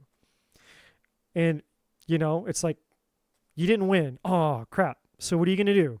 Do you buy another scratch off ticket, or do you go away? Or you scratch it off and it's like, hey, I want another free ticket. So then you turn in your ticket to get another free ticket and you scratch it off. Like, what am I going to win? And it's like, I don't know. You won $2, then you win $2 and you're like, okay, well, I used my $2 and it gave me a $2 scratch off ticket. And then you scratch off the $2 scratch off ticket, but then you didn't get shit. Like, well, damn. And that's kind of how I see tarot. Like, it's like, ooh, oh my God, like, am I gonna get the thing? And then there's like, oh, there's a glimmer of hope. Well, I saw this one thing happen, but then nothing happens. And so, I guess when you're trying to provide something that can actually help and benefit people, that's different than what people are expecting. I don't know. I don't even know if that makes sense, but anyway, I don't know. I guess I'm having a rant. I'm venting my frustrations as a reader,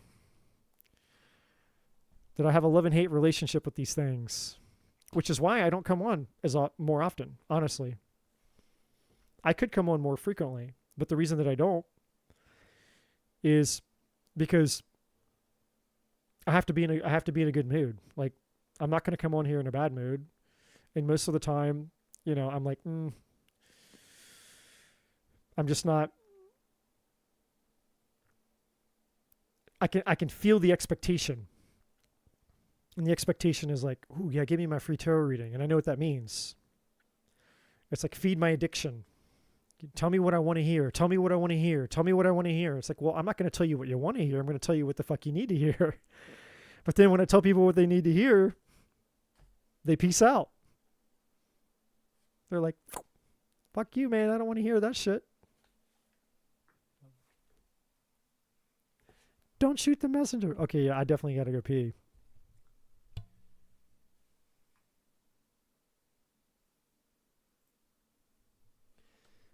I need to go pee and I need to stop bitching. Why am I bitching to you guys? I shouldn't be bitching to you guys. See, I got too comfortable. I'm too comfortable with you all. I'm bitching with you guys.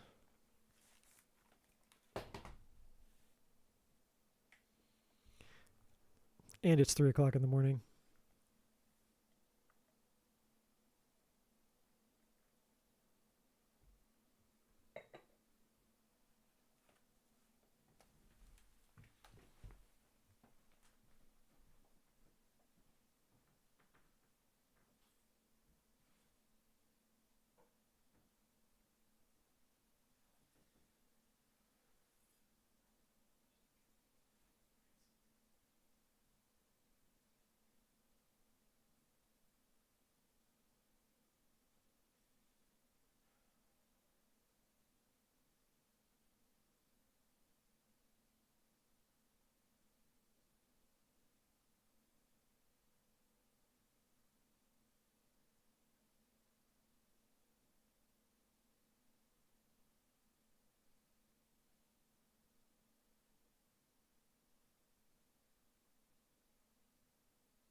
That can't be right.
Okay. What is coming towards me in the near future?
Okay. Boy, oh boy, oh boy, oh boy, oh boy. Oh my God. Gina. Holy shit.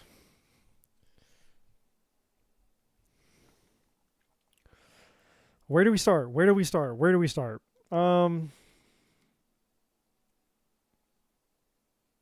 There's a lot of things, and there's no way that I can get into all the things. So first of all, I just want to tell you the divine obviously wants to say a lot to you, which is that's not a bad thing. So when the divine wants to speak and wants to say a lot, that's a good thing. As a reader, that tells me that there's receptivity. So anytime the divine has like a lot they want to say to somebody, it's always a positive. That's always a good indicator, because it means that you're in a mode of receptivity. Most people are not in a mode of receptivity. So, they get very quick, very short. It's just like, somebody comes in, they say, hey, I want to know about ABC, XYZ, whatever. Okay, throw a couple cards, get a quick answer, and off you go, because the divine wants to talk to people who want to have a conversation. Like, the more open you are to the divine, the more open you are, and the more, spiritually awakened to spiritually where you become, then the more the divine wants to have a conversation with you.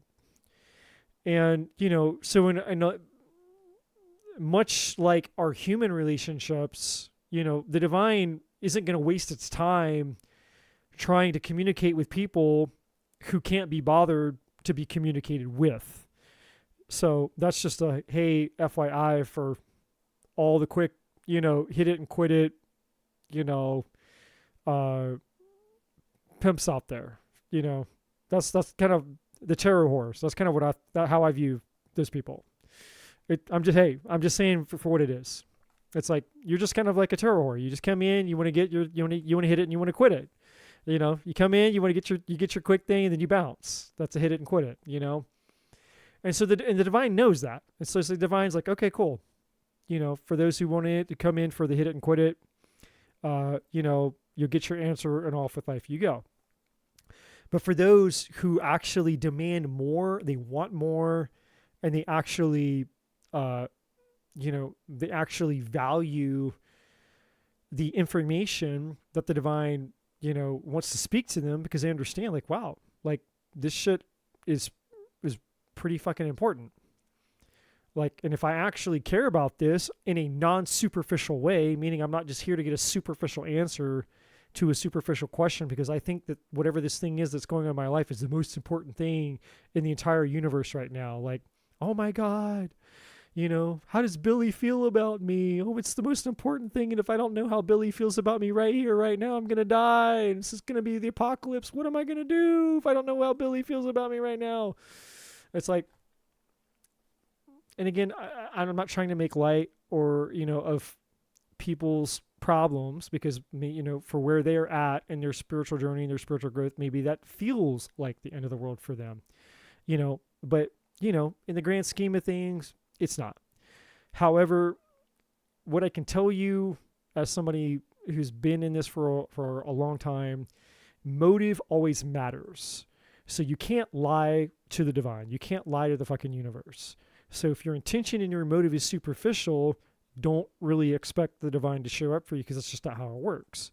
It's you're expecting the divine to lower the standard of what it is to your level of like, okay, you know, I'm looking for a genie, basically, a magic lamp. Like rub the magic lamp, 3 times, and the genie appears, and then grant me my wish. It's like that's kind of how a lot of people treat this stuff.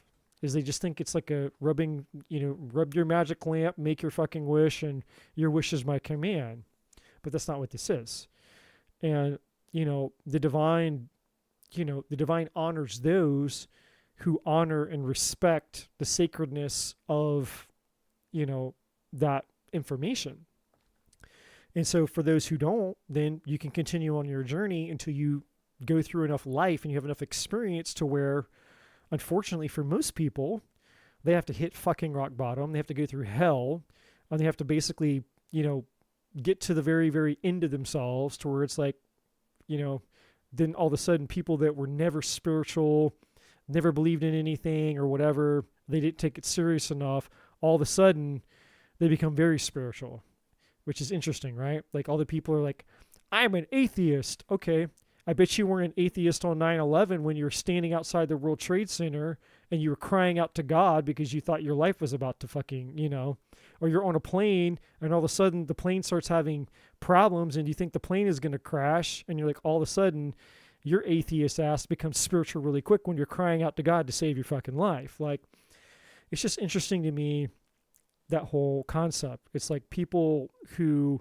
spend their entire lives kind of, I don't want to say disrespecting. I mean, it's kind of hard to disrespect something that you just don't value or you don't believe in, which you all have free will. We can all choose to value spirituality or not value it.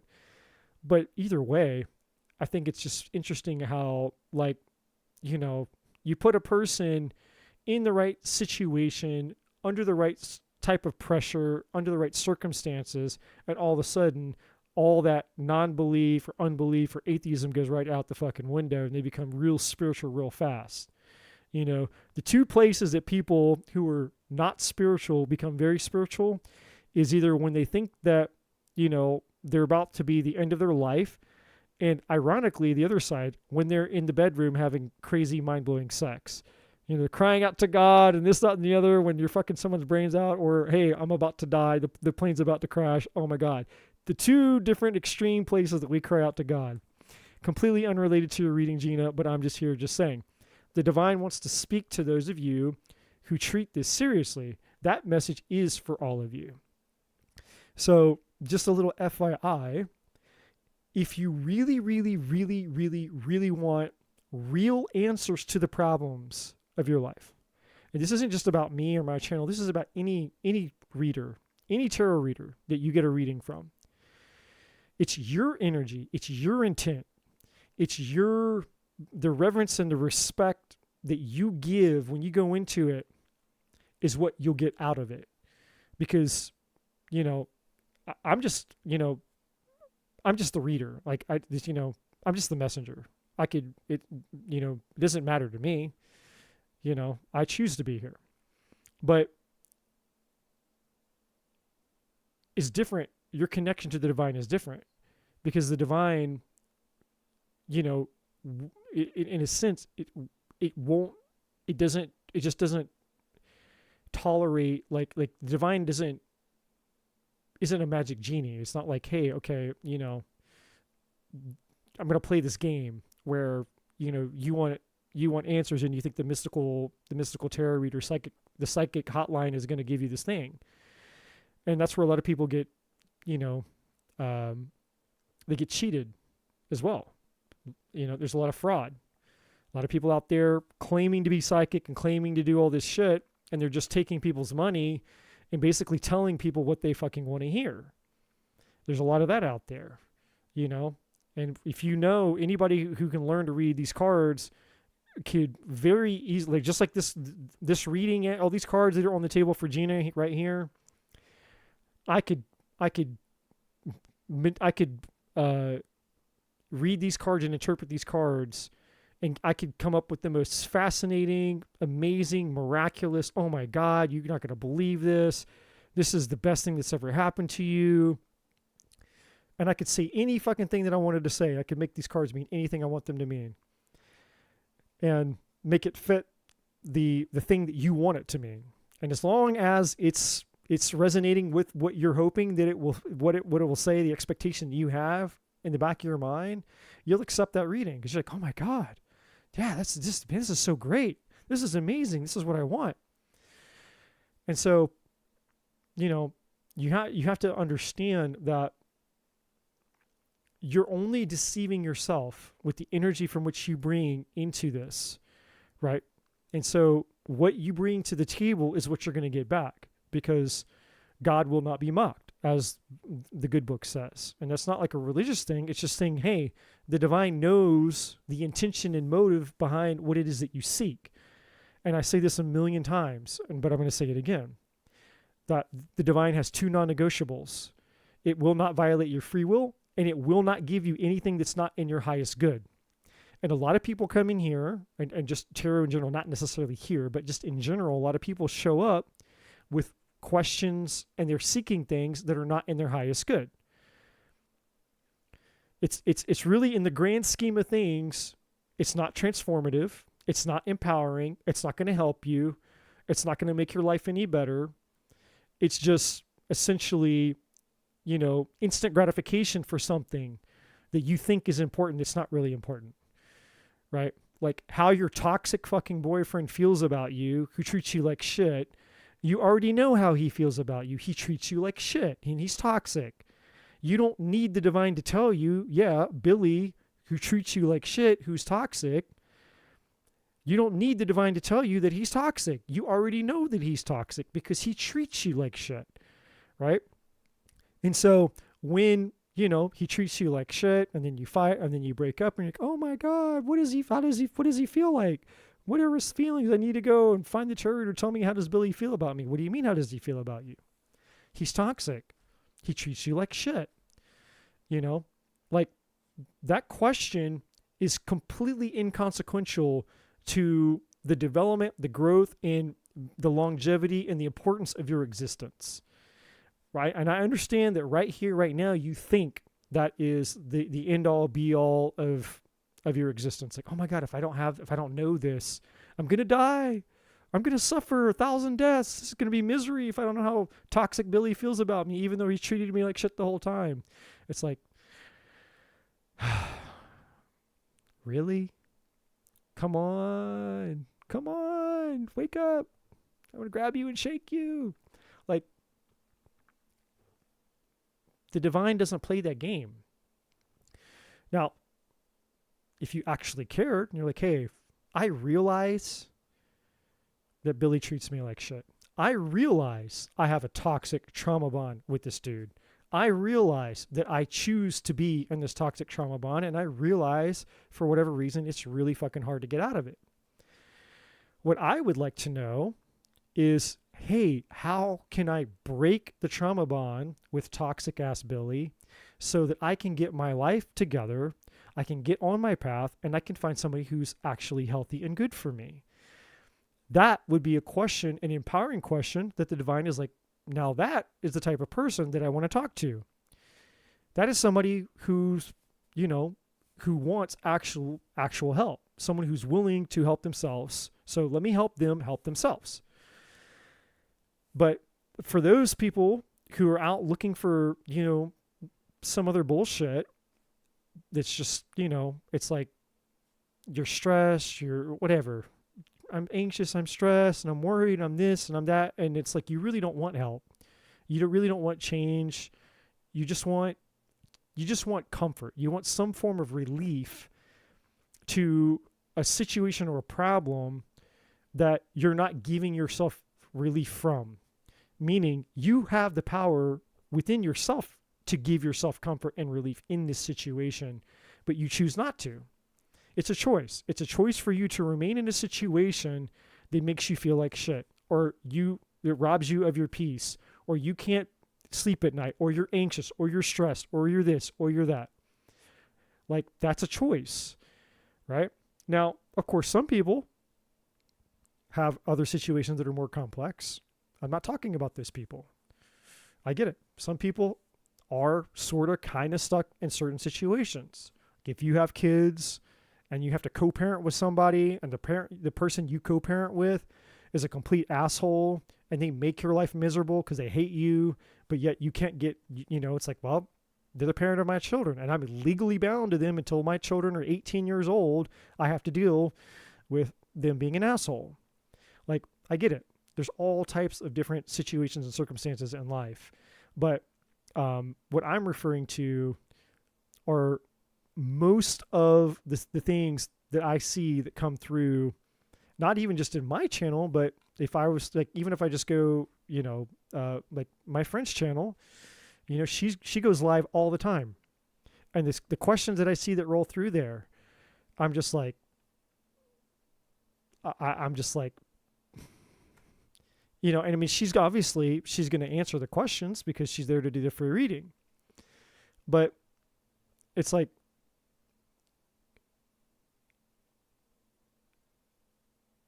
where I have is just, I feel like I have an obligation as an agent of change, because that's why I am here. I can't speak for anybody else. But the reason that I am here is to end the madness. So it's like, if you want something to be different in your life, you have to demand more. And you have to get to a point within yourself where you go, okay, like, on the grand scheme of things, this problem, this issue that I have, this question that I have, like, is this really the do or die question? Like, if someone was holding a gun to my head right now, would this be the question that I'd be asking? If I wake up tomorrow and I found out I had 2 weeks to live because I had fucking terminal cancer, hey, you're going to die in 2 weeks. Is this the question that you want to ask? Like, it's that, like, I don't know. I guess what I'm trying to say here, and there's a reason this is coming through, is because if you go to my videos, you go to my playlists, and I've talked about this before, but for whatever reason, the divine wants me to talk about it right now. And I didn't want to talk about it. I literally went to go pee, and I was like, all right, cool. Yeah, I'm getting kind of tired. Let's just knock out whoever's here. Like, just do the readings and go to sleep. And because I actually do have to wake up like in a couple hours and actually do work today. So I'm not going to get any sleep, but that's fine. And so I sat down, and the divine's like, nope, before you get into this reading, we're going to talk about something. And so this isn't me on my soapbox, because I didn't have a soapbox. I was done with my rant. This is the divine. This is the message. And this goes back to, for this year, a healthy reminder that this year is going to either be one of the best years of your life, or it's going to be one of the worst years of your life. And you can see that. I talked about that in a video on my playlist called The Universal Year The Universal Year 9, Part 1 and Part 2. And so there's a little bit of a reminder here that, again, it's like, it's real easy to get caught up into just letting life happen. Like, we just forget about things and we're just living life the same way. We wake up and do the same thing. And, we think, the little things that are going on in our own little existence is all that there is, because that's all that there is right now. And we have no fucking clue, like, what the grand scheme or what the big picture is here. And so, for those who have had the luxury of just kind of like doing life on kind of a lower superficial level, it's like there's going to be a huge wake up call for many of those people. And the divine doesn't want people to have to suffer and go through unnecessary pain, loss, and all kinds of shit. Because this is the warning, basically. And that's not me being doom and gloom, but I have to say what I'm being led to say. And it's not just me saying it, by the way. There's lots of other people on lots of other channels, spanning all of spirituality, whether it's astrology, whether it's near-death experiences. You just go out and pick your spiritual channel. Pick your favorite spiritual woo-woo channel. All the woo-woo experts are saying the same fucking things. That this year, it's like come hell or high water. So which side of the coin do you want to be on? And so, the way that I interpret this energy is it's just like kind of like a gentle reminder of if you have access to the divine, you have access to ask a question to literally the creator of fucking everything. What question do you really want to ask? Do you really want to ask about what are Billy's feelings about you? The creator of fucking everything. You have an opportunity to come into the presence of the creator of fucking everything and ask a question. What question do you want to ask? Like if and when you can take that opportunity seriously and understanding it from that perspective, like this isn't me just asking cards. It's not you talking to me even. I'm just an interpreter. I'm just a translator. That's all I am. Forget that I'm even here. I'm just a talking face. Forget me. You're coming here to communicate with the literal creator of the whole fucking universe, of all dimensions, of everything. You're inquiring of infinite intelligence.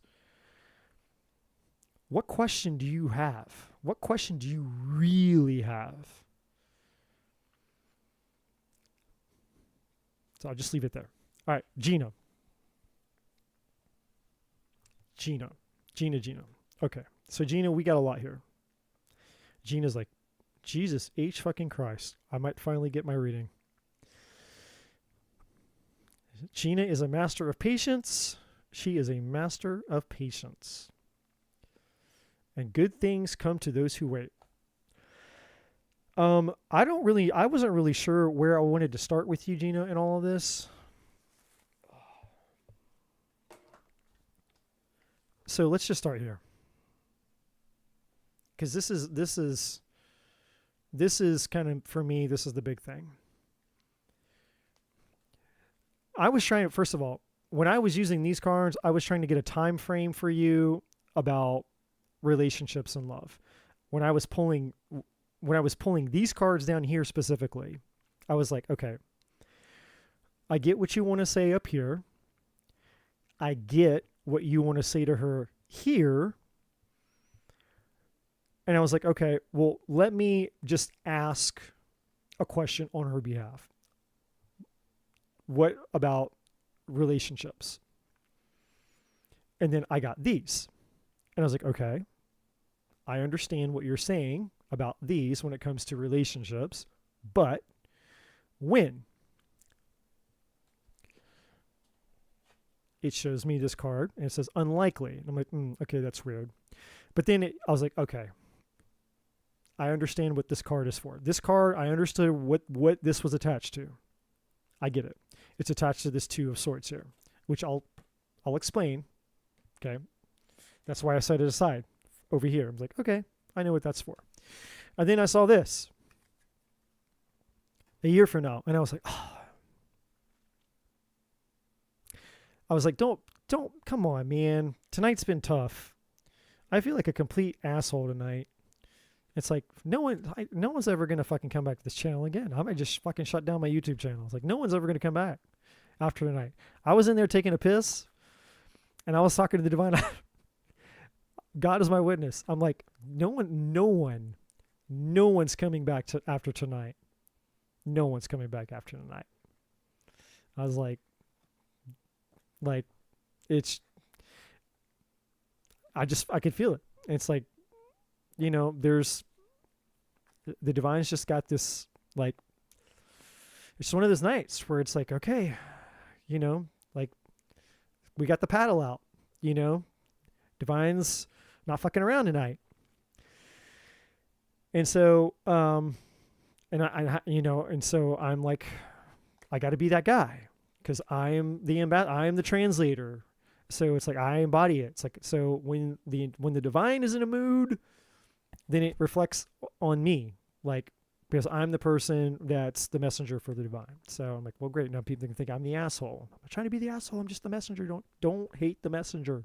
Don't hate my channel. I'm just here with the messages.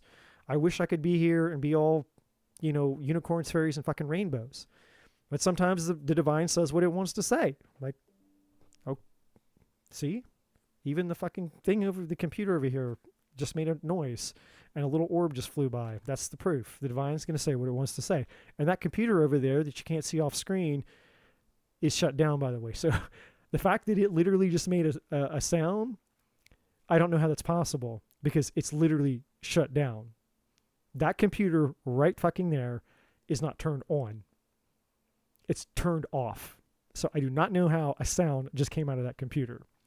It's not even possible. But we'll not get distracted by that.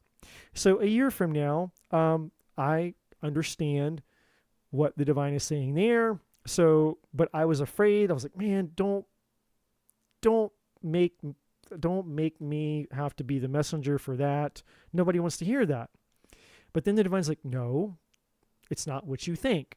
I'm like, okay. So the year from now is not what I thought.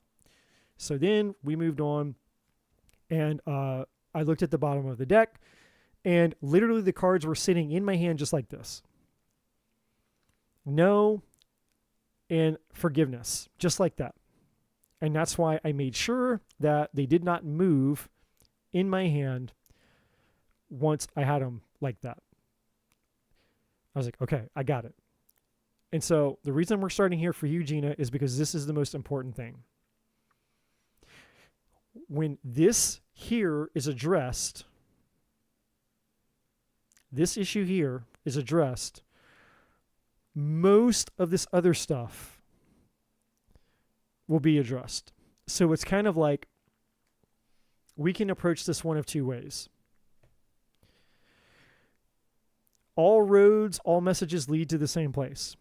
All of this, all these cards are going to essentially be addressing this over here. What I just, well, fuck.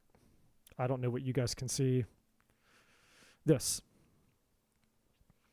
I changed my setup. I'm used to having a monitor over here where I can see. Now everything's over here. But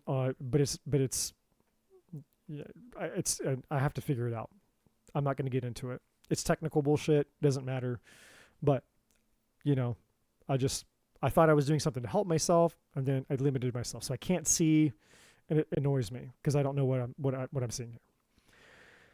But anyways, it's like whatever we talk about here with these cards, we're going to be addressing here. And whatever we address here is going to be reflected in the cards here. So it's all the messages. Everything has to do, basically, is going to circle back around. It's all going to come back around to this. So this is kind of the cornerstone here. This is the central issue, is forgiveness here. And essentially, the no with the exclamation mark has two energies attached to it. And my friend, that I will not, that I won't bullshit you. And that I have to tell you the truth. I sense that there is somebody that you think you have forgiven. And maybe intellectually you have. And I know this is going to sound like a mind fuck. And the best way that I know to relate to this is like with people who grieve. Like, for example, so 1997, my girlfriend died in a car wreck. So last year, 2024, like, I don't know what's the math on that. I'm terrible at math. What's the math on that? how many years? Like 27 years, 26, 27 years? What's the math on that? Hold on. 1997 minus, nope. Start over. 1997 minus 2024, 27 years. So 27 years. 27 years later,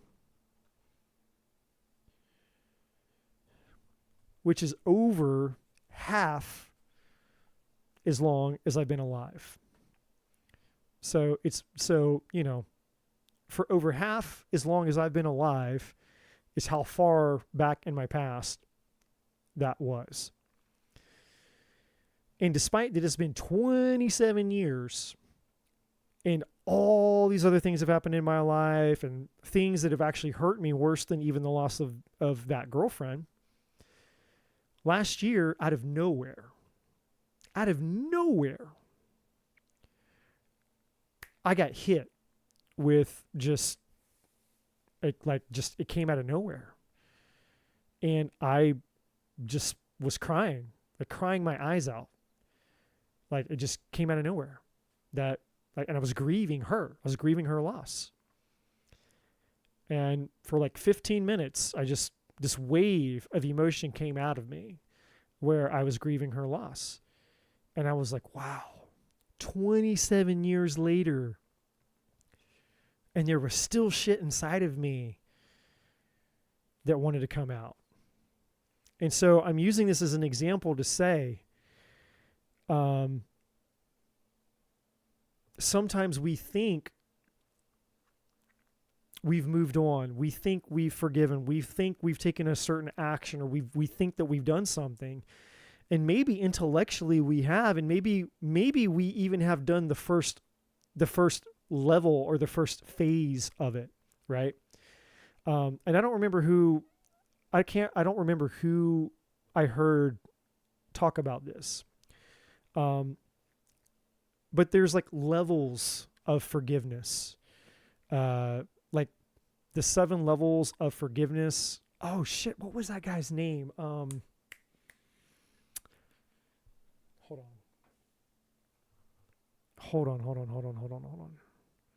What is this guy's name? This is important.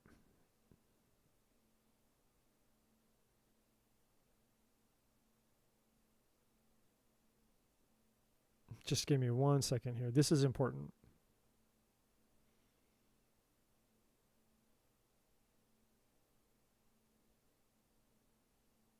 Here we go.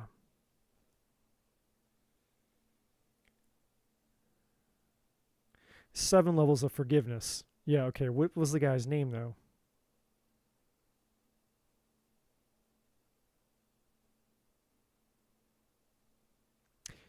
That's right. Okay.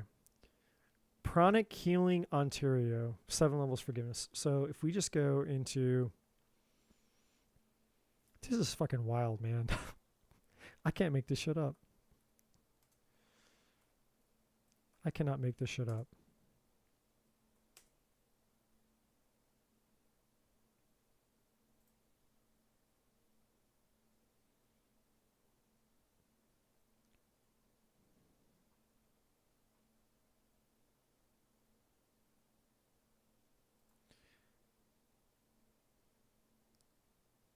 Come on. No.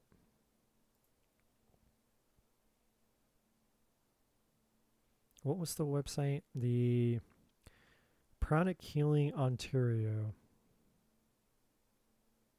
There it is. This guy? Yes! Yes! I found it! Holy shit. Okay. Here we go. The 7 levels of forgiveness.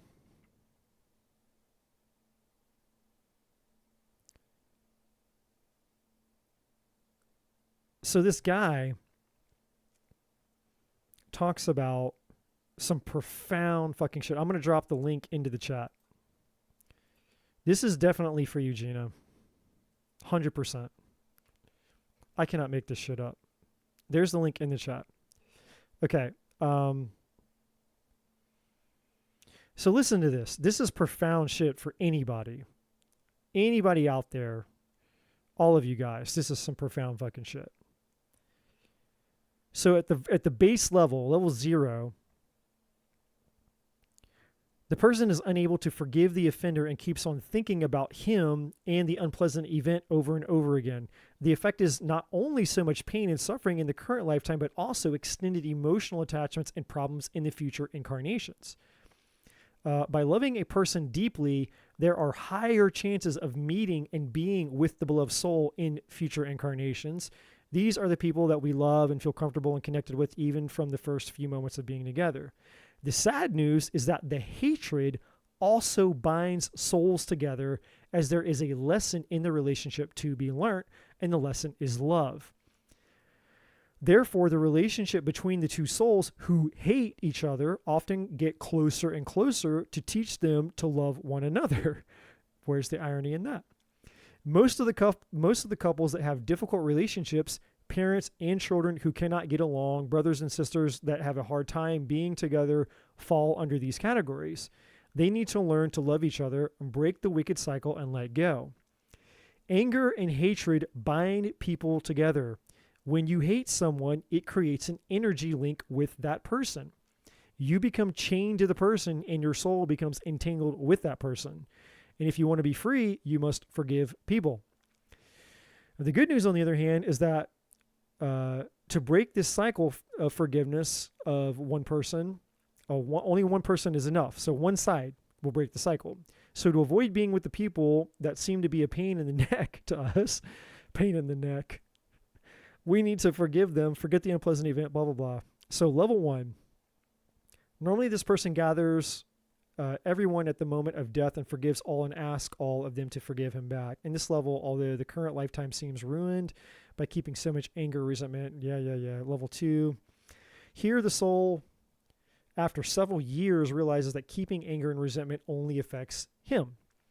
In some occasions, the person who has caused hurt might not even be aware of their actions. Therefore, they decide to forgive and let go of the pain and suffering. There was something in here that was profound. I'm trying to find where it is in here. I mean, it's all pretty profound, but there was one thing in here that I thought was very profound when I read it. Because it talks about how we become the people that we're unwilling to forgive. It was very fucking profound.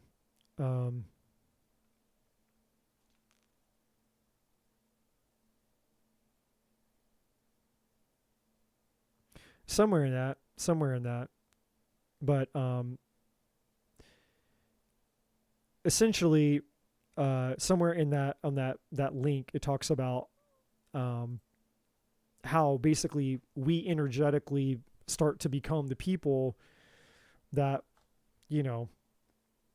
like essentially the result of unforgiveness, we become them, more or less. But anyway, so there's something in that. The 7 levels of healing that came out here, or there's not healing, forgiveness. Because there's something here, that it's unconscious for you, and the divine is wanting to point it out to you, because it's not something that it's not something that you're intentionally, rather. It's not like, hey, I'm trying to not forgive somebody. It's more of like an unconscious thing. Like the example I gave earlier, it's like, I didn't know that there was a part of me that had to grieve. And so there's a part of you that's still holding on to something that hasn't been forgiven. And the no is interesting here because there's 2 energies attached to this no card.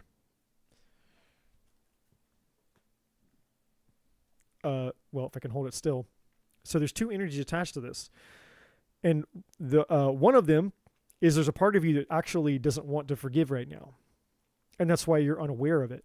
That's the number one reason that you're unaware of it, is because there's actually a part of you that doesn't want to have to forgive. It's like, no, fuck that. I'm not going to forgive. And it's weird because it's like there's that part of you that knows that once it comes into your awareness, then it'll have to be addressed. And so as long as it can stay out of awareness, then the unforgiveness can be held on to. And I know that's really sneaky, but that's also, if I was to get super analytical about it, it's called fragmentation. So what fragmentation is essentially, human beings are very complex. And when we fragment we go through fragmentation for a lot of different reasons, but it's very common to fragment our painful experiences, because when we fragment those parts of our of our trauma, painful experiences we go through, it makes them easier to handle. So in other words, whatever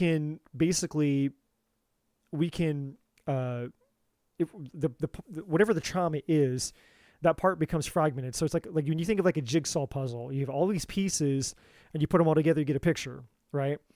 Well, the part of you that was affected in the trauma or by the trauma is fragmented into multiple pieces. So there's the you, the wholeness of who you are, that once affected by trauma, whatever happens to you, you deal with it compartmentally. So it fragments so that it can be handled. So the part that's hurt, that gets categorized in your nervous system, in your psyche, as its own entity, or it's even its own personality. So a lot of people who, manifest multiple personality disorders and all these different things, like, it's because of fragmentation. It's a very extreme version of fragmentation, but it's still fragmentation. It's, in other words, they attach a personality to each separate fragment of their being, essentially, is what that is. But it's on a very extreme level. But in normal levels of fragmentation, basically what's happening is each one of those emotions, or, really, I guess it would be more of an emotion, it's fragmented and it's categorized separately. So it's the part that was painful, that's different. The part that was the anger, that's categorized differently. The part that felt like a victim, that's different. The part that's the game, the guilt is different. The shame is different. The blame is different. It's like each one of those emotions that are tied to the event are separated. And when they're separated and they're apart from each other, then you as a person, you can handle it. Your nervous system can process it and handle it differently than if you were to have to take it all on at once, right? So another example of this, is memory loss. So one of the reasons that people have, so let's say, God forbid, but let's just say that you were molested as a child. And so you grow up and you disassociate from the opposite sex, or you start to question, like, if you're, like, for example, if you're a male now, because it's pretty common, more common than not, for women to speak up about, and even then it can be rare, but it's more common for women to speak up about being molested, by a male, even female. But women are more vocal about things, their trauma, than men are. So I'll use a male example, because males, again, typically don't speak up about it. And even women, for the most part, don't even speak up about it, but they're more vocal than men are. So imagine you're a male and you're molested as a child, as a male. So you're even less likely than a female to have a conversation about that. But you have memory loss. You don't remember. You know that you were molested, but you don't remember. You can't recall the actual event. It's like there's a part of your brain that wants to block it out. Well, that's a form of fragmentation, because essentially what's happening is it's trying to protect you from having to deal with all of the traumatic, all of the experiences, if you had to actually sit and deal with it consciously, because you just wouldn't be able to function, because it was such a traumatic event. Just like me, I was in a car wreck.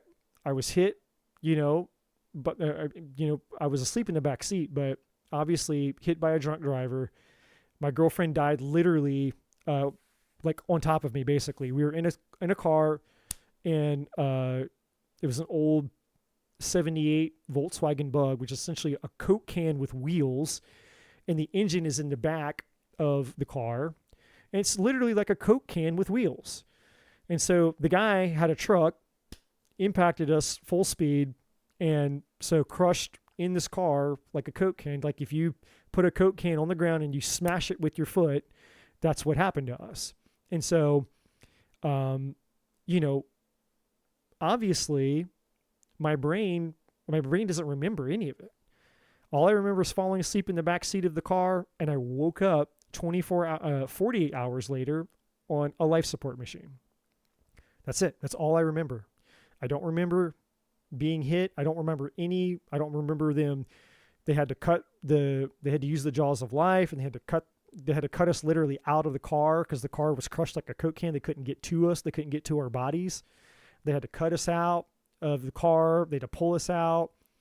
And, we were completely fucked up. And so I don't remember all of that. Now, they said that I was awake. They said that I was conscious when they pulled me out of the car. I mean, I can't imagine I wouldn't be, but I don't know. I have no clue what I don't remember it. And so the memory loss is a form of fragmentation because it's protecting me from something that my nervous system couldn't possibly handle if I had to take all of that on in one instant, one moment. And so a lot of times, going back to the analogy of, let's say, a man or a boy who's sexually molested and he grows up disassociating with himself. He disassociates either with masculinity, he disassociates with men, he might even disassociate with women if he was molested by a woman, right? And that could go one of two ways, right? That can turn into like weird incest type of things. It's interesting. A lot of people who have a lot of ancestral type of stuff in their family was due to not molestation from a male figure. Like if a male figure of a male kid was the one who was molested, and he has ancestral stuff going on with his sisters, it wasn't because of a male molesting him. It was because of a female molesting him. Interestingly enough, and that goes down to a whole other psychological rabbit hole. But he can disassociate with his sexuality, and so then as he grows up, he thinks that he's gay, right? Or maybe he becomes transgender. And I'm not here to bash that. Okay, I'm not like anti-gay or anti-trans. I'm not one of those people. I'm a love everybody person. But there's reasons for why people do the things that they do, even when on the surface, the reason that they're saying the reason why it occurred is not the reason that it occurred. 99% of the time, in those cases, there's a fucking trauma. There's something unhealthy. There was a trauma. And even if the person doesn't rationally understand what the trauma was, it's because of fragmentation. So this whole concept that I'm explaining it's not just relegated to trauma. It can be relegated to anything. It can be relegated to addiction, relegated to unforgiveness, anger, OCD. Like, we're just complex fucking human beings. And so you won't know because there's not really any warning or indicators for this. It just takes somebody who specializes this shit and understands by seeing patterns through enough people to go, oh wait, I think this is a fragmentation pattern, right? And whether or not you know that, whether the person that's working with you or whoever, obviously they're probably not going to say that. Like, they're not going to, as they're evaluating and putting the pieces together, no pun intended, they're not going to go, oh, I think you're having fragmentation or whatever. But I'm mentioning it so that you can understand how you work as a human being and how we can have our head in the game. We can be working on ourselves. We can be doing all the right things. And yet there can still be these things that show up at times, and it can feel frustrating because you're like, well, wait, I thought I did this. Wait, I thought I worked on that. Wait, I thought I overcame that. Wait, I thought I conquered that mountain. And then something shows up and it makes you question if maybe you actually have grown, evolved, or changed as much as you thought you have. And if you're not careful, when that sneaky thing shows up, it can make you spiral, make you question yourself. And that's the last thing that we want. We never want to go backwards in our personal growth or personal development, right? We always want to know that we're constantly moving forward, that when you've conquered the mountain, you fucking conquered the mountain. You don't have to go back and climb that mountain again. So the fact that something shows up that you thought that you dealt with doesn't mean that you dealt with it. It means no, it hasn't been dealt with. It just means that you've crossed into the next level of it, right? Hence for you, Gina, why the 7 levels of forgiveness came up, because there's levels, right? It's not just, hey, I forgave. So I thought I forgave and I meant it. The first time I forgave, I thought I meant it. It's like, well, that's true. The first time you did, you passed level 1, but then you have to get to level 2. And then maybe there's forgiveness at level 2 that's different than level 1. And so I'll just give you one more example from my life, because the divine wants me to. So for me, and this is just me being very vulnerable and open with all of you guys, because I'm human like you guys. And so again, what better way for me to make this make sense than just to use an example from my own life? So in the last 2 years of my life, I have done nothing but continually obsess over my personal and spiritual growth. And that's not normally like what I would do. Like normally, and this is after I left out an important part. Obviously, this was after ending a relationship with somebody that I thought was going to potentially be the person, right?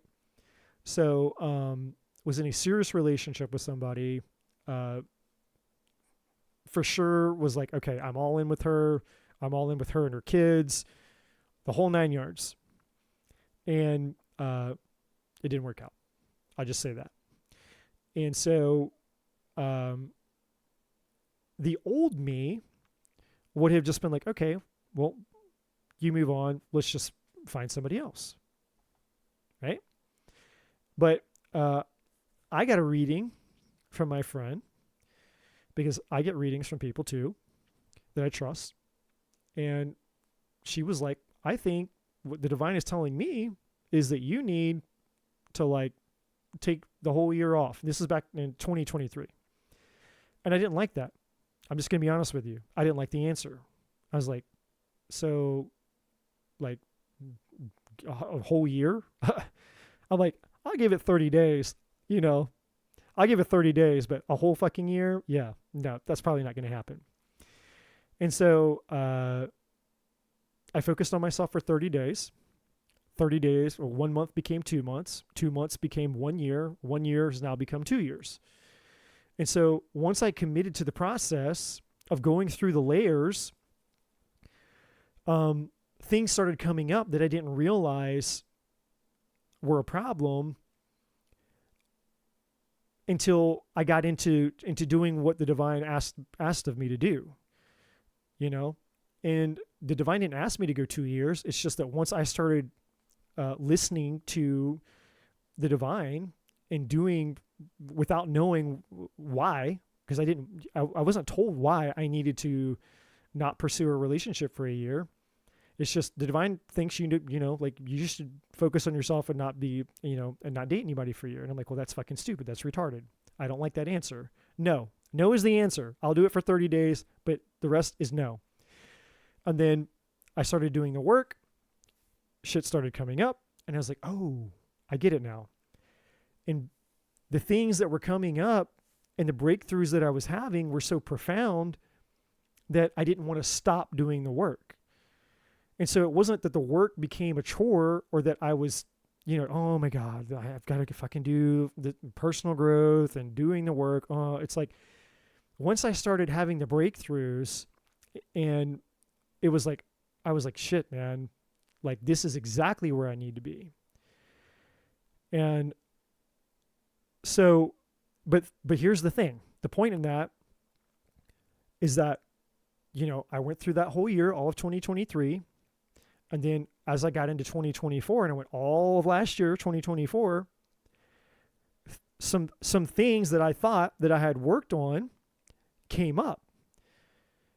But it was from a different, it was coming up, but it was like the different version of it. And it made me realize, I was like, holy shit, there are things that I'm working on that are like, they're stacked. It's like I beat the boss, whatever you want to call it, like whatever the thing is. For me, confidence, self-esteem, self-worth, scarcity in regards to money and abundance, clarity in regards to my purpose in life, and my big one with relationships is expectations. I was like, shit, well, that was a brand new one. That was the latest. So this was like a two week ago revelation. And it's like having to take accountability for the fact that the reason that, I've missed out on a lot of good relationships had nothing to do with the people I was choosing. It had to do with the fact that I went into those relationships with crazy fucking expectations, but I didn't see it that way. I didn't think that way, but the divine was pointing it out to me. And it's like, hey, you're going to struggle in your relationships the rest of your life if you basically from now moving forward is no expectations at all. None. That doesn't mean tolerating bad behavior. It doesn't mean not having boundaries. It doesn't mean just choosing anybody. It just means that they get to be 100% them. I get to be 100% me. And that's it. That's it. Period. Right? And that's scary.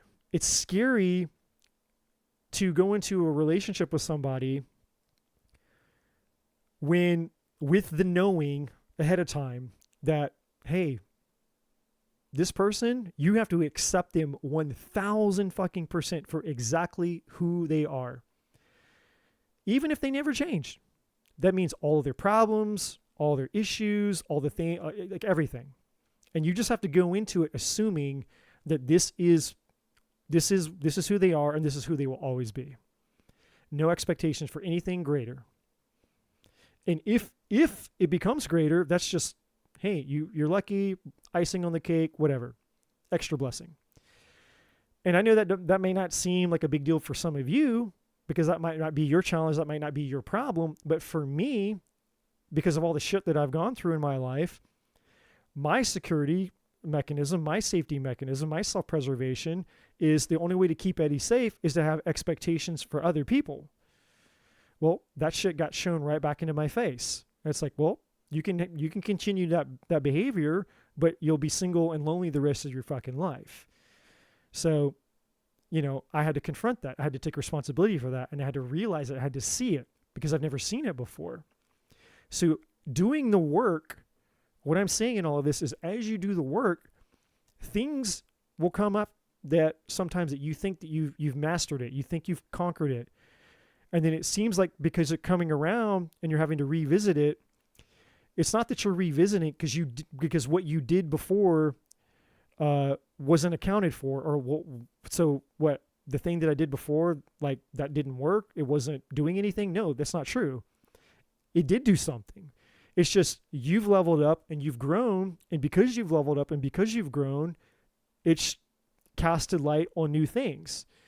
And sometimes some of the things that we've worked on in the past are actually bigger than we realize. And so it's like we're taking chunks out of it, right? So whatever that thing is for you, right? If it's anger, if it's unforgiveness, if it was a trauma, whatever the thing is, we all have a thing. And as we level up, it's like we're taking chunks out of it, right? So in this, if it's like a forgiveness thing, it's like, okay, you forgave the first time. Well, bam, you knocked a huge chunk out of the block. But then you come back around, you're like, oh shit, I got to do it again. So bam, you hit it a second time.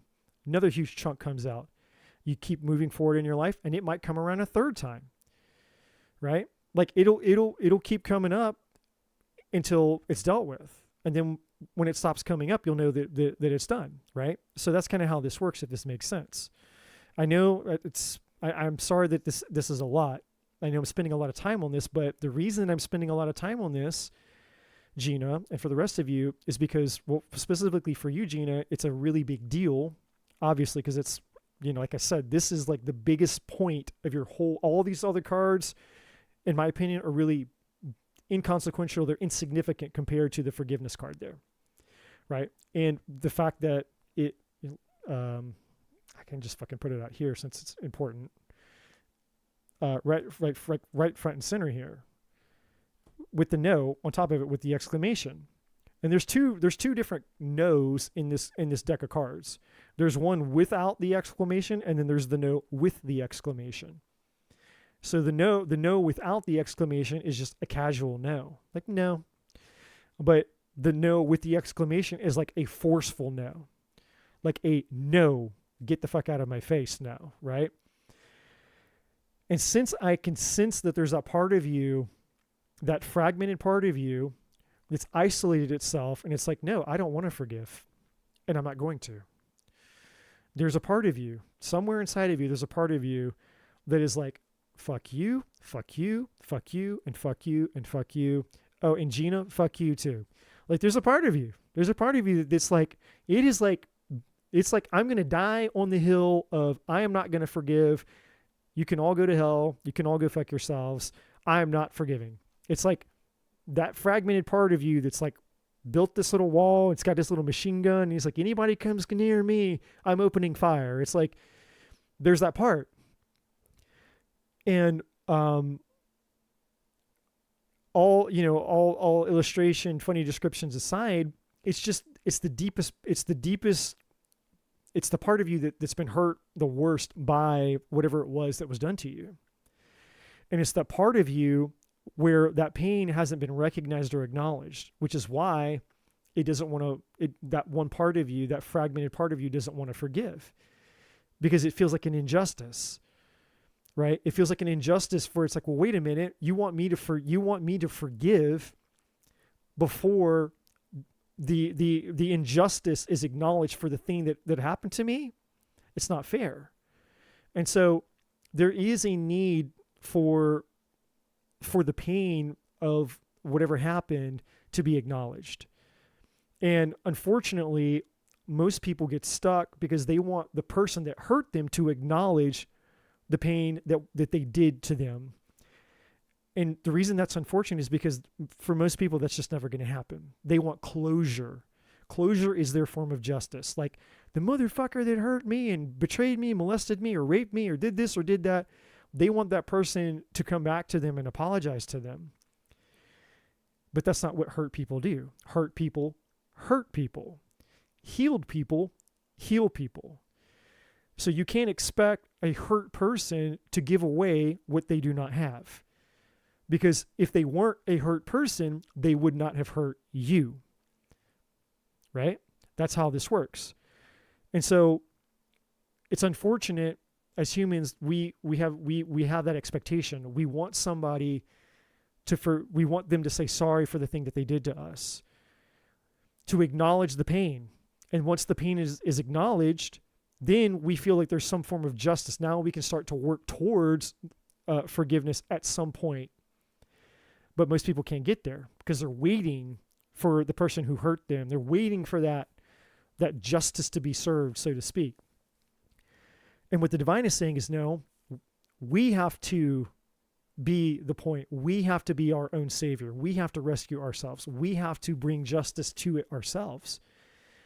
So the healed part of us that we've worked hard to get this far to become has to go into that fragmented part of us and go ahead and acknowledge. And it's not us acknowledging and taking responsibility or taking fault for whatever happened. It's just us going in and saying, hey, I'll sit with you. I'll hear you. I'm here to acknowledge you, pain. I'm here to acknowledge you, hurt inner child. I'm here to acknowledge you, past version of myself that went through this thing. And you have to go in and basically be that person. Be the person that's willing to sit with that part of you in their ashes. I'm here to sit with you in your ashes. I'm here to sit with you in the pain. I'm here to sit with you in that part. And I know it's trippy because it's like, again, you're in this fragmented world where there's this healed part of you that's now having to hold space for this other part of you. But yet it's all the same you. And I know it sounds trippy, but it's possible. You can do it. I've done it. Other people have done it. And it's just going into that part and nurturing that part of you and allowing those emotions to come through and just saying, hey, your voice is going to be heard. Your emotions are going to be heard. I'm going to hold space for the things that you want to say. And you allow that part to be heard and to be known, to be expressed. And as those suppressed parts are finally free and able to express themselves, there's a release in that. And once that release happens, then you're able to go into the next step, which is the forgiveness step, right? But, and I know this sounds very complex, but justice you're going to have to be justice, and the divine can help you. But whatever the situation is, the person, more than likely, the person that did whatever they did, where this forgiveness is needed, more than likely not, this person is not, you're not going to get the closure from that person. Like 97% sure that you're probably never going to get closure from that person. And so it's not selfish, and I understand, and that's very understandable, and that's part of human nature, the karma, it's like, there's that part of us where it's like, okay, they'll get their karma. And it's like, well, that's true, because that's just a universal law. Karma never forgets an address. And see, a lot of times we want to play God, and I see it all the time. People come into tarot readings and they ask that. It's like, is such and such, are they going to get their karma for blah, blah, blah, blah? I'm like, well, first of all, you need to be careful about wanting karma to be served onto people that would probably get their karma anyways, because everybody's going to get karma. And karma is not always bad, by the way. Just for those out there who don't know, karma is not just bad. There's good karma and there's bad karma. It's just cause and effect, consequences. That's all it is. You do good, you get good. You do bad, you get bad. It's a universal law, and it applies to fucking everybody. No one is exempt from karma. So it's funny to me when people come in and they're like, are they going to get their karma? And it's like, well, yeah, I mean, they're going to get their karma, but you're probably going to get some too, because you're wishing karma on them, which is just going to bring more karma back on you. So we just have to be careful of that, because again, that's the injustice of that fragmented part of us that's going, hey, I want that fucker to get zapped. I want them to hurt. I want them to suffer. I want them. It's like, we have to be aware of that. We have to, there's an allowing in the acknowledgement of allowing the emotion to be there, but we have to be careful that in allowing the emotion to be there, that we don't allow it to become us.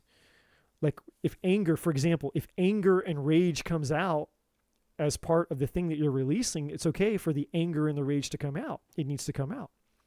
But if you identify with the anger and the rage, then now you're taking that on as, okay, I want to get that motherfucker. And that becomes energy that you're directing towards them, right? So that creates negative karma on you, because now you're wishing harm upon somebody else instead of just allowing the energy to pass through you. There's a difference.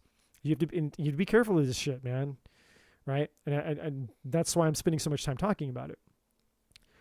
So you should never wish karma. It's unnecessary, by the way. It's unnecessary to wish karma on people. The laws that exist, just like gravity, you don't have to wish gravity on somebody. Gravity applies to everybody. Karma is just a law. It's not even that the divine does it. It's not God's up there like, oh wait, I'm watching you. You did bad. Boom, zap, I got you. That's not how it works. It's just part of the system. You do bad, it's going to catch up with you. You do good, it's going to catch up with you. It's all energy. It's all energy management. That's how energy balances itself, right? It's the scales of justice. The scales dip down this way, they go up this way, then they go back this way, and then they go back this way. It's duality. Everything in life is duality. Hot, cold, up, down, all of it. And same thing with energy. It's just energy balancing itself is all karma is. People do bad shit, then that energy is going to be balanced back out somehow. We do good, that energy is going to be balanced out. So it's not something that you have to wish on anybody. It's just going to happen. And it happens when it happens and how it happens, and you don't get to control how much or what they get or what they don't get, what happens to them, what doesn't happen to them, right? It's not as black and white as we think from our human perception, our human lens.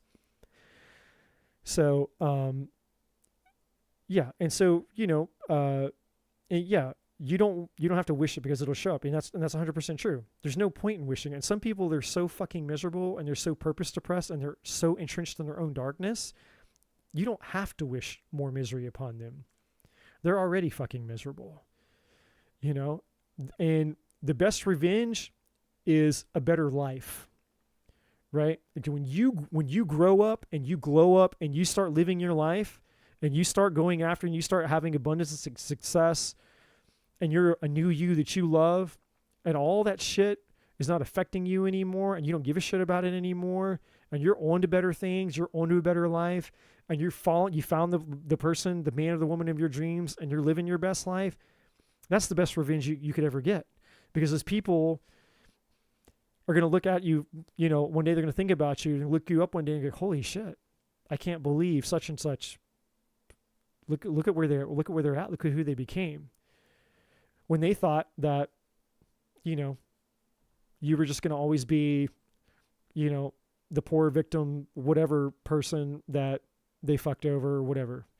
You were just another one of their, unfortunate victims or whatever. But then you're not. You start living this fucking incredible life, and you're happy and you're fulfilled, and they're long fucking gone in your thought process, right? Like they have no space in your fucking in your mental capacity ever anymore. You dealt with it. You're done with it. You moved on from it. You purged yourself of their energy, and you're living a genuine, true, fucking amazing life. It's not bullshit, right? And it has nothing to do with them. It's just like, hey, I'm too busy living and enjoying my life to give two shits about that stuff in my past. And then when you get there, you become thankful for people like them because they're part of the things that helped you grow and evolve, because you wouldn't be here having this reading if it wasn't for that person being in your life. And that's one of the things that we miss out on. Is a lot of the fucked up shit that happens to us, a lot of the people that hurt us and abuse us, a lot of the things that we're dealing with that we're not really realizing is the fact that really they just handed us our superpower. They handed us our blessing. And all this is doing is just uncovering the power. It's uncovering the blessing that these people, that these pains, that these traumas, these losses, and these betrayals have given us. And that's really the reason that I'm out here. That's the reason I come out here and have these conversations with you guys, is for the rare few of you out here. And they're, I'm very blessed to have actually connected with those of you. And I know which ones of you that it is. And you guys are warriors. Because, and that's what makes me come back out here and do this, is because it's like, well, fuck. There's people out there who do take this shit serious. They are invested in their growth. They do want change. They do know that they're meant for more. They do know that they have a spiritual calling. They do know that they have love to give. They do know there's something different about them. And there's a willingness to do whatever it takes to get it, to give it, to become it.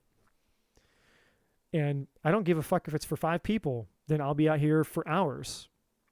Even if I have to wake up in an hour, even if I don't get any sleep, if I just have to shut all this shit down and then turn around and open my other computer and just, all right, we're just going to be up for 24 hours. I don't give a fuck.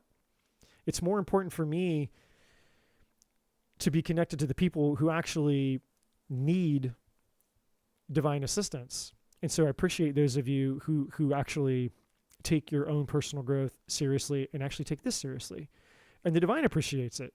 Hence my big long rant earlier, because the divine's like, hey, they want this, they need this, they're tuned in, they desire this.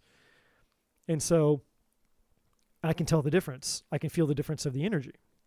So for you, Gina, this is a good thing. Okay. All this to say, this is a good thing for you. You're just seeing that there's more of something, that we're just dealing with the next layer of it. We've chipped away at it. So we see that there's still more to be chipped away at. That's what this is.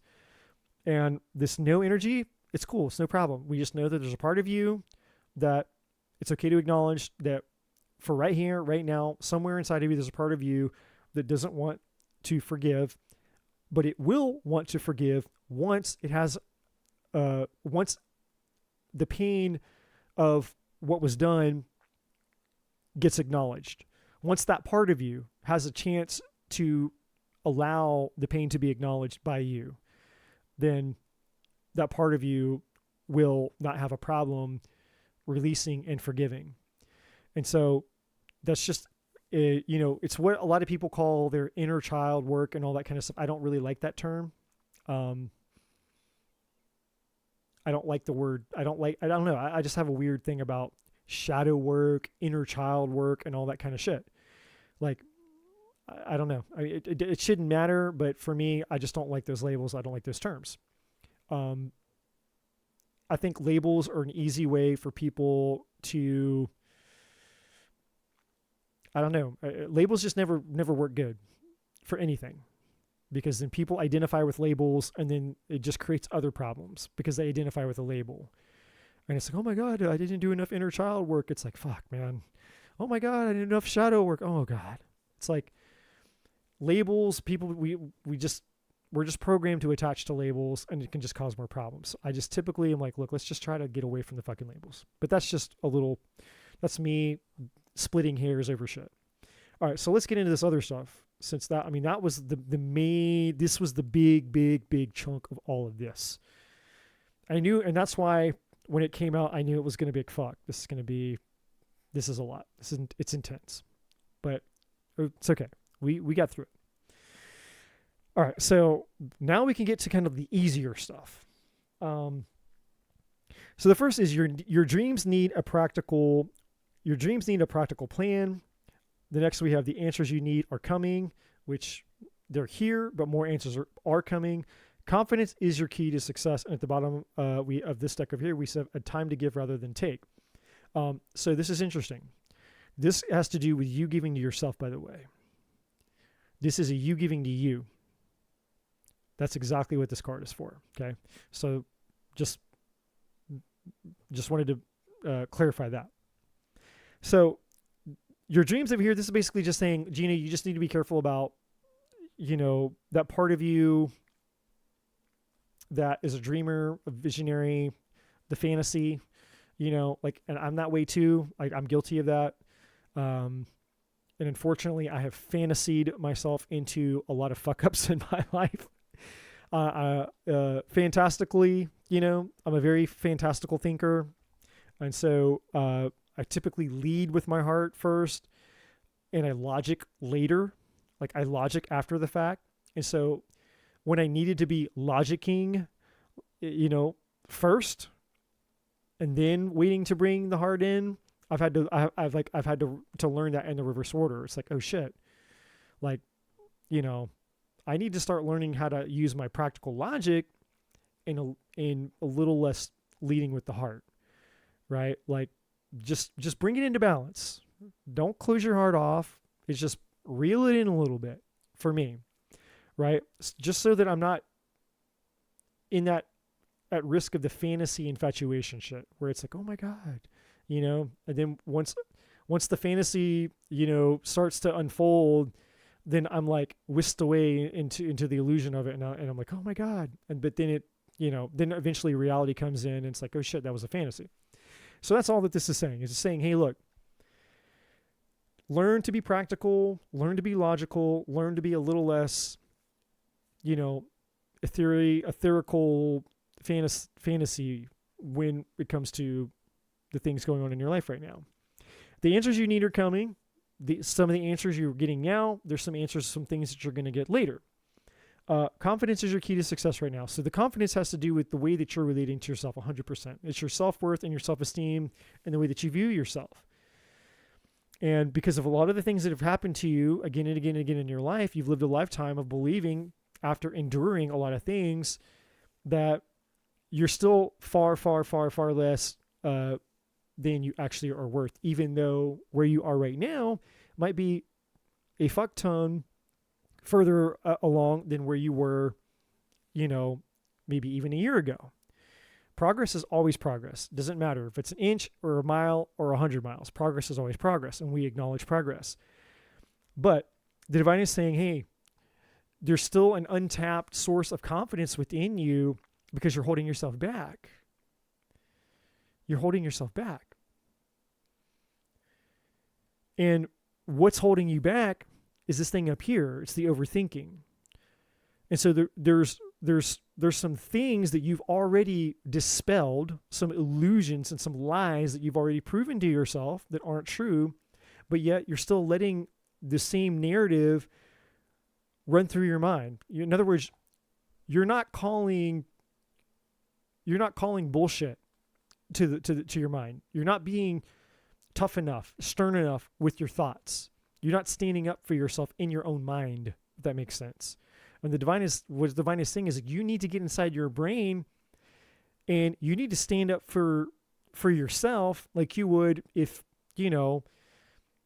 you were like when you had your kids and, like, I don't know, at school or something, and you saw some kid bullying one of your children. You wouldn't stand for it. You'd be like, hey, motherfucker, you're not going to bully my child, right? You'd stand up for your kid, And so that's what the divine is saying. It's like you need to stand up for yourself when it comes to the bullshit of the monkey mind. When your brain starts getting to overthinking mode and starts chipping away at you and starts playing the same old tired fucking lame ass game you've heard it a million fucking times, whatever those thoughts are that disqualify you, discredit you, cut you down, tear you down, tell you this and tell you that, any chance that it gets, you look in the mirror, you're old, you're fat, you're ugly, you're this, you're wrinkly, you're that, you're unattractive, you're this, and it's sagging and that, and blah, blah, blah. All the fucking thoughts. And you know all of them. And it's like, when you've lived a lifetime just letting those voices run fucking free, rent free in your mind, it's no wonder why people have such a hard time with low self-worth and low self-esteem. Because you haven't gotten inside your brain and say, wait, time the fuck out. First of all, brain, I will never let anybody fucking talk to me that way, and you're sure the fuck not going to talk to me that way anymore. And I know this is going to sound silly, Gina, but I've done this, and sometimes every once in a while I'll still do. I go right into my bathroom, and I look myself right in the fucking eyes, and I get nice and close. And I will stare myself in the eyes, and I'll talk to that motherfucker up here. And I will have a come to Jesus meeting, and I'll say, listen here, you fucker. You're going to do what I fucking tell you to do. And right now you're going to shut the fuck up, and you're going to listen to everything that I say. And when I say shut up, you shut up. And I'll get it. It's like, you have to get in there. You got to get in there, look yourself in the fucking eyes, and you talk to that little bastard. And you're saying, you're going to be my bitch from now on. You're not going to fucking talk to me that way. And I'm not going to stand for it anymore. Like a fucking, like a child, like a bull in a china shop, like a fucking, a child, like one of those, what were those shows with like the nanny, the nanny who comes, like the people have like the 5-year-old who's like a terror, and the parents are like, oh my God, little Bobby is just, we can't control him. And little Bobby's just on a tear. He tears the house apart and he throws shit. He slaps the parents and he runs and he's just screaming and tearing the whole fucking, because the parents are scared shitless. They won't parent the child. So you have to get the nanny whisperer coming over to your house, and she basically has to lay down the fucking law with the 5-year-old. And the 5-year-old thinks, oh no, I'm going to run train on nanny. And the nanny's like, no, you're not. And she puts his little ass right in fucking place. And then what does he do? He starts to obey. And the parent's like, oh my God, how did you do it? How did you get Bobby to obey? It's like, because I was a fucking parent. I fucking laid down the law. I made the little asshole do what the fuck he was supposed to do. Not hard. Be a fucking adult. Be a parent. So it's like, you got to be that way with your mind sometimes. You got to get in there. Becky, listen, you little bastard. You're not going to fucking talk to me like that. That's it. And if you want me to listen to you, you better start talking fucking nice to me. And then you make that little fucker tell you 10 fucking things, 10 good things about you. And you sit and you wait. You say, you're going to compliment me. You're going to tell me 10 fucking things about me that are good things, positive things. And I'm going to wait. And you make that fucker tell you 10 things. And then when it tries to go back and do the naughty shit, you go right back and you say, nope. You're going to tell me 10 things about myself. I'm telling you, it sounds crazy. It sounds fucking crazy. But God is my witness. If you do this shit and you take it serious, it has radical results. I know it sounds corny as fuck. It sounds completely corny. But try it. Don't knock it till you try it. All right. This next row, a lot of this we've kind of talked about, so I don't have to camp out for a long time. So you have higher power here, you have destruction, you have transition, you have this contract thing and investments here. So this is interesting. There's a lot of personal shit tied up into this, because contracts and investments has to do with your assets, your tangible items, your living arrangement, people connected to things. I can't get into all of that. It's there because it's needing to be acknowledged, because it's in your energy. It's something that you're thinking about. So I'm acknowledging it because it's in your energy and it's coming out here. And so, if you're concerned about money, if you're concerned about finances, you're concerned about anything having to do with money, finances, security, support, and all that stuff, the divine is wanting you to know you don't have to worry about it. Unless you want to worry about it. And if you want to worry about it, then obviously you're probably just creating more problems that are unnecessary. But the divine is saying, look, you don't have to worry about that right now. It would be better for you to not worry about that right now. Because underneath that, there's chaos here.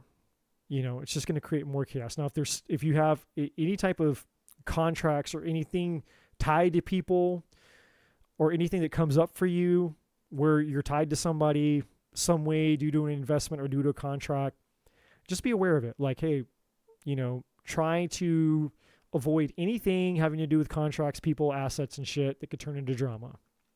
To the best of your ability, just try to avoid that. And if you're tied up already, it's unavoidable. Hey, too late. I'm already tied to some shit, tied up with somebody, and they try to create drama. Just try to do whatever you can to not, allow them to create drama for you to the best of your ability. Okay. But there is something with that. I don't know too much more, other than the fact that obviously there's something here that you're concerned about, or you might be concerned about if it's not now. It's nothing major. It's just something that you're giving your energy to. More importantly, we have this. So we have higher power, we have destruction, and we have transition. So the divine, obviously, this is what the divine's working with you on, is you continuing your journey towards the light here, your transition. You're going through a spiritual awakening. You're in between worlds right now. The destruction card is here as a reminder, essentially, of you're in a very vulnerable place right now in your journey, because you're not completely out of where you came from, and you're not completely fully into where you're headed. And so it's very easy to be distracted right now. And the last thing that you want to do is distract yourself, because you're making a lot of progress. Whether you see it or not, Gina, you're making a lot of progress. And the divine is basically just keep her focused, keep going, go another step, go towards the light, Gina, keep going. they're just all wanting to like basically like block the things out. Don't distract her over here. It's like, like they're like trying to shine the light and dangle the little thing like you do with when a kid cries, when a baby cries and people are like, oh, look. And they start bouncing the toy in front of the baby's face to distract them. The baby's crying. It's like, oh, I'm not crying anymore. It's like, that's what the divine is doing. The divine is just wanting you to stay focused on, just keep going towards the light, keep going towards the light. Because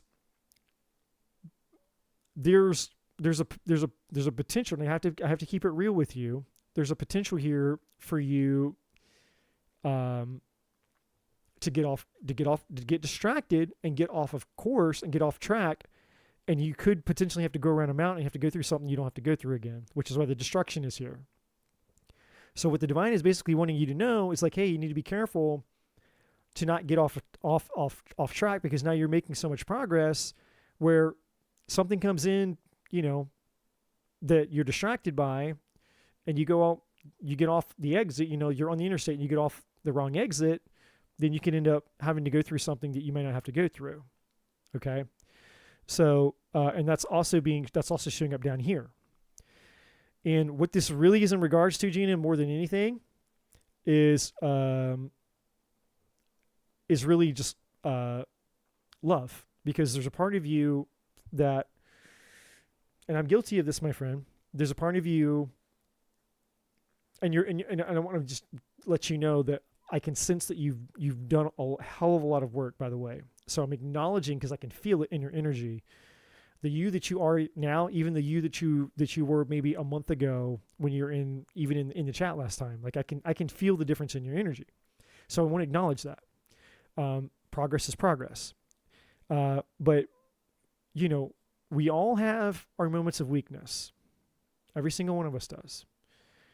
And it's just having the awareness of when you're having a moment of weakness, whatever that temptation is, whether it's a friend of mine who was in recovery. She told me one of the terms that they would teach people, and it's an acronym. It was called HALT, and they would say, you never make a decision, you always halt. And she explained what that meant. She's like, if you're hungry, if you're angry, if you're lonely, or if you're tired, that's the acronym HALT. Hungry, angry, lonely, or tired. You never make a decision, you halt. If you're hungry, angry, lonely, or tired. And I that stuck with me, because I was like, that makes so much sense, because that's when most people fall into temptation. You're super hungry, you're really pissed off and angry, you're super lonely, or you're super tired. And then you make a dumb decision, right? Those are the moments when we're most likely to fall into temptation. You have to know what it is for you. But the divine is basically just saying, like, you have to know yourself enough to know that when you get lonely, and I feel like that's the one for you, out of the four, hungry, angry, lonely, tired, for you, I feel it would be the lonely. And so when you get lonely, and then it's kind of like that part of you's like maybe willing to entertain some things that are not really good for you. And just leaving the door even cracked open a little bit could blow wide the fuck open, and you could end up, going way backwards. Like you climbed all these stairs, and then it's like you fall and you roll all the way back down the stairs, right? Not really, but that's kind of the idea here. So we see that some down here, and this is where the good news is for you. Basically, this last line down here. Now, this is the part. While this is the good news, this is one of those things. Just like with what I was saying about me, when my friend 2 years ago gave me a reading, it was like, look, the divine is telling you, you should work on yourself and you shouldn't date for a year. I was like, fuck you. I'll give it 30 days. Because I didn't want to do it. So similarly, I'm going to tell you something similar. Right? And this is one of those parts where you're like, oh, man. But wait, let me finish. You have the Hermit. This is about you needing to spend time and focusing on your spiritual growth. Like the divine really, really, really wants you to focus solely 99% of your focus and attention and effort on your personal development, your spiritual growth. And the hermit is all about that. Introspection, self-reflection, spiritual knowledge. Like going within and actually taking your time, going within. And as you go within, you get to the sun here, which is all about illumination and revelation, which are the answers that are coming. And they're answers that are waiting for you, not through me, not through a reader, not from a source outside of you, because the divine wants you to learn how to tap into the answers inside of yourself. The divine wants you to learn how to trust your intuition, wants to reintroduce you to the spiritual part of you that you've been disconnected from most of your life. And as you begin to form a new relationship with the divine inside of you and your intuition, you're basically going to start to tap into the confidence up here that they're talking about. Confidence is key, but also that freedom, that life, and that happiness, that fulfillment that so many people talk about experiencing by actually doing the work. And it's not bullshit, because I can testify to this from my own life. I didn't want to do the work. I completely shunned the idea of turning, having to turn, the idea of turning away from relations at all. Because that's kind of my kryptonite. It's the thing that I want most in my life, if I'm honest, is love, relationships. And so, it was like, fuck, man, like the one thing that I want most, I'm feeling like I'm being asked to like set aside, and I didn't want to do it. I had resistance to it. So I was like, I'll give it 30 days. And the divine's like, that's great. Give me 1 day. You don't have to give me 30 days. You don't have to give me a year. Give me 1 day. Like the divine doesn't care. The divine will take whatever you give it. But you won't be disappointed by what you give the divine, because as you take it seriously and you do the work, the happiest card in the deck, you're going to have experiences that you cannot explain. Like I can't tell you the experiences that I've had and why. I don't, sure, I still want a relationship. Sure, I still hope I find somebody one day, but I don't need that anymore. I'm literally, for the first time in my life, I can say I'm completely content with me just being with me. Because, and for me, that is huge. It is fucking huge. Because one of my deepest fears of my entire life was the fear of being alone. That was probably one of my deepest actual fears, was that I would spend my life alone. It's like, oh my God, I'm going to go through this whole existence. All I ever wanted was to find love, and I'm going to go through my whole life and I'm never going to have it. I'm never going to find love. I'm never going to find anybody. I'm going to spend my life alone. I'm going to die alone. Not only am I going to die alone, I'm going to die alone. I'm not going to have anybody. I'm never going to love anybody. That was what I believed. No lies, no bullshit. And now I'm as happy as I can be. And I'm as hermit. I'm the fucking most hermit motherfucker on the face of this planet. Like, my friend group is smaller than it's ever been. My connection is smaller than it's ever been. Like, I mean, I've been pretty fucking isolated for the last 2 years. And yet I'm the happiest I've ever been. I'm the most fulfilled I've ever been. I'm the clear I've ever been, the most focused I've ever been, the most driven that I've ever been. And it's just a season. It's not going to be like this forever. The divine's not asking you to go into a fucking hermit cave for the rest of your life and be a monk and not get to have or explore the things that you desire. And the reason I know that is because you have the 9 of Pentacles and you have the 10 of Cups. So, and I'm skipping over the 2 of Swords here just for a hot second. They don't have to skip over it. The 2 of Swords is basically just you needing to say no to the bullshit that would cause you this destruction. That's all that card is there for. Divine's like, look, you need to be able to say no for now to things that are just not good for you, because you're getting so close to the you that you're needing to become to actually get the thing that you really, really want. Right? So it's like, if you have to choose, you can have the whole cake or you can have one Skittle. right? Or no, actually, it's not even that. It's the marshmallow test. Are you guys familiar with the marshmallow test? Have you guys heard of the marshmallow experiment? It's actually like a legit experiment. And so what they do is they take kids and they say it's like you can have one marshmallow now, like a small one, and that's it, you can be done. Or if you wait, they put a plate out in front of them and it's got like 3 of the really, really, really big marshmallows on it. And it's like, but if you wait 30 minutes, you can have the plate that's got the big marshmallows on it. And so the kid has to decide, I can either have the one single marshmallow right here, right now, but then I got to leave the table.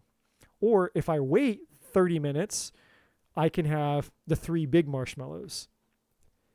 And so it's a psychological test talking about delayed gratification. And somebody wrote a whole book on it. It's and you can actually see it on YouTube as well, but it's hold on. It's actually very profound. Let me get the I'll drop a link here in the chat. Yeah, the marshmallow test. There it is.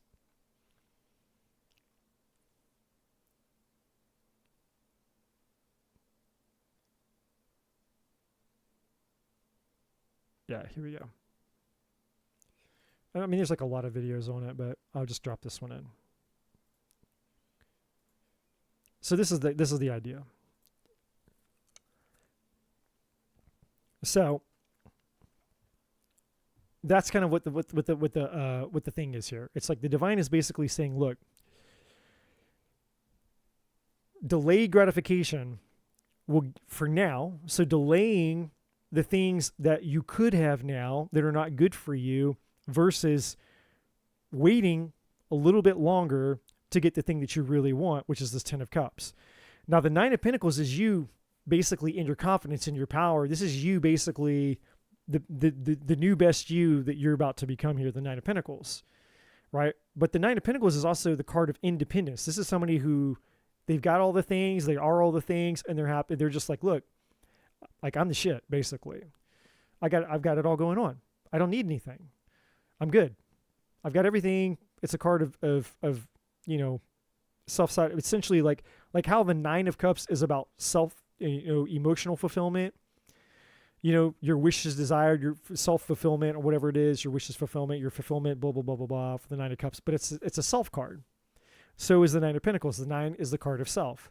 But it has more to do with, you know, more practical material things, less emotional things. But here it stands for all of it.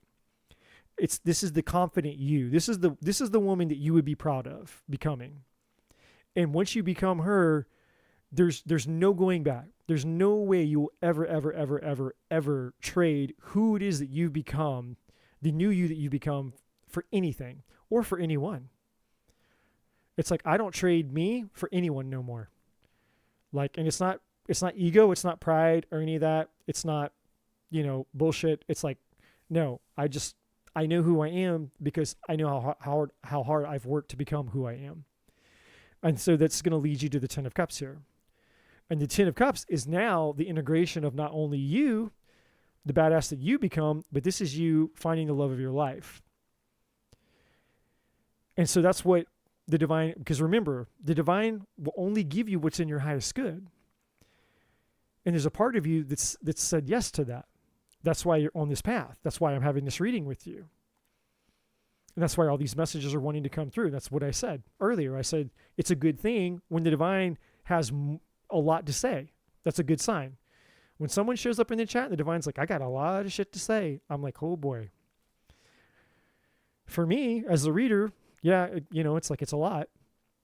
But it's a good thing because I know that the position that person is, the receptivity, is telling me about their spiritual hygiene, right? When you're in a spiritually good place, which is receptivity, then essentially the divine is working with you.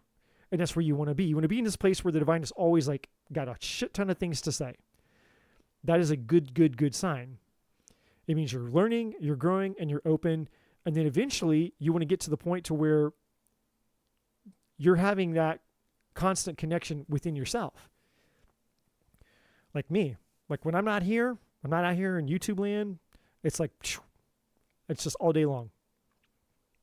Talking to the divine, connected to the divine all day long. Conversations all day long. Me and my guide all day long. Just nonstop. Distractions with real life shit, then right back to having conversations with my guide. That's where you want to get. You want to get to that place. And you're moving in that direction. So to kind of wrap it up for you, you know, this unlikely thing, which is very interesting to me, there's something you've been holding out hope for, or someone I feel that you've been holding out hope for, or maybe somebody who's been holding out hope for you. And the divine's like, yeah, it's very unlikely. So I don't know who or what it's for, and it may not even be something that's current, but it's just saying that, yeah, it's probably more not than so. So this could maybe even be like a false start or a temptation. Maybe you meet somebody like, oh, this person's such a good person. We get along, and you meet somebody and it looks like a good thing, but it's a distraction. It's like, the divine's like, yeah, it looks good, but it's unlikely. And it doesn't mean that they're a bad person or even a toxic person. It's just not the person. But for you, it's like, oh, but it looks so good. It's like better than any of the ones that has ever come before. And the divine's like, I know, because you're a better you than you've ever been before. That's good. That means that, yeah, as you level up, everything else in your fucking life levels up.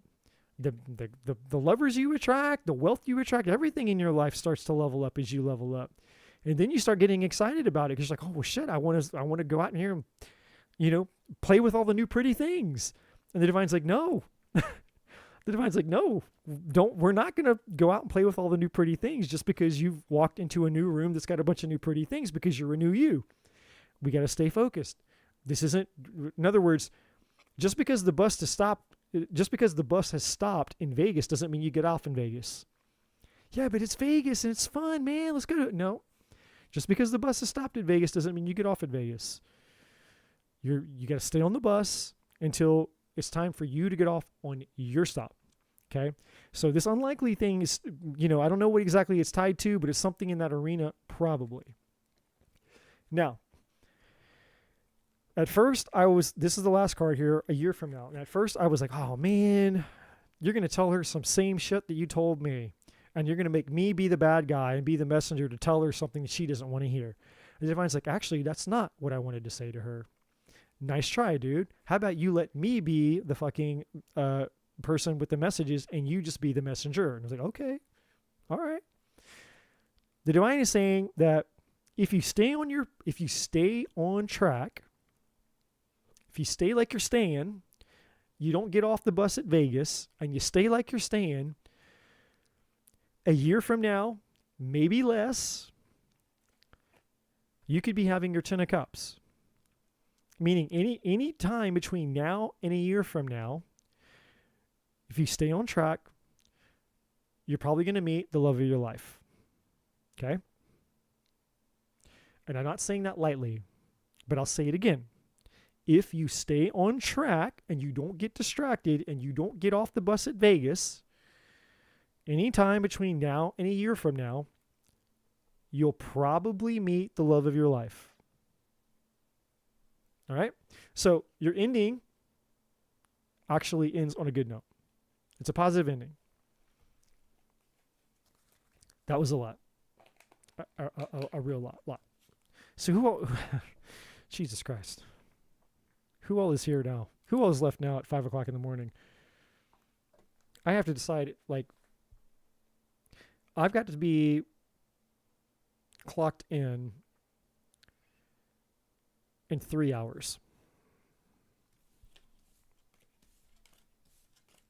Sleep, fuck it. Sleep is not even a thing. There's no way. It's pointless. It's pointless to go to sleep.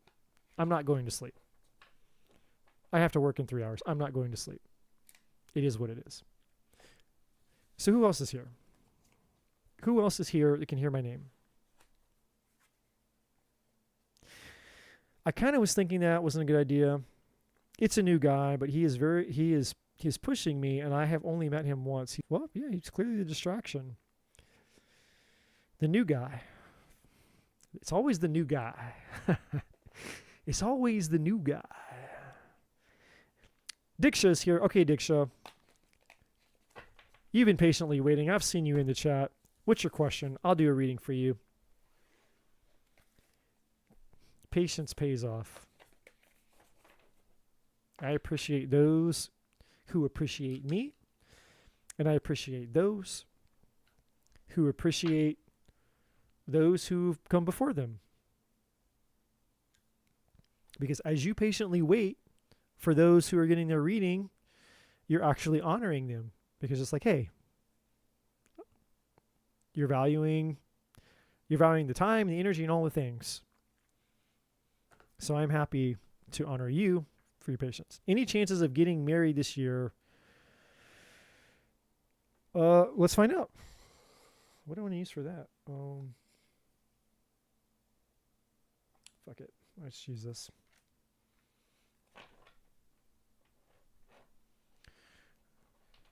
Go back to the tarot here. Well, I'm glad, Gina.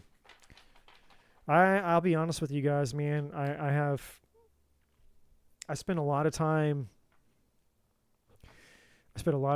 wondering, I don't know.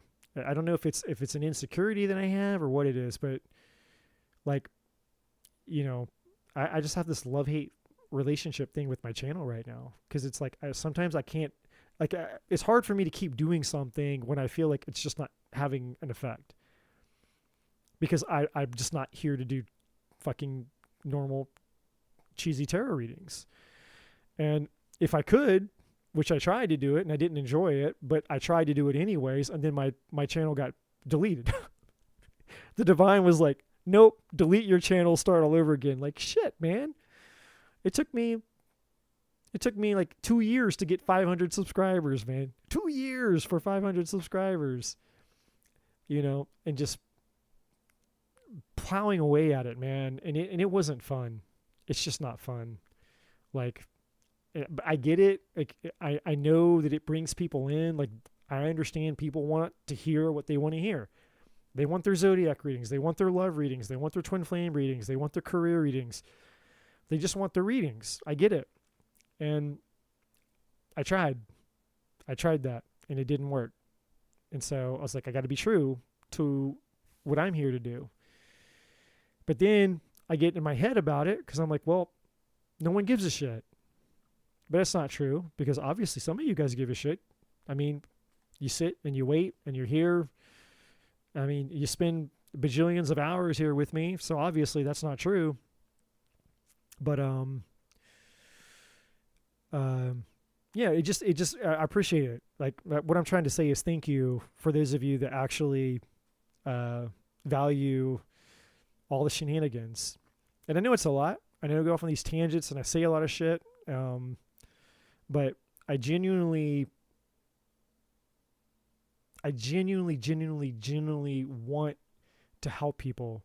I want you to change. Like, I want you to have a life that you're happy living. Like, you know, to be fulfilled, whatever that means for you.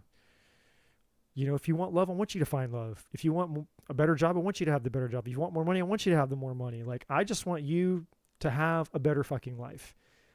And, you know, I feel like I have what I have to offer to help people as a guide, to point them in the direction that they need to go to acquire those things. And I get it. Not everybody wants to do the work that's required to go to get the things. And so all I can do is do my best to try to teach people that if you want the things, this is probably what you're going to have to do. It's a hard reality. But anyways, all that to say, I appreciate those of you who appreciate the effort, because sometimes I don't always feel it. you know, and that's a me thing. And that's probably just because it's 5 o'clock in the morning. I don't know how many hours I've been on now. Wait, yeah, I do.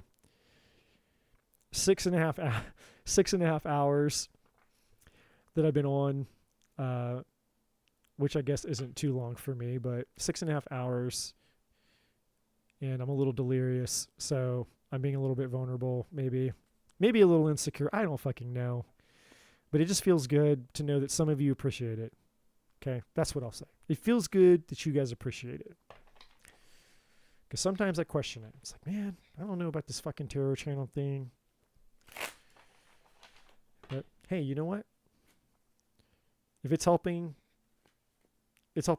one person out there, then I'll come and sit my ass in this chair for fucking 6 hours and we will help one person. All right, enough with that. Will you get married this year? Teresa's like, I have lust over your voice. I've been told that my whole life. I don't know what it is, Teresa.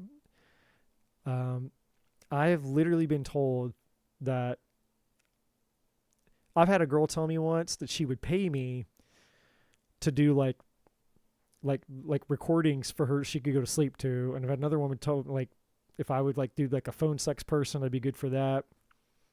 I've had all kinds of things. Like, what is it about my voice? I don't know. Do I really have like a...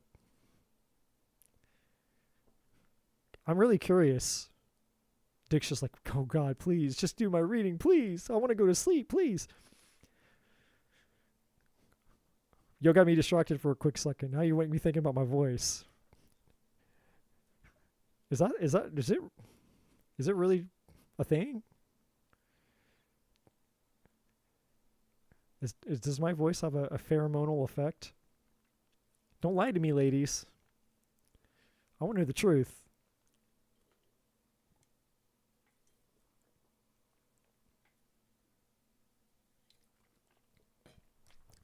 Do you guys want me to tell you a story? A personal story? It's very quick. I probably shouldn't tell it. It's a secret. It's a secret story. While I shuffle the cards one more time for Diksha here. All right, will Diksha get married this year? Gina's like, yeah, tell me a story. Okay. I can't believe I'm about to tell you guys this story. See, I can't back out now because I said I would tell you the story. The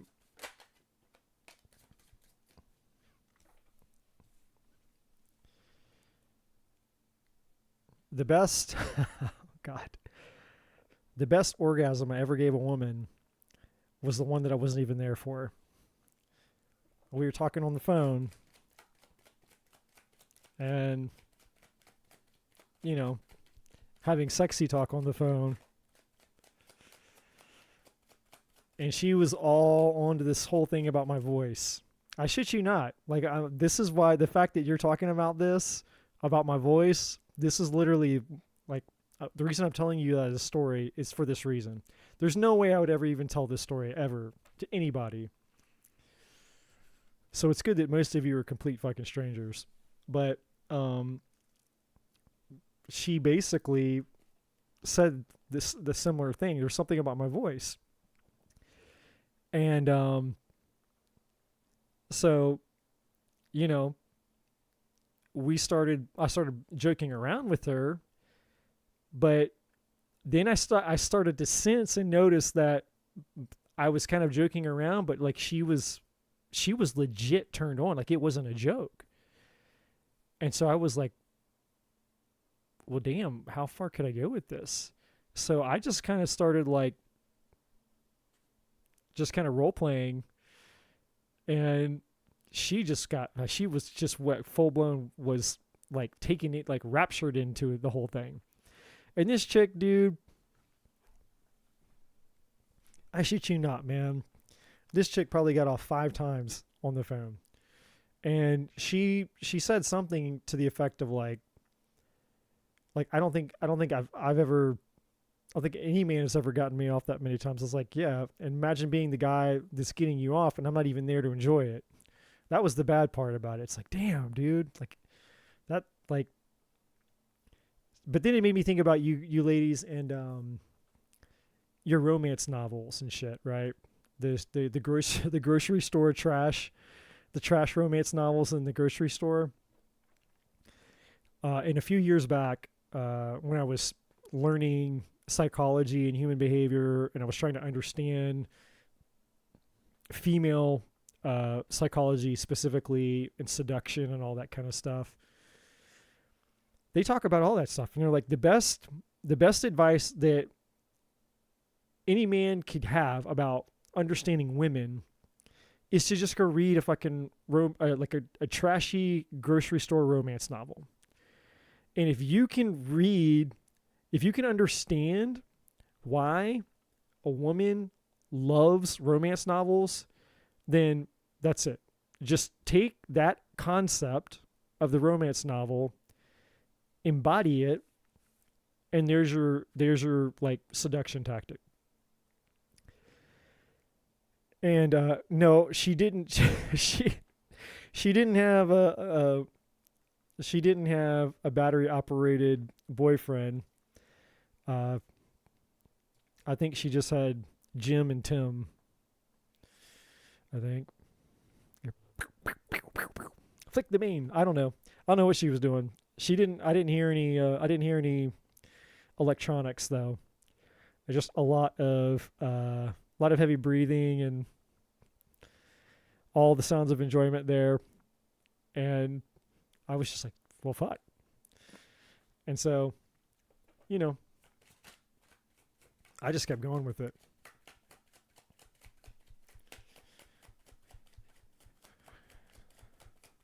That's not, okay, that may not be the only time I've ever done that. That's just the time I'll tell you about. Because maybe when you find out you can do it once, then you get curious if you can do it again. Like, well, if it works with one woman, will it work with another one? Oh, then you find out, oh my God.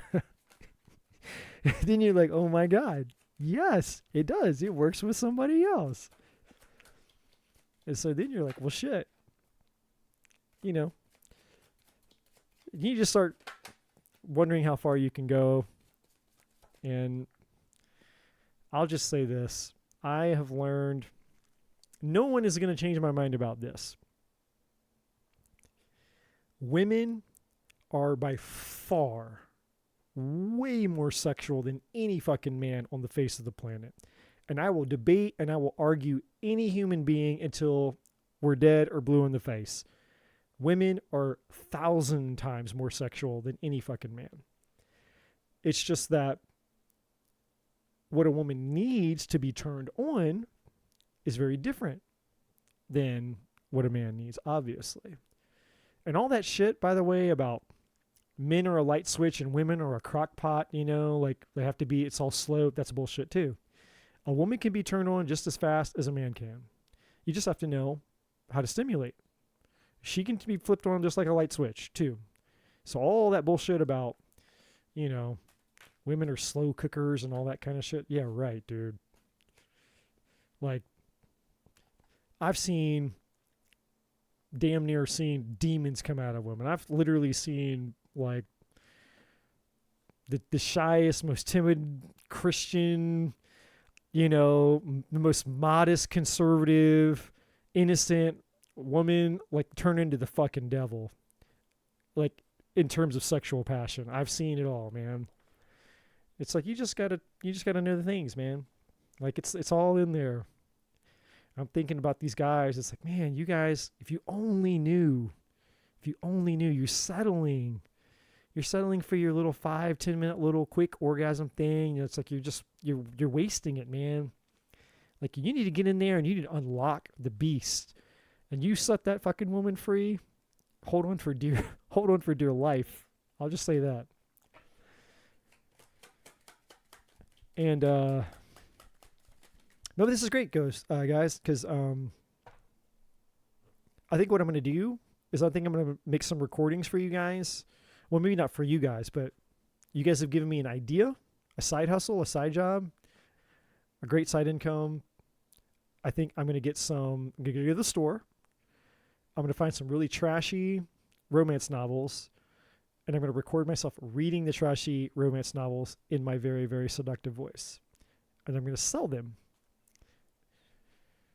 on my website. What say you guys? Will you guys buy them? Chat just went totally quiet, like crickets. Dixa's like, can I have a reading, please? Okay, so Diksha. I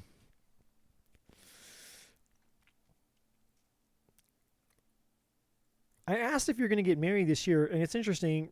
There's something that needs to be resolved, it seems. And it's with this King of Pentacles. Now, I don't know if this King of Pentacles is the same as the Devil. This could be a Capricorn because the Devil is Capricorn energy. It doesn't have to be.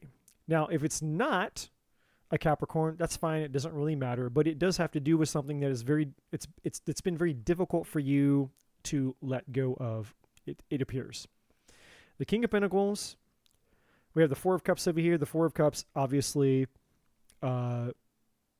is like the rejection energy, the disinterest. And I don't know if this is like you're not interested in them, they're not interested in you, or maybe neither one of you are interested anymore. I'm not sure. This Five of Wands here, obviously, was some type of chaos or conflict in regards to this person. I think you were very hurt.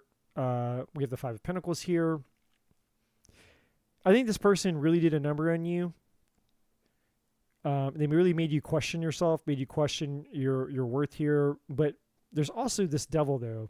There's something about this person, though, to where it's like, even if maybe you've tried to let go or move on from them, there's still some type of tie or connection, some type of lingering effect maybe that this person has on you here. Now, also, this person, if you haven't heard from them, if this is somebody from your past, it is possible that potentially you could hear from this person. We have the Page of Wands here.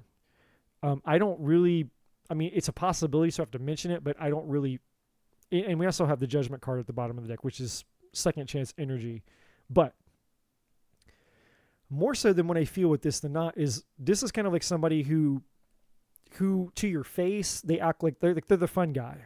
They're the fun person, right?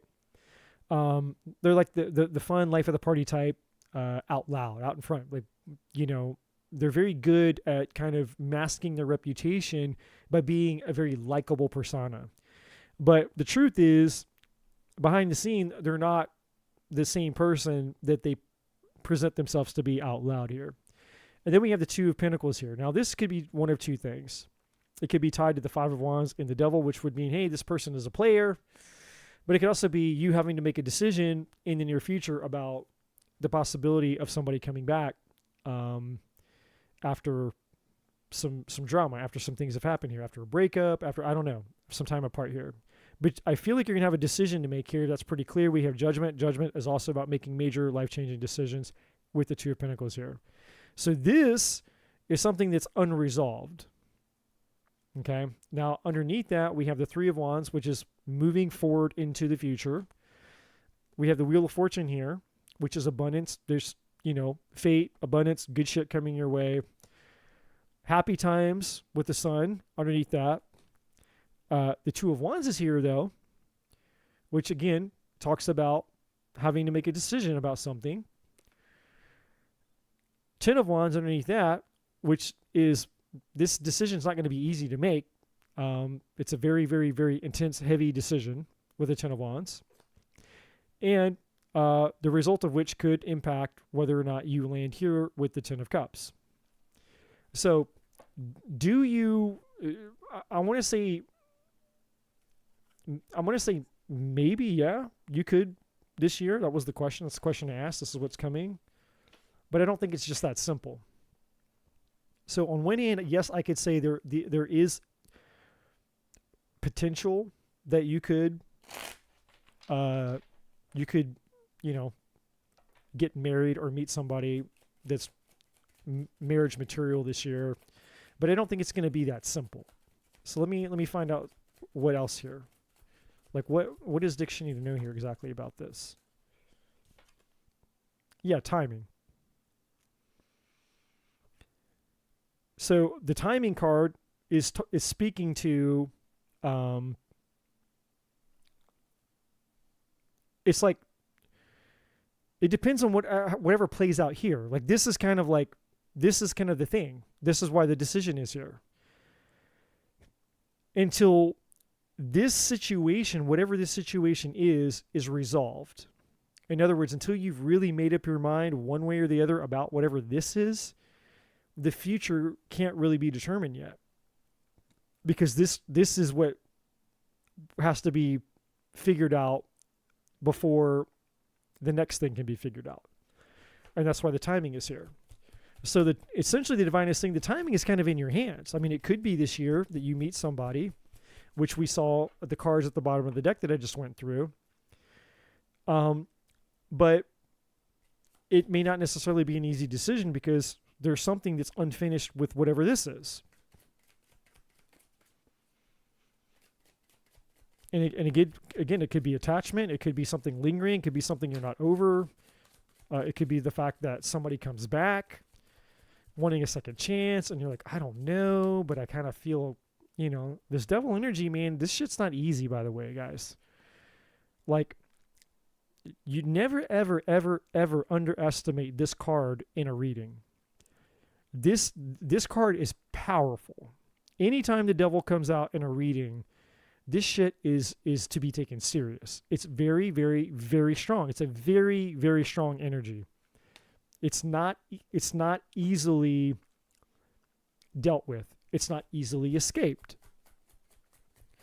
It's a major arcana for a major reason. So, whatever this situation is for you, Diksha, this devil card is telling me it's not going to be easy to necessarily deal with for one way or for some way or another, whether it's the temptation of it, whether it's the attachment of it, whether it's the fear of it. There's something about this situation with this guy right here that is going to make this very difficult. It's a difficult decision. And so on one hand, it's very simple because it's just a decision, but on the other hand, it's not, because it's not an easy decision.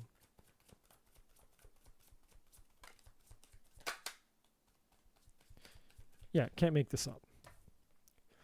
So you have not now, and there's two energies attached to not now.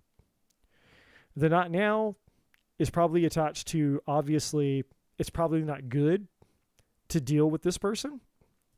And we have love out here, by the way. That's why I said you can't make this up. But the second energy attached to not now is about the decision that you have to make. Because this is unresolved. And the love, there's two energies attached to this. One energy is the future possibility, which is one part of the decision. The other is the feelings and emotions you have with whoever this is.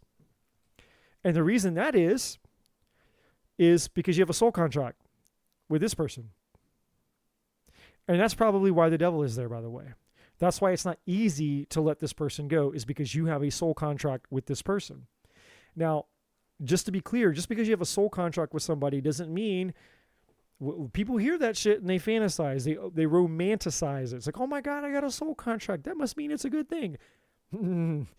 Doesn't not necessarily mean it's a good thing. Okay. Soul contracts can be anything. They could be a karmic soul contract. It doesn't necessarily mean love, romance, fairies, and unicorns. But what it does mean is it means that you were meant to meet this person. You were destined to meet this person, that you contracted to meet this person before you came into your physical body. You and this person, your soul, your higher selves agreed that you were going to meet in this lifetime for whatever reasons that you meet. And so you've obviously met this person and you've had the experience. And so, but there's something here, part of the lesson for you has to do with a decision that you have to make.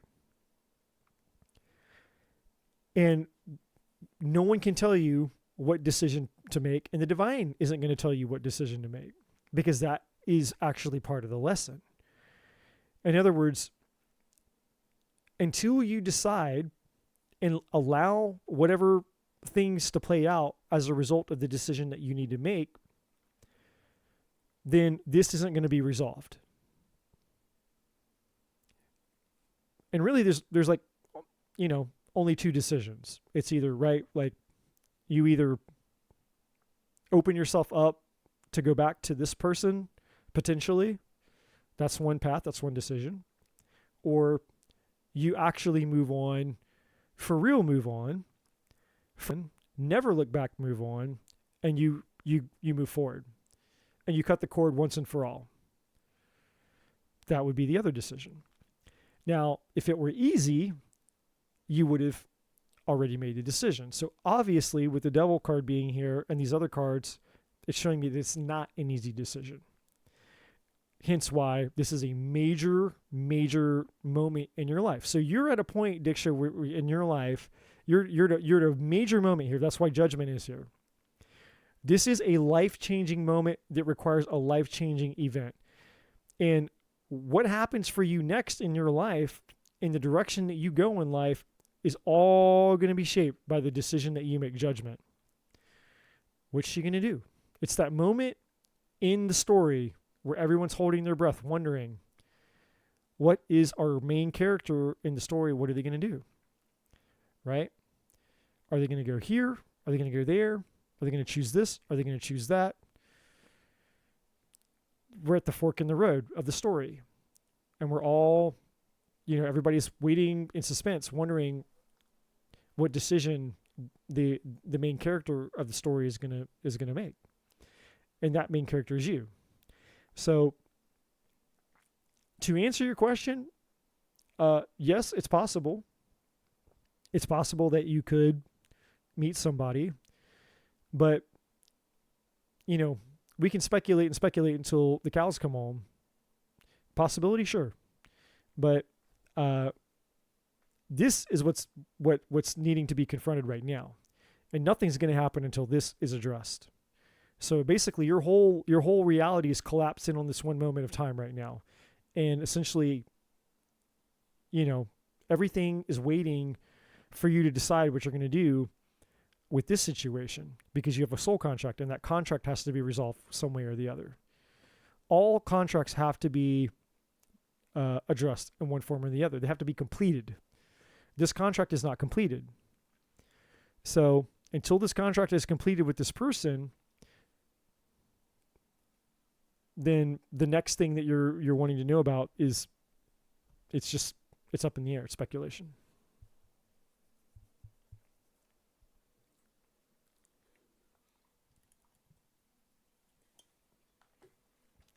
And I mean, you kind of can't, though, because you can leave it up to the divine, but the divine is putting it back in your hands and saying, hey, it's not my decision to make, because the divine's not going to make the decision for you. That's the thing. It's like, well, I don't want to make the decision, so let the divine make it for me, because I don't want to make the wrong decision. And the divine's going, I'm not going to make the decision for you because it's your life. You have to make the decision. You're going to have to trust. You're going to have to learn to trust yourself. And that's part of the lesson. Part of the lesson is you learning to trust yourself, trust your intuition, and you sitting with yourself and getting connected to your spirit and your source and going, okay, what's really in my highest good? What's really true for me? What do I really want? What feels right for me? And as you get connected to your truth, you'll sense what's right for you. But the divine won't make the decision for you.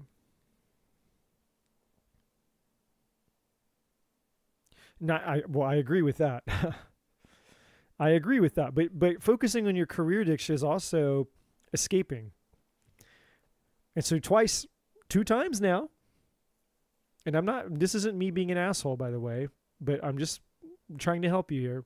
2 times, you've just now mentioned escaping. The first thing you said, I want the divine. That's you putting it off. The second thing you said, well, I'm just going to go focus on my work. That's you putting it off. So you're avoiding you're avoiding the thing that it is that you need to do. And the thing that you're needing to do that you need to stop avoiding is making the decision, judgment. And I understand what you're saying. You don't like the guy, you don't like his energy, but you're also not wanting to make a decision about something. So it's, you might like his energy, but some part of you isn't obviously wanting to make a decision about him either. So the avoiding having to make this decision is what's causing your suffering right now. You can't distract yourself in work. You can't pass it off to the divine. You can't go distract yourself with something else. The more that you delay this with the timing and the not now, the more you keep delaying this, the worse it's going to get. And you're not getting any younger. Time is going on. Like, you don't want to waste more days, weeks, and months of your life putting this off, right? Like the time to deal with it is now. Now would be the best time to deal with this. Stop putting it off. Stop avoiding it, because it's just going to keep building up, and it's just going to keep making you more miserable, more miserable, more miserable. And I know this, my friend, because I've done it. So I'm not preaching anything that I haven't gone through myself. Okay, I practice what I preach, and I'm saying this as somebody who's made that mistake myself.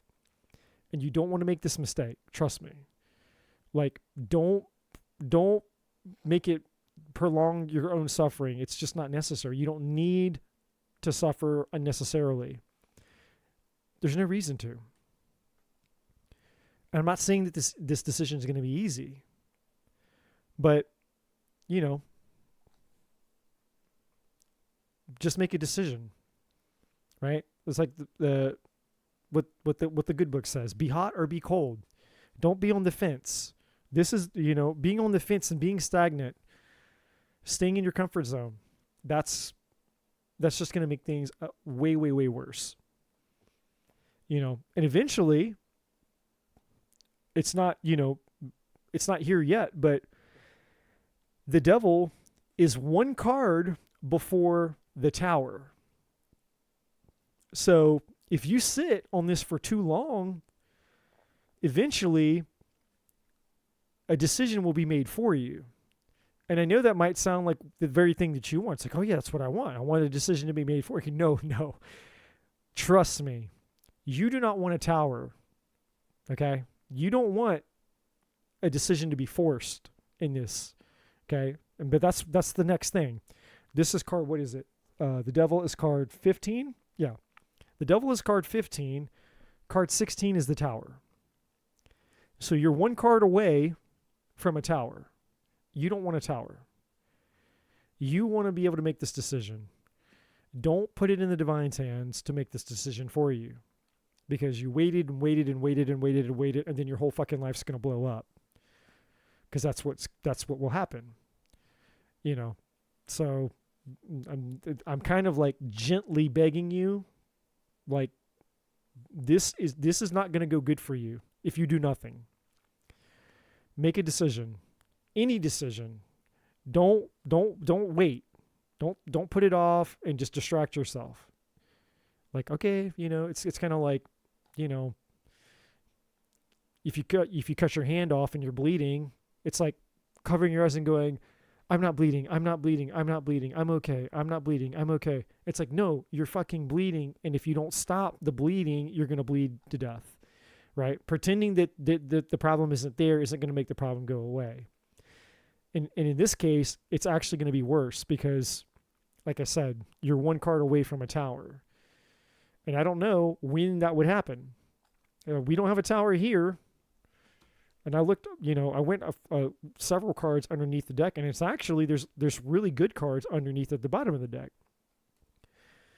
So essentially, it's like you're one decision away from either the best things in your life, or you're no decisions away from something maybe really, really bad. So you have a lot of really good cards underneath the bottom of the deck here. So,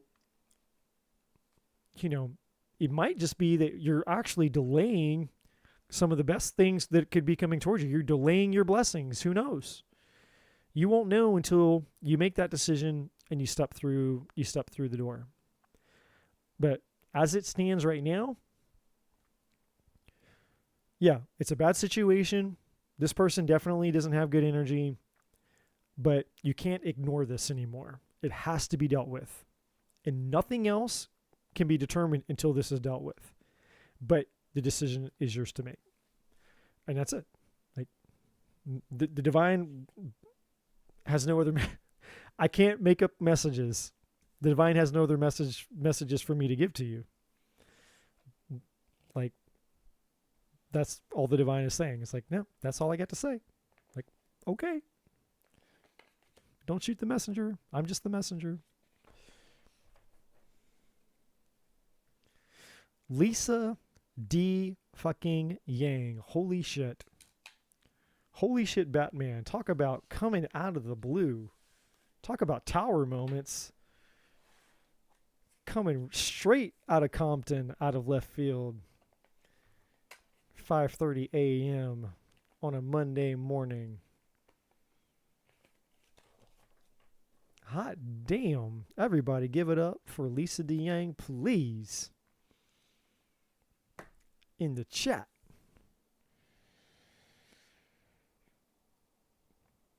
That's the best good morning as I'm going into my wish I would have gone to sleep last night.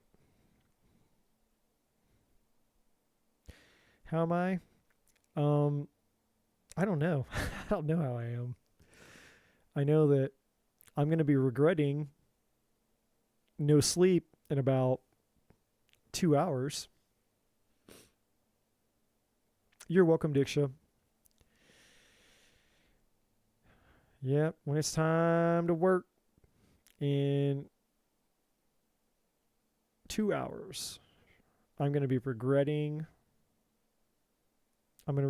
this. And I knew better. I did pee earlier, like 4 hours ago. Actually, I did pee, which is uncanny, unusual for me. Usually my bladder is like ready to explode at 7 hours, and I'm about as delirious as I always am at this point, where my brain is just melted. Tonight was an interesting night for me. How are you? Am I hydrating? I'm hydrating. I'm hydrating in all the right ways. I stopped hydrating. I was like, I need to stop drinking that. It's not the weekend anymore. It's not the weekend anymore. I couldn't even finish my wine.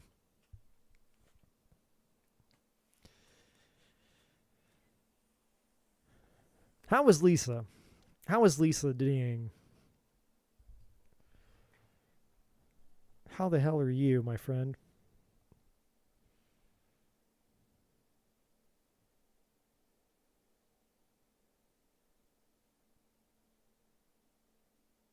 She's good for now. Well, what's new, stranger? What's new? Oh my God, man.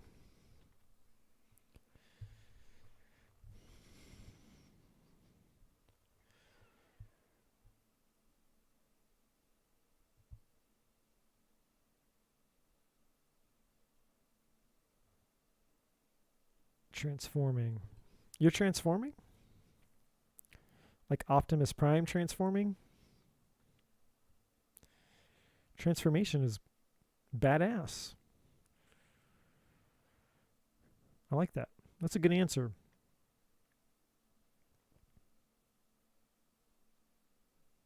That's a good answer. I was basically told tonight that I might have the best, most sexual voice on the internet. And I was told that I should record myself reading sensual romance novels and that maybe I have a future, at least a side hustle. Maybe not a future, but at least I have a side hustle in trashy romance novels. You still have a ghost? Yeah, what did Gina say up here? You should read Rihanna Burwell, a spicy novel that has 4-book series. Okay. See, I don't know who that is, but I'll have to look it up. You should listen to the Frenchie.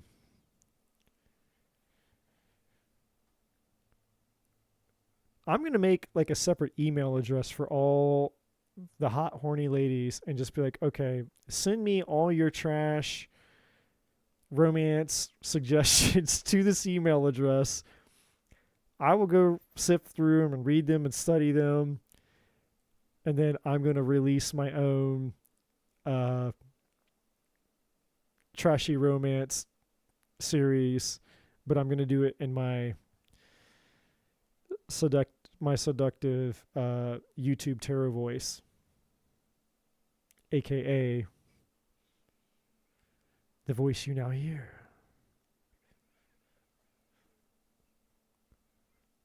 I might be onto something. Maybe this is,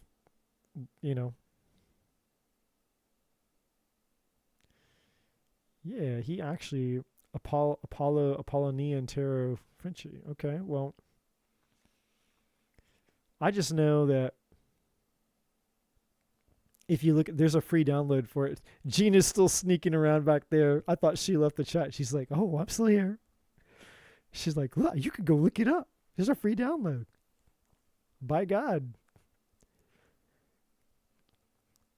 I definitely won't be getting any sleep today. Go dive headfirst into some trashy free download porn novels that you ladies read.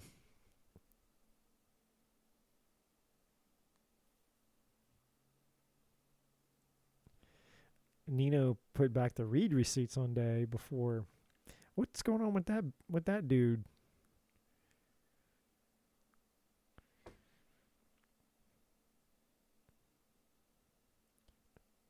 So he's still being crazy on you? Yeah, wait. Yeah, you told me about that. The sensitive guy, right? You're seeing the guy, he's sensitive, and when shit hits the fan, he pieces out. And then he won't talk to you about shit.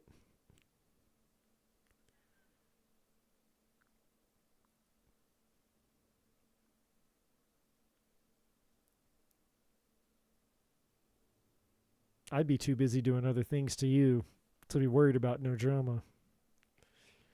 You'd be done too wore out to be having no drama in my relationship. I'd be like, yeah, she ain't gonna be walking, she ain't gonna be talking. That's all I'd be like. I'm like, all these guys, like, y'all ain't doing you ladies right, man.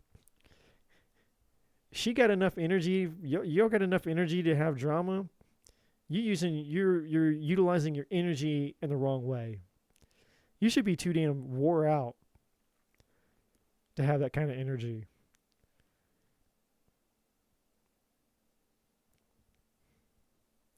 What is that thing? There was like a meme, right? Like something, there was like a meme for women. It's like something like, fuck me, feed me. What is the meme? It's something like that. It's like 3 F's or something. It's like, fuck me, feed me. There's a third one. There's one or two more to that. Oh my gosh, I can't remember what it is, but it's hysterical. And I was like, that actually kind of makes sense. Like, it really doesn't. It's really not that hard. Like. See, I thought after years of obsessing over psychology, human behavior, and trying to understand women and all that shit, I was like, once you actually get into it and you spend enough time with women, and you're in the game, right? you're actually in the game, it's like you realize that it's actually kind of true. It's not that difficult. Once you get past the fact that you have to understand that there is fundamentally within every woman, there's like 10 different women that exist, maybe more, all at once, all at the same time. Once you kind of get past that, once you get past that reality of just like, yeah, there's like fucking 10 crazy bitches in here, like, and you just get into it and you're like, oh yeah, there's like 10 or 20 different women inside of here. And any particular one could show up at any particular time, right? Then the rest isn't that hard, actually. It's like, yeah, man, just feed her, romance her, give her good sex, like cuddle. Like, it's not that hard, man. It's really not. And I just look back over my life and go, man, you made this shit way more hard than it ever had to be. It's not that hard. I think I try to tell dudes, like, man, it's not that hard, guys. You just got to get past that first thing, man. You just got to get past that reality. And that's what trips up all the dudes. It's like, it's not just one woman. There's like 20 of them in here. I'm like, yeah, I know. It's like, I don't know which one is going to show up when. I was like, I know, it's crazy shit. But once you accept it and you get past it, and you're just like, okay, I got one hot chick, but there's like 20 personalities inside of her, 20 other, I don't know, whatever you want to call it. Once you get past that, just do the things, man. Fuck her, feed her, all the things. I can't remember what the other one was. It's killing me. What it was that, I'll have to find the meme. But whatever that third thing is, I was like, man, this is so on point. And just do it consistent. That's all. You got to be consistent. You got to follow through. And if you can be consistent, you can follow through. You can deal with the 20 different women, and you can fuck her, you can feed her, and you can do the thing. It's like, man, dude, that woman will worship your soul. It's not that hard. It's really not that hard. But I understand why guys think that it's hard.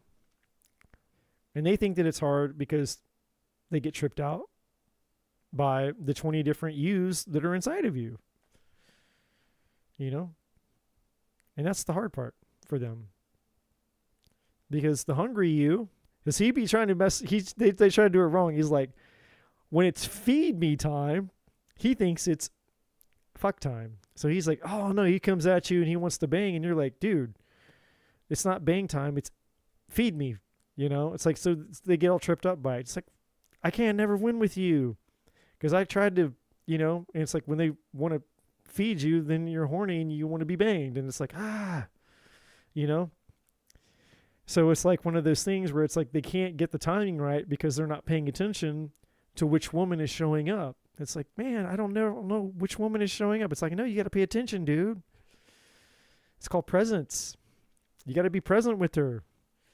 It's like, you got to be on your A game. That's the thing. What's the thing in baseball, right? You can't take your eye off the ball. And it's the little things that go the long way. You can't take your eye off the ball. And so guys get complacent. They win you, and then they take their foot off the gas and they get complacent because it's like, oh no, I got her. It's like, don't be taking your foot off the gas once you get her. That's just getting her is just the start of it, right? It's like, okay, good for you. You got her. You want her. Now the real game begins. Like the real test begins. Getting a woman's one thing, keeping her is a whole other thing. And most guys stop at the getting. It's like, oh, I got her. And then they think that's it.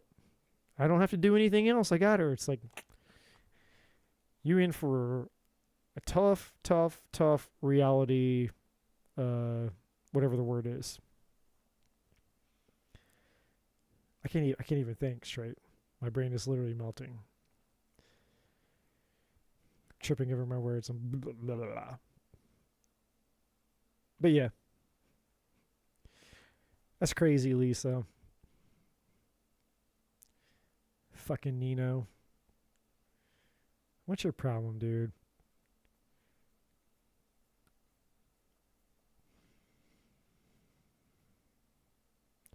I shake my head in disapproval, Lisa. I shake my head in disapproval.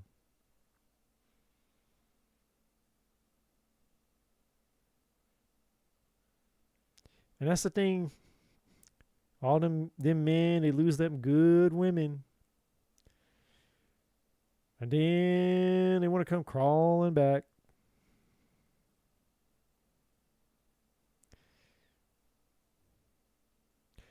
Lisa, I absolutely will do a reading for you. What is your question, my friend? You caught me in a really good time. Like, you literally could not have come in at a more perfect time. 3 minutes later, I'd have been sayonara.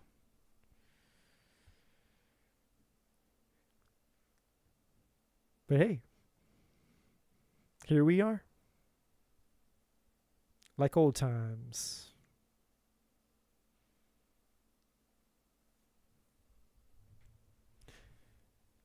Let's do it.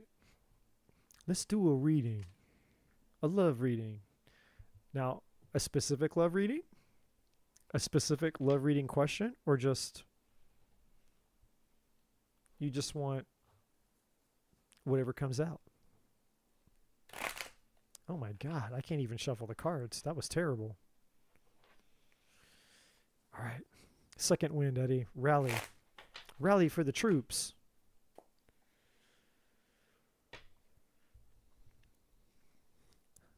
All right.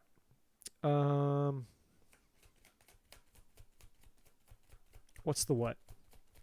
What's the what on Nino and Lisa? I swear to God, my fucking bananas are talking to me. You guys are going to think I'm nuts. You see these? You see right over here? Well, you see, I don't know if you can see, maybe not. It's a little small. Those bananas back there on my refrigerator, I don't know if you probably can't see me pointing to. Can you see? Yeah, right there. I'm kind of pointing to them. You guys think I'm batshit crazy, but those bananas are talking to me.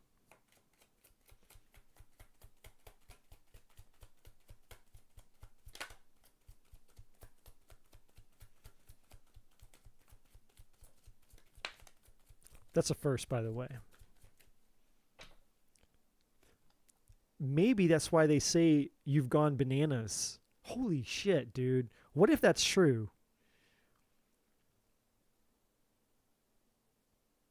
I know you guys think that I'm literally going batshit crazy right now, and maybe I am.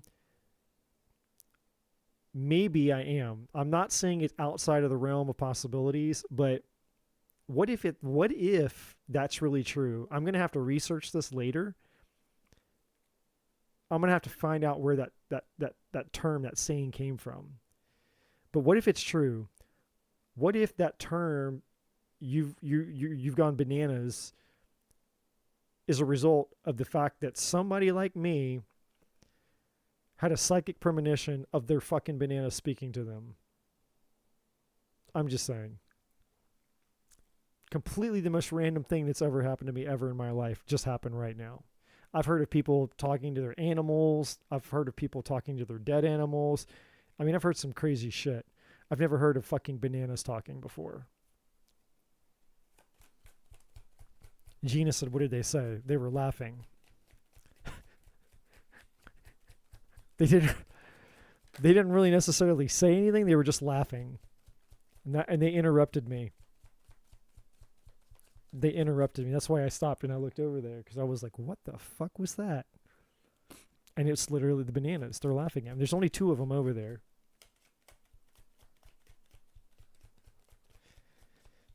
You guys think you think I'm like I'm being I'm being like I'm laughing, but I'm being dead serious.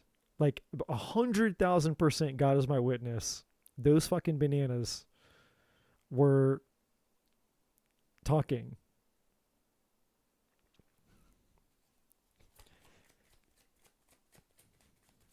Okay. I'll just be the crazy. I will be the crazy son of a bitch. That's fine. At this point, no one cares. No one cares, Eddie. You've gone bananas. You were already bananas.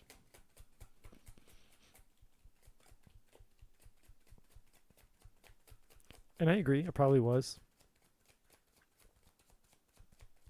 Somebody's going to find this video. Someone's randomly going to come to this 8-hour long tarot video, and they're going to scroll all the way to the end, and they're going to be like, that crazy son of a bitch is talking about bananas laughing at him. And then the fucking funny farm's going to show up at my house. Shit. And they're going to cart me out. Hooey. Lisa.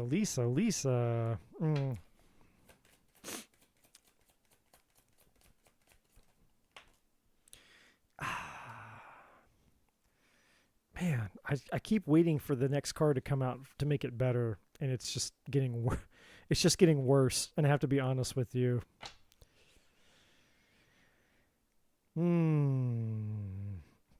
Okay, so this here, the family here, he's got childhood wounding shit. Abandonment wounds. Something happened to him when he was a kid. I don't know what happened to him when he was a kid, but something happened to him when he was a kid. It's right here in this family thing. The patterns is here. He's got a pattern, an avoidant pattern. He can't deal with the chaos. He's got a lot of fear and a lot of illusions and shit going on here. There's two energies attached with this captain card here. One's attached to you, one's attached to him. The one that's attached to him is how do I say that? It's like his flex. He flexes is holy shit, Shaylee just popped in out of nowhere too. You guys just like camp out and just say nothing. I'm curious. I'm literally curious when the chat completely just goes silent, because I don't check to see who's here. Like I don't see the participants. I don't have a fucking clue. I just look at the chat and either somebody's talking or they're not. It just cracks me up because then it's like I don't see anybody. Then out of nowhere, it's like, bah, yeah, I'm still here. Like holy shit. You guys crack me up, man. Like little flies on the wall, people watchers, camped out in the back. I don't know. Maybe you guys just like the sexy voice and, you're just silently masturbating to the sound of my voice. I don't know. That would be kind of cool though. Not gonna lie, that would be an ego boost for me. I'm just saying it would be an ego boost. So, but that can be between you and you. Lisa's like, focus, dude. I'm trying. Yeah, so back to the captain. There's two energies attached to the attached, Eddie, attached to the captain. One is for you and one is for him. The one that's for him is like this is his power move. It's his flex. It's like, oh shit, we're gonna have a conflict. Okay, and it's like the way that the only way that he can feel like he's got control over the situation. It's like he has this pattern. When shit gets hot, and he's forced to have to deal with something, it's like, okay, bye. He pieces out. He can't deal with it. And he relies upon, I guess, whatever it is that he knows. It's kind of like this weird thing of like he knows that he can build it up, maybe. How do I say this?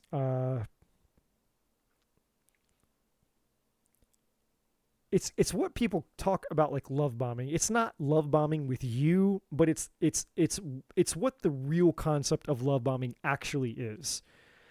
And what that is basically it's kind of like love bombing is like setting someone up with like the Stockholm syndrome, right? It's like there's a reason that people who are obviously abused and trapped by their abuser, and then they get conditioned by it, so then they don't want to leave the abuser, right? It's the whole Stockholm syndrome thing, right? And so it's like this twisted, manipulative thing, basically, where it's kind of like, how do I explain this? So it's kind of like he has this thing that it's like, I don't know, he has a way with you, Lisa. He has a way with you where it's like he knows, whether he's consciously aware of it or not, I don't know, but he knows somewhere that it's like, okay, you know, she flexes at me, and he sees it that way. Whether you intend it to be that way or not, whether you're coming from that intention or motive or not, doesn't matter. The way that he receives it is he sees it as like a power struggle. It's like he internalizes it as you flexing. So it's like, okay, you're going to flex at me, I'll flex at you. And so his flex is, you know, he feels that he can do this thing where he pieces out and he knows you're not going to go anywhere. Because let's face it, you haven't gone anywhere. And so it basically puts you in a position where essentially he walks away with all the power because, you know, for him, essentially there's no consequence. If something's not going the way that he wants, he flexes, he gets to do what he wants, and you're basically left like, well, shit, I just have to take it up the butt, and there's no consequence for him, essentially. And if he comes back, it's like, cool, we're back at it, pick up where we left off. And so essentially, in a way, he's rewarded for his shitty behavior because there's no consequence for his action. And so that's where it's kind of like he gets the edge on you, because it's somewhere in his brain, that's how he internalizes it. Whereas for you, it may not have nothing to do with that. It's like, look, holy shit, dude, like, I'm not flexing at you. I'm not trying to have conflict with you. I just want to try to have a healthy fucking relationship with you. How about that? How about we just have grown-up relationships because we're grown-ass fucking people? Let's try to have a grown-ass healthy relationship. You know? But he can't handle that because he's not dealt with his childhood wounds. He has whatever happened to him as a child. He's got something that happened to him as a fucking kid, and, you know, it's essentially his cock block.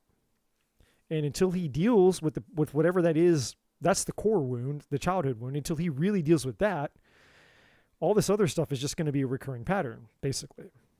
So yeah, I mean, he's, but the higher power card is here because essentially the divine is like, look, the divine is like one step away from a divine intervention. That's one of the things I feel. So it's kind of like, you know, but there's another energy there too, where the divine is basically like wanting to say, hey, look, do you want to lose yourself in this? It's kind of the message that the divine is sending me on that regard. It's like, is it worth losing yourself over the sky? And that can be difficult when you are emotionally attached and you've actually grown to love somebody. Because oftentimes what happens is we're not aware of just how much of ourselves we've given away, or how much of ourselves we've actually lost in transit while we've been with somebody. And, you know, it was never our intention to lose that part of ourselves or give our power away or any of those things. And so a lot of times we just forget because we become distracted. We get so tied up in the relationship that we forget ourselves. We forget what it's like to be us and to be inside of us and to nurture ourselves, to care about ourselves. It's like we put ourselves on the back burner because we're so fixated on the person and the relationship and trying to make it work and overcoming the chaos that it's like, you know, a year, 2 years, 3 years, however long goes by, and then you wake up one day and you're like, holy shit, I've forgotten who the fuck that I am. Right? And then eventually, if the relationship does finally blow up and the person goes away, it's kind of like you have this realization of like, man, I forgot who I am. I lost myself. And that's one of the first things that people come to me and tell me after a breakup when they come to me for coaching. They'll explain what happened. And one of the first things that they'll say is like, yeah, I had this toxic relationship. I went through this thing with this person. And then it's all over. I realized I lost myself. And it's just interesting that so many people say that exact phrase, because it's kind of true, and so the higher power card is here to basically, is just a little bit of a reminder of that, saying, hey, Lisa, are you losing yourself? Are you losing yourself here? Because you've worked so hard to become who you are and to grow and evolve and to achieve what do you want to maintain that growth? Be careful not to lose it, right? And so now I just went to shuffle and these two cards just flew out all on their own and very quickly. Yeah, we have the Mask here. And then we have Calling. And this card was at the bottom of the deck a second ago, but I just didn't pay a whole lot of attention to it. And so the Mask is all about just being disingenuous, it's being inauthentic. It's like not being 100% who we are in this energy. Now there's lots of ways that this energy could be interpreted in lots of different readings, but in this reading for you, it's like the more that you lose sight of yourself, then the Mask applies to you, because it's like, you're basically not being allowed to be who you really are. And is that the type of relationship you want to be in, where it's like, man, I have to basically betray myself to be in a relationship with this person. I have to start to be somebody that I'm not to make this other person happy. And if I can't be 100% who I am, or I can't create a healthy relationship dynamic with somebody by being 100% who I am, then the person that they're in love with is not really me. It's this illusion. In other words, he only wants to love and accept the parts of me that he has a fantasy about. But the other parts of me that apparently he's not cool with, he's not obviously in love with those parts of me. Because if he loved all of you, he would accept all of you. And so there's some type of fantasy or illusion of like, well, yeah, obviously he's with you. Obviously there's some part of you that he does love, he does find attractive, but it's not 100% of you. And so how much of you are you willing to lose or give away or ignore? How much of yourself are you willing,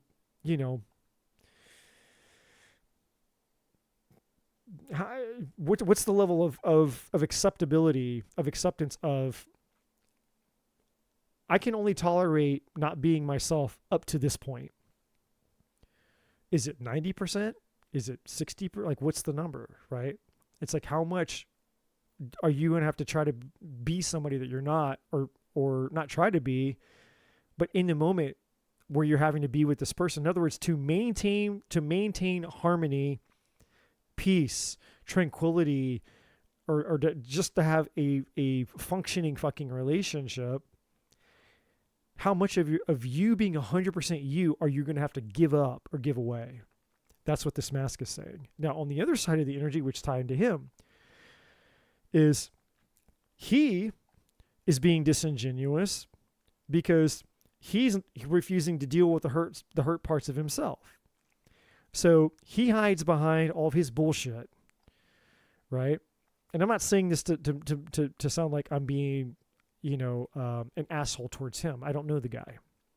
So I'm not here, like, I'm not picking his side. I'm not like, I'm not dogging him. I'm not trashing him.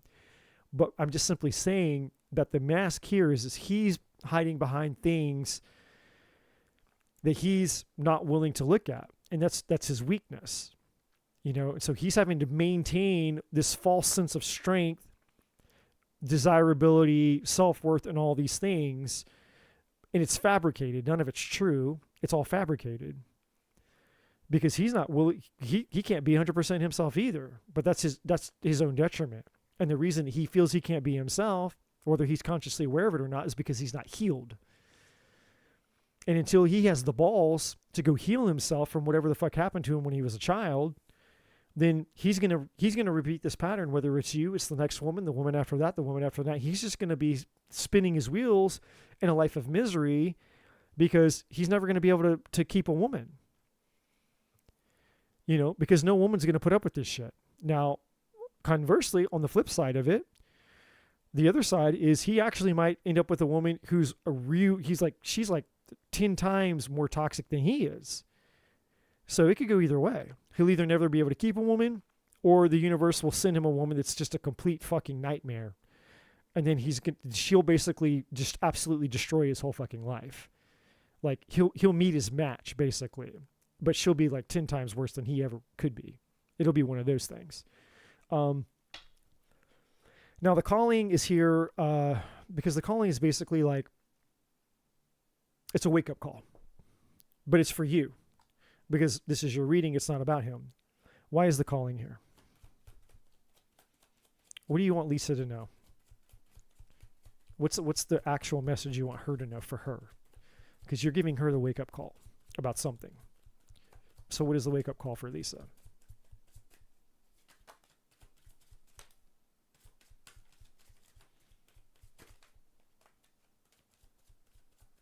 Oh, Jesus. I didn't know it was going to be all these cards are coming out now. Yeah, look.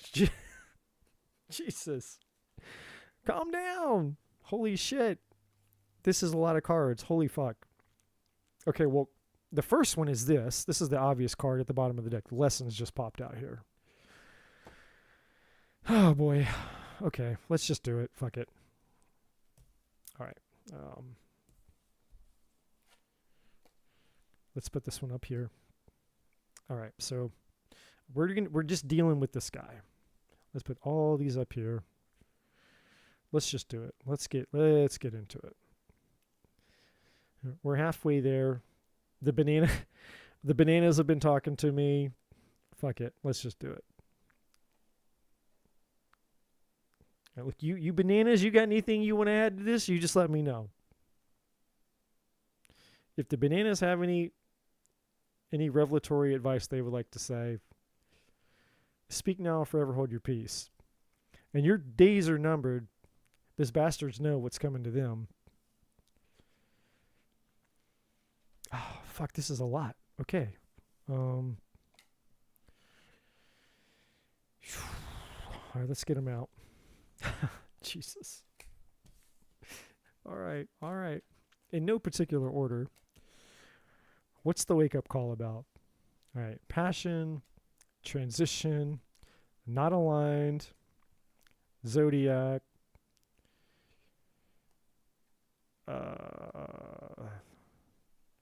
This reading, just by the way, just went Jerry Springer really fucking fast. Like, it was all good up here. I'm like, all right.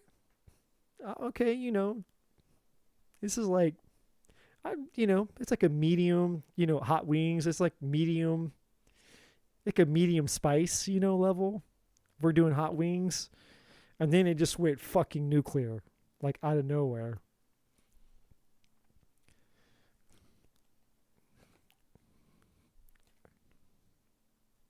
God. I mean, Lisa, I don't mean to laugh. I'm like, my mind is so fucking melted that the bananas are talking and laughing at me. But this, my friend,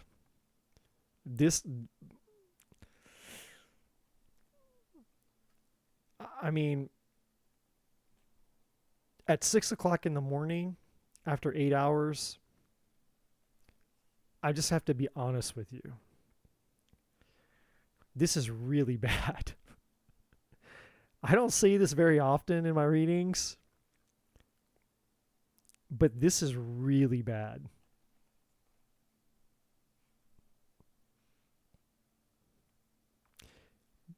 With maybe a couple of sprinkles of silver lining in here. Okay. There's always a silver lining. Even the bananas know that. But yeah, this is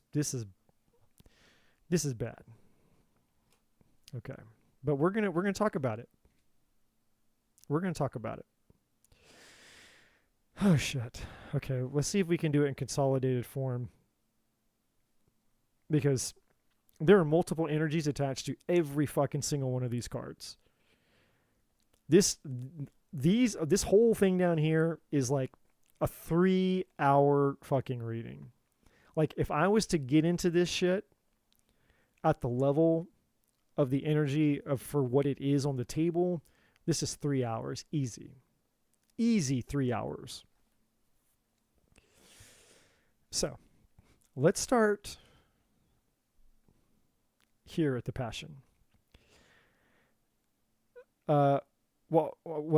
Actually, let's just go back over here and all of this, okay, before I get ahead of myself here, all of this is all tied to this.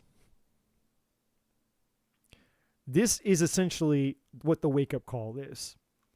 And that's why the higher power card is up here. That's why it showed up here, because the higher power, and I said that at the very beginning. I said this is like a divine intervention. I don't know what it is yet, but it's a divine intervention. What the divine intervention is basically the divine wants to give you an opportunity to make a decision about if you want this or not. Because this is where you're heading. And it's unfortunate because I don't think Nino is a bad person, but hurt people hurt other people. And unfortunately, I don't feel any part in his energy where I'm just being honest with you. I don't sense that this is a guy who is ready to heal the hurt. He's not ready to heal the hurt. In fact, he may not even feel that there's anything to heal. And this is why. It's all right here in the Captain card. And it's the illusion. And the illusion is the lie. So there's a lie that he believes, but he reinforces the lie with his ego. And so anytime you're reinforcing a lie with your ego, that means that you're fucking stubborn and you're going to stand and not anything's going to move or budge him. At least you're not going to. So you're not going to rescue this guy. You're not going to heal him. And you're sure the fuck not going to change him. So it's just going to be more of this, but probably worse. And I know that's not what you wanted to hear, but I have to be real with you. Because things are getting hot. They're getting heated. So we were, like I said, we were up here at like medium hot wing level, right? Like you have mild, then you get medium, but then you start getting to the hot. Well, up here we were like in medium level wing sauce. Now it's like shit's getting like nuclear here, right? Like that's where you're headed. But there is a silver lining. But I don't know that the silver lining is with him. But let's see. Because underneath the lessons, we have Genesis. So essentially, there's two ways I could read that. It's like, well, you're going to get a fresh start one way or the other. Right? Like, this guy's going to either blow your fucking life up, and then you'll start over. Or you'll make a decision for yourself, and you'll start over. It's going to go one way or the other. But again, there's a silver lining. The Genesis, that's a good energy. So, but I have to mention it. But what we don't want is this. We don't want this for you. That's what we don't want. But it's not that easy. Because if it were easy, everybody would do it. Everybody would just be like, hey, I don't want to be in a toxic relationship. I don't want to be with an asshole. I don't want to be with this or I want to be with that. It's not black and white. It's not easy. Well, one of the reasons why is this. That sex, oh boy. You think my bananas talking to me is crazy? What happens when his banana starts talking to you? It's that snake charmer. He got that cobra. He'd be charming you with that cobra. That's one of the things. And I get it. When the banging is good, it's good. You don't give up that good banging now with that passion card. So, you know, his sex game's legit. I don't know. You might lie in the chat and be like, nah, he ain't that good. He aight. He just aight. But I don't know. I question that. I think when y'all, especially this, I would be willing to bet, Lisa, that your guys' makeup sex is stuff of legend. Like, your guys' makeup sex is legit stuff of legend. Like, man, all that tension, all that shit. And then when you finally come back together, it's like you throw yourself at each other like fucking nuclear war. And it's like, bam. I see it. And I can sense it here. You guys do some dirty, freaky shit too. I'm not gonna tell you your secrets. I know what's going on. I'm getting the downloads. I'm getting all the downloads about your freaky shit, and I'm not gonna share your freaky shit out here on the chat. Yeah, he aims to please. That's the good Lisa. That's Christian Lisa coming out in the chat. He thought you pleaser. He so good. I'd be like, yeah, we come over to our house and see our fucking sex dungeon. And see the crazy ropes and shit, and you know, I've got fucking scars and bruises and shit. People think I'm in like a domestic violent relationship and shit. It's like, no, that's just what we do in the sex dungeon. Don't worry, I ain't gonna tell you secrets. All right. So, but you gotta understand, this is like any addiction. Drugs, alcohol, and really, really good banging. There's a reason that people stay in trauma bonds and toxic relationships. I know, because I was obsessed with a woman for 5 years after I broke up with her because the sex was that good. Imagine that. Imagine having mind-blowing sex that's so good that you break up with somebody and then they're still obsessed with you for 5 years, all because you're like, my God, I will never bang somebody like that again. And that's really what it was. It wasn't even the fact that I was grieving the relationship. It was the fact that I was grieving the thought that I thought I would never get to, I'd never get to have sex like that again.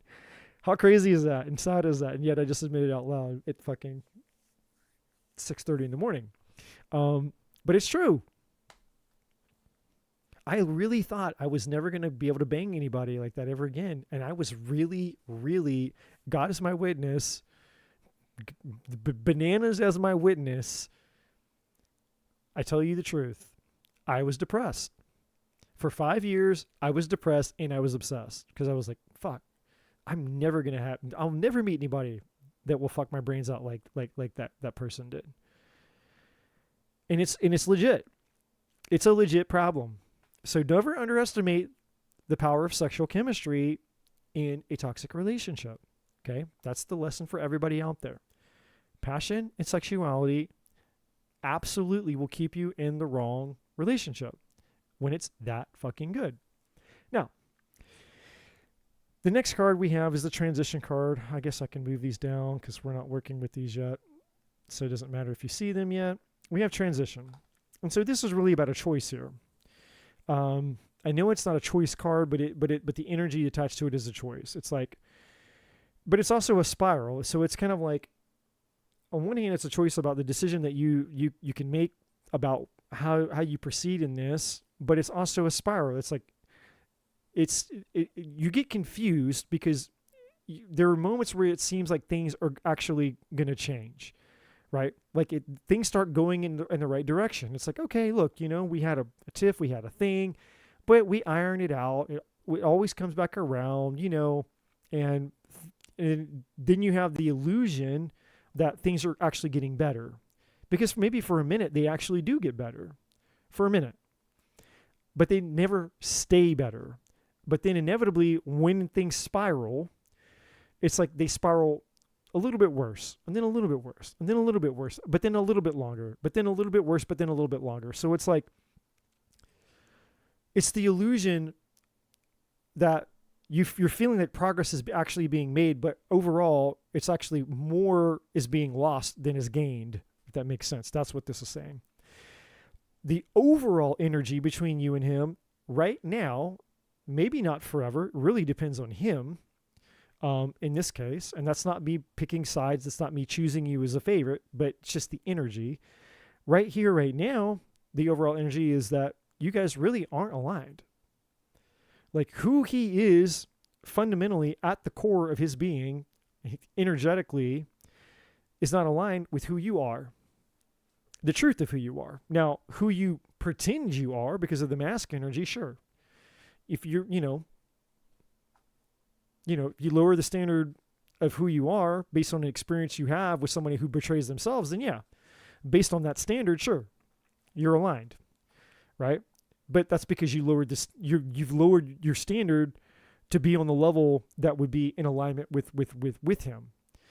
But the true alignment, if you're not lowering the standard of who you are, the real Lisa, the real you, is not in alignment with who he really is.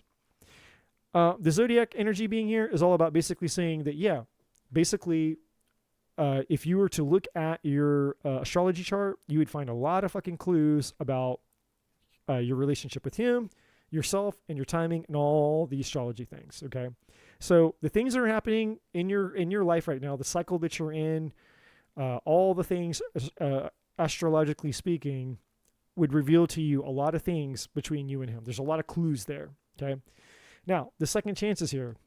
And the deception here. These two cards are very interesting because this is kind of like the pattern. It's tied to the pattern energy. It's like, okay, you break up, then there's the regret, and then there's the thing, and then there's, oh, come take me back. There's the fake apology.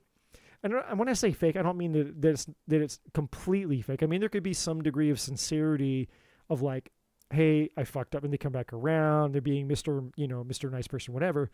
There could be a degree of sincerity, but it's not genuine in the fact that when someone's really sorry, they don't just say they're sorry, they just fucking change. Like, I'm a person that's like, don't tell me you're sorry. I could give two shits less. I really could give two shits less if you tell me you're fucking sorry. Don't tell me you're sorry. Show me you're sorry. Actions speak louder than words. Your words don't mean shit to me. I mean, okay, it's a pleasantry. I mean, you want me to give you a gold star? Like, okay, cool. Thanks. Nice. It's nice of you. Nice words. That's not what I need. What I need is change. I need action. I need to see difference. I need to see growth. I need to see responsibility. I need to see curiosity. I need to see intentionality. I need to see a change in your value system, a change from who you are and who away from who you've been. And I'm not seeing a new you.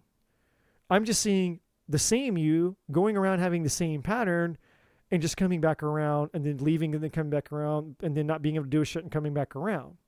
That's not change. You can apologize for doing the same thing 100 fucking times. The definition of insanity is doing the same thing and expecting a different result. And that's what he does. This whole thing is the definition of insanity. Do the same thing, expect a different result. Do the same thing, expect a different result. And he's been able to get away with this, by the way, because of what I said earlier in the reading. There's no consequence for his action. The consequence is not hard enough for him. And so in a sense, he's rewarded for it because there's no consequence. It's like, hey, I can do this because she allows it. I can come back. I can apologize. She takes me back. We bang. Electrifying, intoxicating, mind-blowing fucking makeup sex. We get right back into the pattern. And then if I fuck up or if something doesn't work, I can take all the power. I can flex and take the power and nothing changes. She did, and you might try to flex back to some degree, like, okay, whatever, fuck you. But you might have your moment, but ultimately he knows that if he comes back, you just take him back. So again, he doesn't believe you. Like, whatever you say or whatever you do, whenever he runs this pattern, he in his brain, he knows it's bullshit because he's like, yeah, right, she'll take me back. Yeah, give her enough time, she'll take me back. Because you have. So there's not enough consequence, and for him, he gets rewarded. That's the psychological impact for him. He's rewarded for it. He's rewarded for bad behavior because there's not a consequence, not a lasting consequence. And so therein lies the deception. Now, this isn't deception in terms of like what we normally think deception, like cheating, lying, all this. The deception is being disingenuous and inauthentic to oneself. So it's literally more of a self-deception. It's the games that two people are playing when they're trying to outgame the other person. So it's like, we're both wearing a mask, and so let's just see who can fool the other person or be different enough or twist enough or lie enough. It's like, It's playing this game, really is what it is. And it's the game about, well, if I change myself and I'm dishonest enough and I do this enough, well then I'll get my needs met, or I'll be the one that remains in power, or I'll stay in control, or I will run the show, whatever the ego bullshit is. It's a power play, right? And that's what this is. It's a power play, but it's also intoxicating because it's interwoven with this sexual fucking electrifying, passionate, chaotic push-pull relationship. And there's some type of thrill in the chaos of it that neither one of you probably are really aware of, but it's there. It's thrilling, it's jarring, it's electrifying, because that's what passion is. Passion is uncertainty. Passion is, you can't contain passion. If you could contain passion, it wouldn't be passion, which is why most relationships end up roommates with benefits. It's like, why love isn't enough. Oh, I love my person. I've been married to him for 10 years, but we don't ever have sex. We sleep in separate rooms. We sleep in separate beds, but we love each other. It's like, no, you might care about each other, but your marriage is fucking dead. And the reason that it's dead is because there's no passion anymore. Passion is not an indicator of love. Love is not an indicator of passion. You have to have both, but the first one that always goes is the passion. And that's why so many relationships end up roommate status, mediocre roommates with benefits. Or not even benefits, really. I mean, at that point, you're not even fucking anymore. You're just existing. You're coexisting because you care about each other. There's no passion anymore. But the problem on the other side of the spectrum is if you prioritize passion, then it's great. You can have this electrifying, chaotic, lustful, intoxicating, addictive type of chaotic energy of relationship. But there's nothing real underneath it. There's really no true love. It's all just lust, temptation, passion, eroticism, and electricity, because you never know what the fuck's going to happen. And in a sense, well, yes, it's chaotic and it's a shit show. And, obviously it has a negative effect on your life. But on the other hand, there's a part of it that's very electrifying, because you never know what's going to happen. And when, essentially the part of you never know what's going to happen at some point leads to some type of explosive climax, literally and metaphorically, it's just enough to keep you in it, right? And there's a part of the wounded feminine, the wounded divine feminine, that gets off on that shit. Women love that shit. Or the divine feminine. It doesn't have to be women, but that's where the whole bad boy complex comes from. Why is it that women love the bad boys and they hate the nice guys? Well, it's not that women don't like the nice guys. It's just that there's something alluring and intoxicating about the bad boys. And it's the chaos. It's the disruption, right? It's the toxicity that they bring with them. It's the fact that they don't give a fuck. It's the fact that they'll challenge you. It's the fact that they don't give a fuck how hot you are, how hot you're not, right? It's like they march to the beat of their own drum. You can't control them. You can't persuade them. You can't manipulate them. Your pussy holds no power, pardon my French, but it doesn't. It's like they're the ones who drive you crazy. Whereas the nice guys, it's the other way around. You drive the nice guy crazy. And that's boring. It's like, that's boring. Like, God, I don't want to drive the nice guy crazy and he's just all goo goo gaga over me, drools everywhere. This isn't fucking fun. There's no challenge here. But the bad boy, it's like, wait, I can't control him. I don't have any power over him. I can't use my body. It's like nothing works, And there's something intriguing about that to women, or I speak because obviously I don't do men. I'm a woman kind of guy, so I can only speak from that standpoint. That's a part within the divine feminine or feminine energy that's wounded, that thrives on chaos. And that's why so many women end up in toxic relationships with toxic fucking guys, and they can't get out of them because they're attracted to that chaotic energy. They're attracted to wounded masculine men. dudes that are just a fucking train wreck and a shit show. And there's a part that's here. Part of the self-deception on that side is of needing to acknowledge the fact that, wait, holy shit, I'm actually attracted to this. There's a part of me that's attracted to this shit. And that's just like him having his unhealed childhood wounding shit, something he needs to work on. There's a part here of the deception energy that's tied to you that's like, well, what part of me is actually attracted to that? Because a part of me is, and so that's just something that has to be acknowledged. Now, moving on from the deception energy, because I could spend hours on just that, but the fortress energy is the next one. And this is really, again, where I'm in self-preservation mode, he's in self-preservation mode. I'm here to protect what's mine, protect my heart, protect my interests, and he's there protecting what's his, protecting his interests.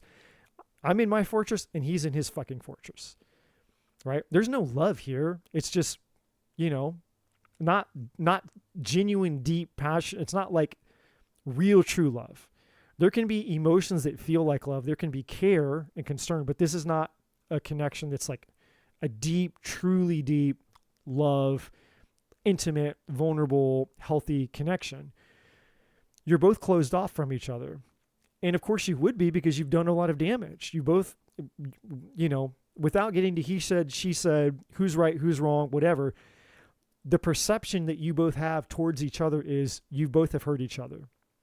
His perception, if you were to ask him, you've hurt him, and obviously your perception of him reverses, he's hurt you. So you both have a fortress built up now, because that's what we do as humans when we're hurt. We have walls. We build walls. We build fortresses. And we don't want to be hurt anymore. Now, the collective here is interesting. This card is just saying this isn't just you. This is obviously, in other words, the problem that you're having isn't a problem. It's just a you problem. It's just the divine basically in a gentle, kind of way saying, hey, don't be hard on yourself. This isn't just you. This is a universal issue. Many people have this type of problem. Many people have this type of relationship, right? So it's not just a you problem. It's not specific to just you. Lots of people have this issue. Now, next card is manifestation. Now, this is basically saying like, hey, you need to understand that the outcome and the situation for what it is and the way that it's going, you control the lever, right? Or you're in control of the gas, so to speak, right? Like putting your foot on the gas pedal or not.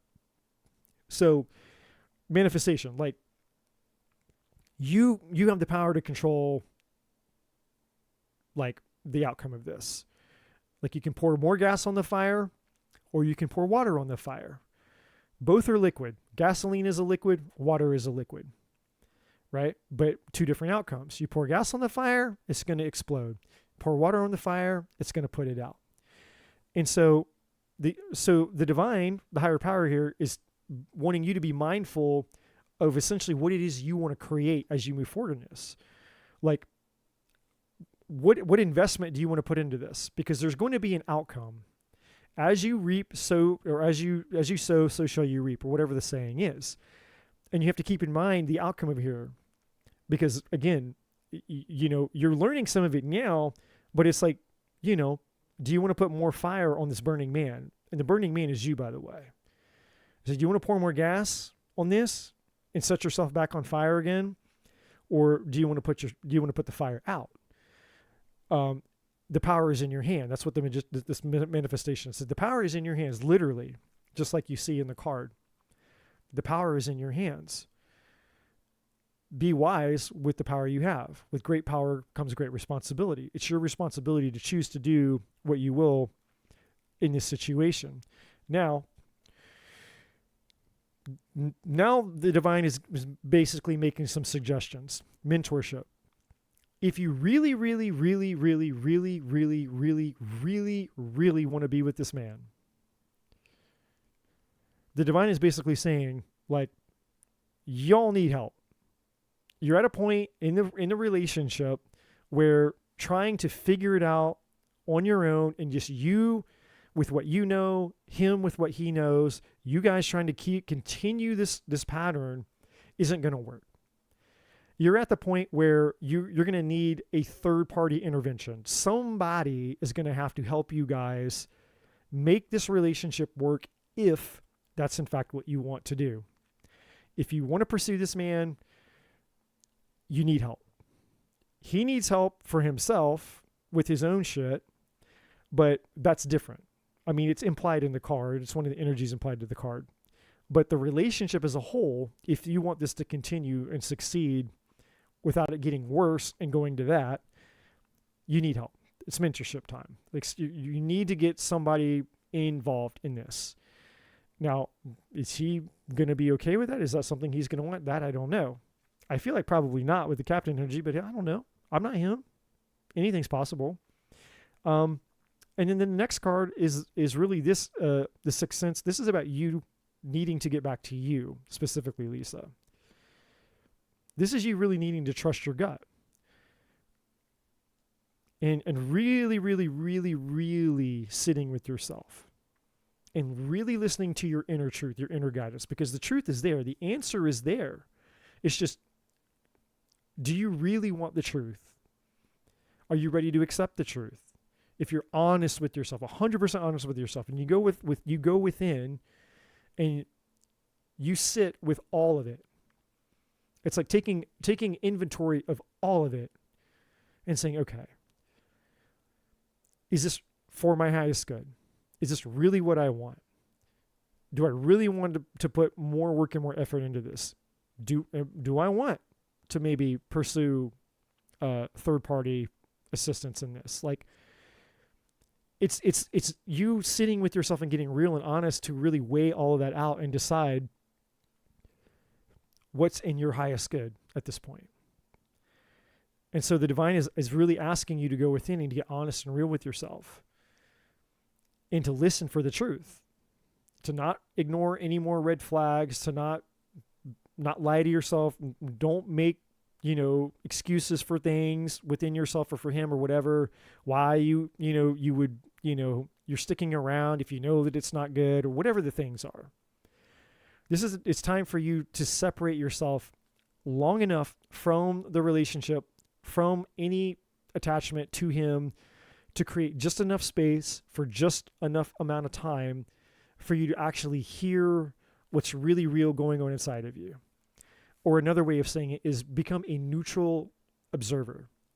Become neutral, detached from all of it to the best of your ability.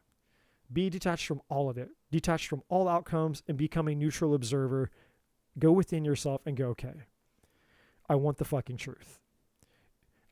I want the truth. And when you mean it and you really mean it and you're really open to the truth will come to you. That's how all revelations work.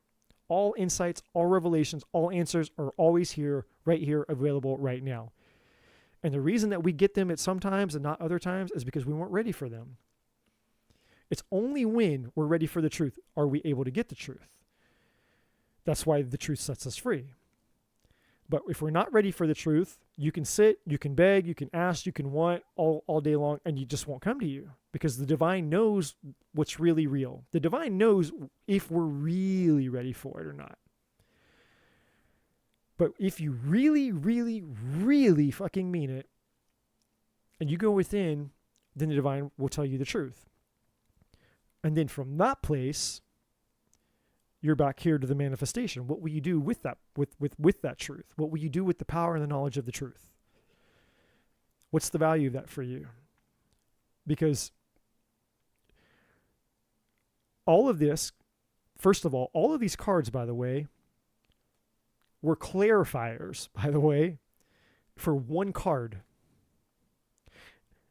This is the most clarifying cards I have ever pulled ever in the history of owning any fucking tarot or ever doing tarot for one fucking card. They just kept coming out, just all for one card. And this one card is the call, the calling. And the call is about your mission, your destiny, your purpose in life, you being on your path for your highest good. So the ultimate choice here, what you're really dealing with here is not so much even him. It's not even so much even the lessons of potentially of the shit that you might have to go through that could be painful. It's not even really about that. The bigger picture of what's going on here is your life, the path that you're meant to be on for your life. It's literally the direction of the entirety of your life. Like, do you want to be on your path? Or do you not want to be on your path? That's really what all this is about. Because Divine's basically saying, like, the implications of the consequences of the things that you're flirting with here are actually fairly big, extremely important, because this could impact the direction that you're moving in your life. It could literally take you down a whole other fucking direction in your life, take you on a totally different path than the one that you were meant to be on. That's how serious this is. So certainly it's not something to take lightly, my friend. Certainly not something to take lightly. And holy shit, just when I thought I was done with all the crazy intensity, Lisa swept in and it's like, what? You karate chopped me. You came in with a good one right at the end. I was like, no problem. Just get you a quick little easy. It's not your fault, by the way. You know, because I don't do generic terrible shit here anyway. It's all or nothing here at Eddie's Tarot Corner. It's all or nothing. So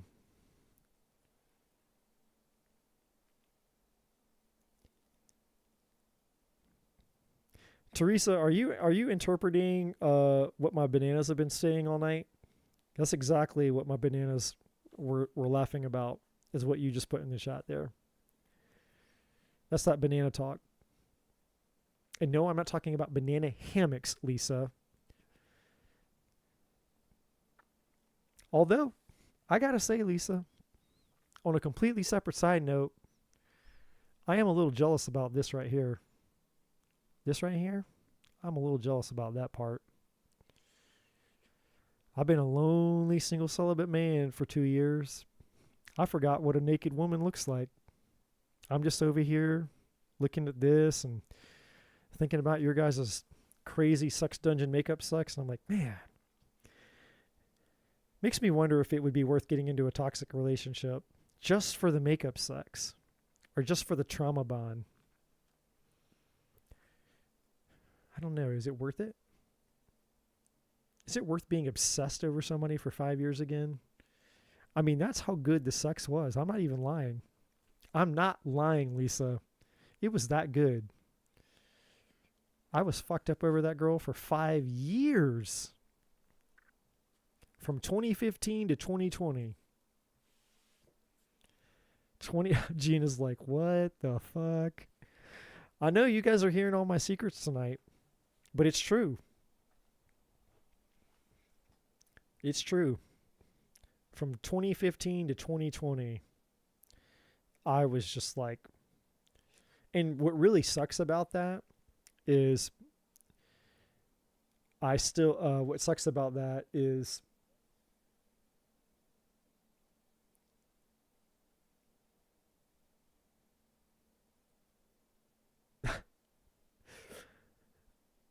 what sucks about that is that there were actually several really awesome women that I dated in that span of 5 years. And unfortunately, because I was so wanting that experience again, it was like those other women unfortunately couldn't live up to it because they weren't that girl, but we weren't having the same type of trauma bond. And so I basically ruined some good relationships, unfortunately. I let some good ones go because they weren't her. And it wasn't her that they weren't. They weren't the trauma bond. And it sucks, man. Like, that stuff is just, it's so,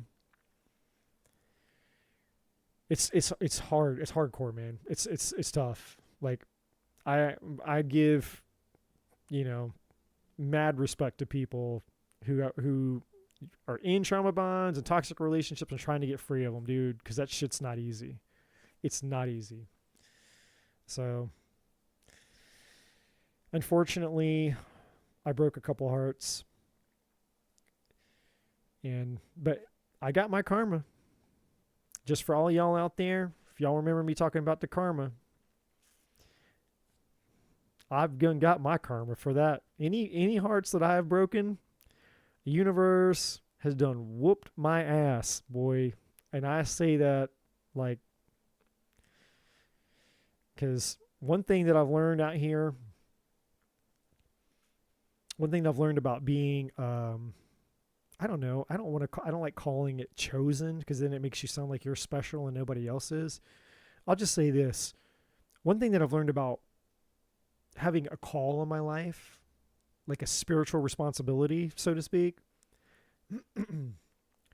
there's benefits, but then there's also not, right? So it's like you get a divine insurance plan, like you get divine protection when you're behaving.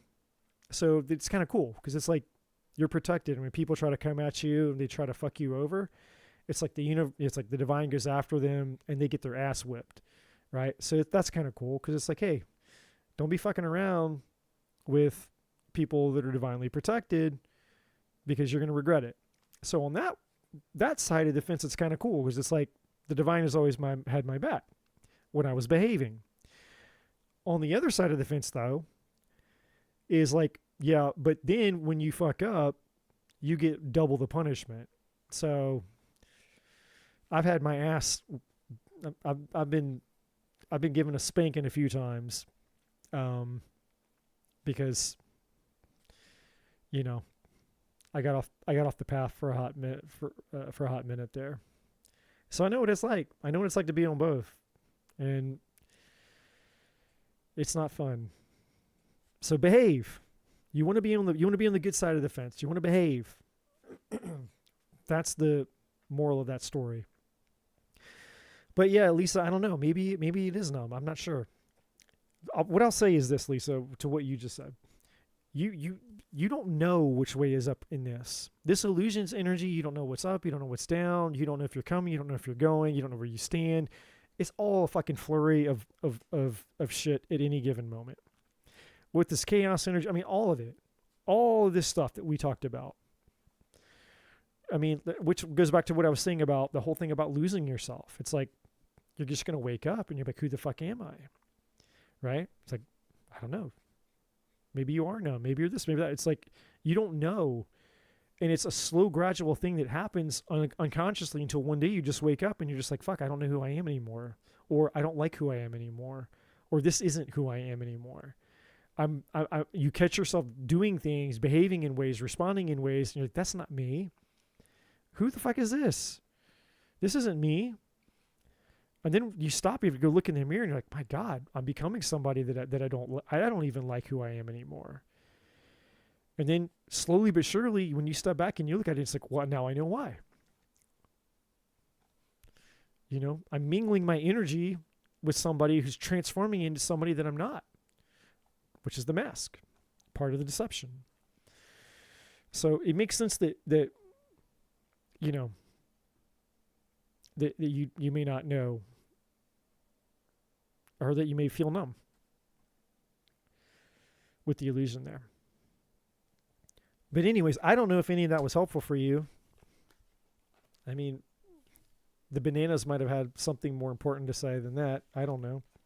They got really quiet, by the way. We started talking about burning people and shit, and sex dungeons. The bananas got really quiet over there. I don't know what that's about. But they're not talking anymore. Just for those who are wondering. Bananas are not talking anymore. They're quiet. They're probably sleeping, getting the sleep that I didn't get.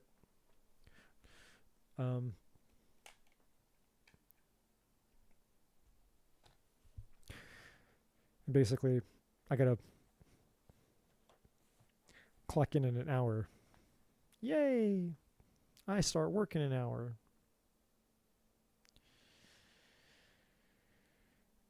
And if you guys knew what I had to do, you'd understand that probably 5 days worth of sleep and lots and lots and lots of focus and mental strength is required to deal with the level of retardation that I have to deal with and the lack of intelligence of the types of people that I have to deal with, which is very different than what I do out here, by the way.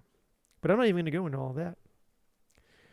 We're just all going to pray to God that I can get through the next 9 hours with my sanity attached.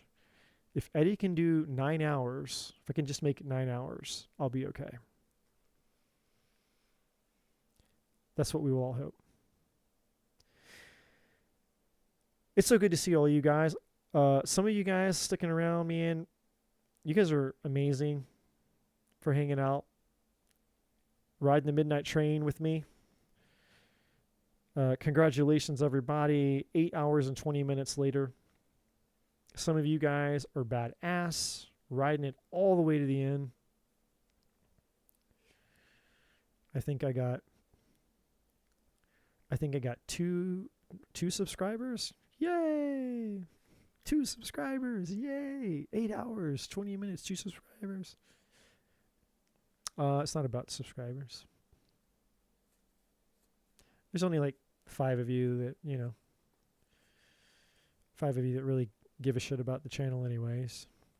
Not like all 289 people care. What do I do for work? I basically Google shit for people who get paid 3 times more than I do, who can't be bothered to Google the same shit that I Google in regards to technology and emails and that kind of shit. Like, somebody tried to send somebody an email that was too large. And so then get a bounce back saying, hey, the email you tried to send to them was too large. And so then they call me and they're like, hey, why did this email bounce back? And then I go, well, you see this thing right here in front of your face that says it's too large? That's why it didn't go through. And they're like, oh, well, how large was it? And I'm like, well, I don't know. You tell me, how fucking large was it? And they're like, oh, well, I sent them this thing and it was this large. And I'm like, well, that's how large it was. I'm like, oh, okay. Well, then why didn't it go through? And I'm like, well, because of what the fuck I just said, which is right here in front of you, which you could have just fucking read yourself. It's too large. And they're like, oh, okay. But how large was it? And I'm like, well, wait, we just talked about that too. It was as large as what the fucking thing you just said was that large. I'm like, oh, okay, well, I'm just confused. I don't understand why it didn't go through. And I'm like, yeah, because it's too fucking large. It's too large. It's too large. It's like trying to put an elephant penis inside of a midget. How about that? Does that make sense to you? Have you seen an elephant dick? And have you seen a midget? Can't go in there. It's not going. It's too large. Do you understand that concept?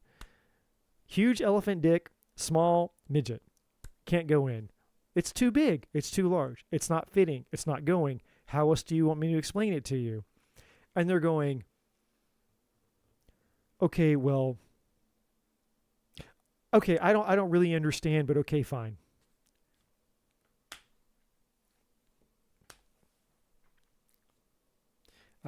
I don't know. How else do I explain 1 + 1 = 2? How else do I explain just anything that's fucking common sense of anything?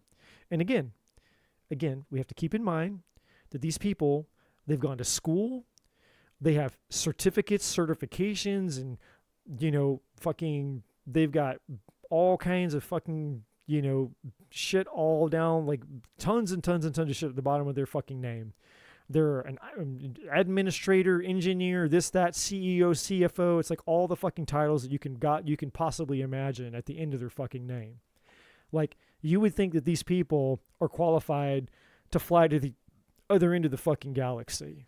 Like, if you're not a goddamn genius, like literally, you cannot like decipher the mysteries of the fucking universe with the amount of titles that you have at the bottom of your name. Then what were you doing? Where did you get this? Would you just go to fucking like free certifications like on Etsy? Did you buy your shit off of fucking Etsy or something? Like, it doesn't make any sense. How could you possibly have passed the classes required to give you the certifications, and yet I'm having to have the most simple conversation with you about something that you already had the answer to? It's right in front of your fucking face. Like, it's not just stupid. It's not just stupid. It is like, I say this with 100% dead seriousness. I literally fear for humanity when I deal with these people. These people are breathing, they're eating, and they're multiplying, they're reproducing. That's the scariest part. Like, it is a level of shockingness that it's like, we're not going to make it. And there are days when I literally think in my brain, we're not going to make it. Humanity is fucked. Capital F fucked in the ass. We are fucked with the level of intelligence that I deal with. And it's like, holy shit. And these people are out there. They're driving around in cars. Like, you're not safe. No one is safe, man. They're out there by the millions.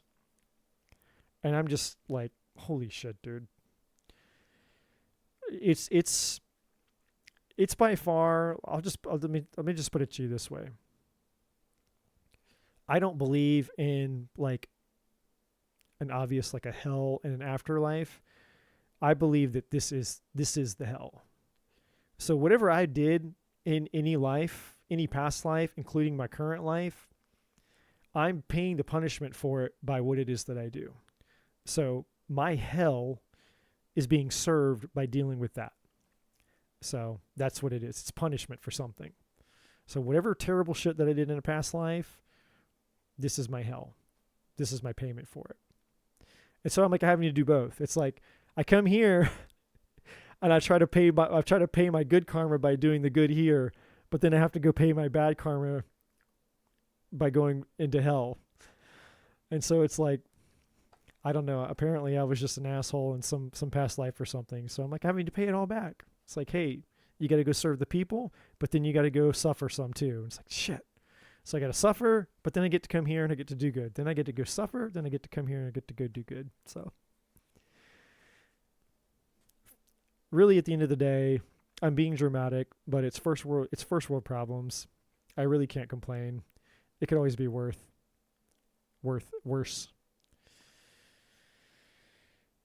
Yes, heaven and hell. It's all here. It's all right now. Well, especially for you, Lisa. I mean, my God, at least you have mind-blowing makeup sex. I don't even have that. I don't even have that. It's just me and Angela. And me and Angela, we've been broke up for a little while now too.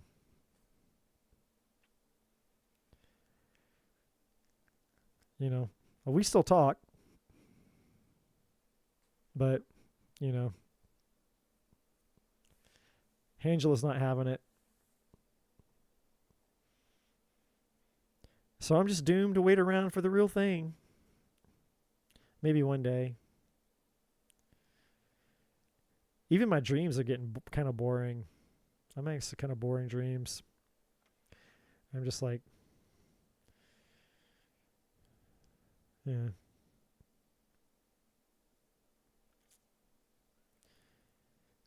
Hell yeah, Gina. You got you one of them high touchies. You got you an Ace of Wands, a Hitachi wand. Now, is your battery or is it actually plug into the wall? Because if you ain't got the good one unless you got the plug into the wall one. Like one of those ones that they use at a barber shop where it's like you got to grab it by both hands and it's like a jackhammer. It's like, and it's like your whole body's like, it's like rattling the fillings in your teeth, you know? One of those supercharged ones. Maybe a gas powered one. Like a chainsaw, you know? Like brrr, brrr.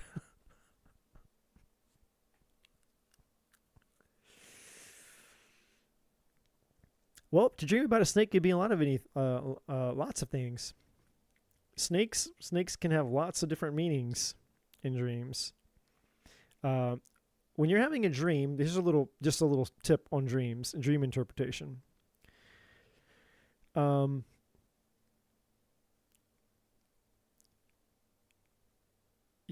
symbols of dreams, the first thing you want to always keep in mind is the emotion of what you feel in the dream more than the image itself. Because the sensation is always telling you what the symbol is about, right? In terms of, is it good, is it bad, what is it, right? The emotion that you feel when you're seeing the thing in your dream, that's giving you feedback about what it's really like. Is it a good thing? Is it a negative thing? And then the second thing you want to keep in mind about dreams and dream interpretation is, what does it mean to you? Because I went on this whole long thing. This is years ago. I got really went deep down the dream interpretation rabbit hole.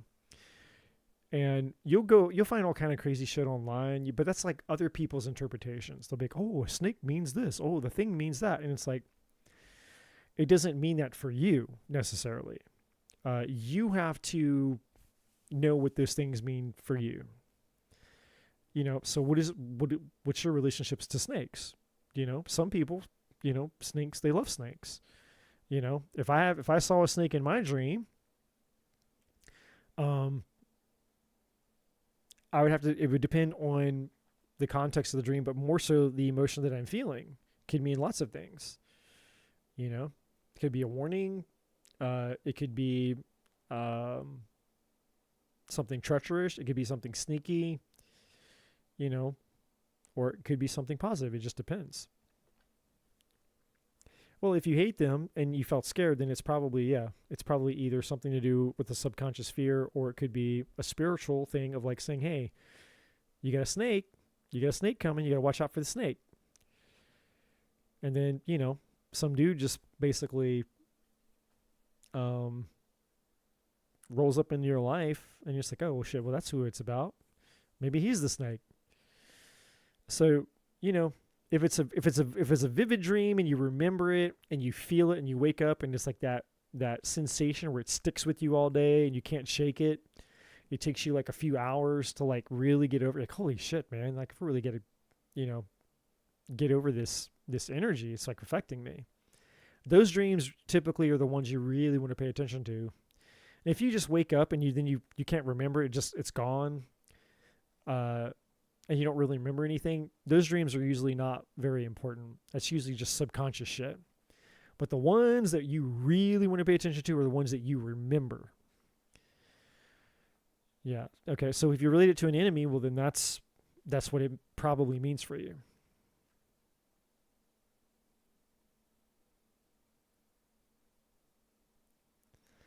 Well, that means that you're being suffocated. So in your instant, Lisa, that's basically, that you're taking on somebody's energy or the pressure. It's a 10 of Wands energy. It's like you're taking on either their energy or their presence in your life is suffocating you.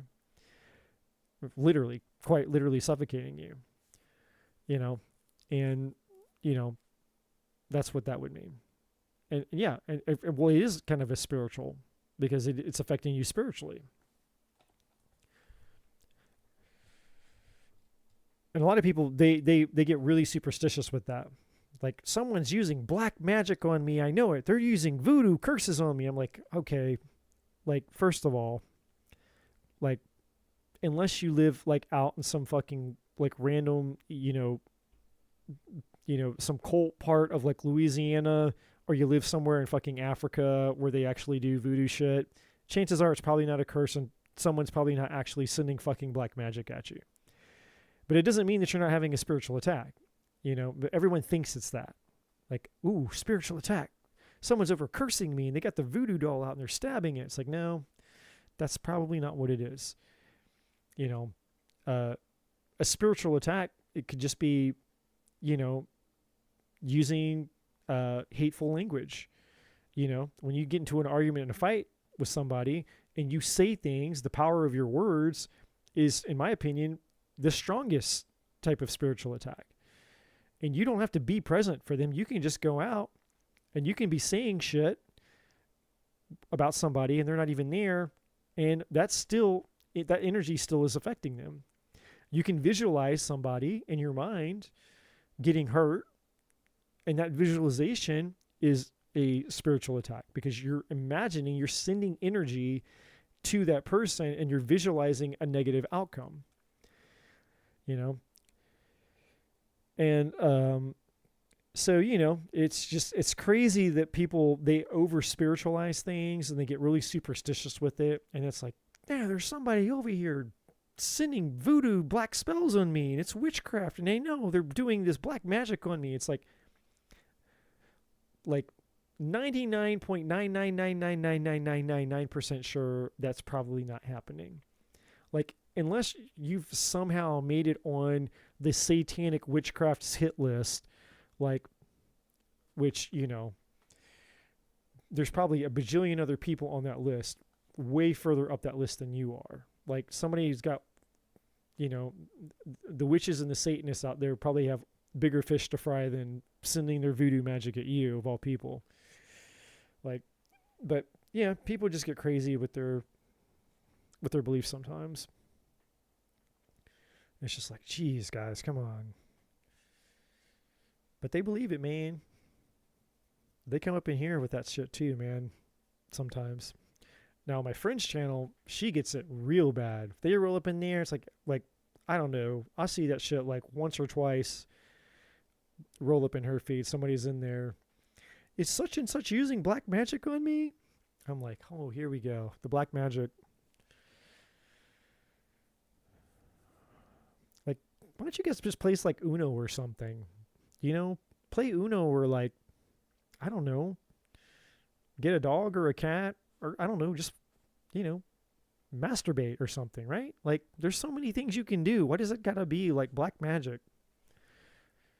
I guess it's kind of fun though if you're like into Harry Potter or some shit.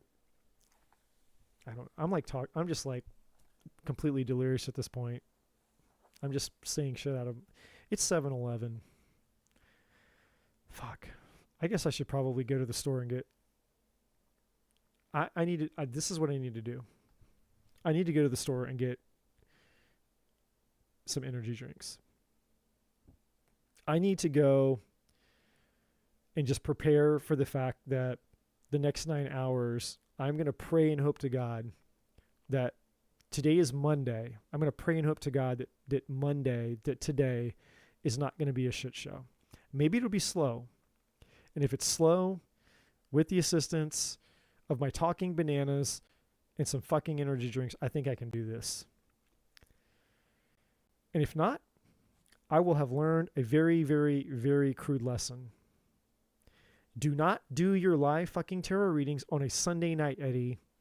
You do that shit on Fridays or you do that shit on Saturdays, but you do not do it on a Sunday night. Lesson learned. Maybe. Maybe not. I don't know. I'm a crazy son of a bitch and it's 8 hours and 38 minutes later. Anyways, it says four people are watching. That makes me feel special. 4 of you are still sitting here listening to me talk the most random, bizarre shit like a madman.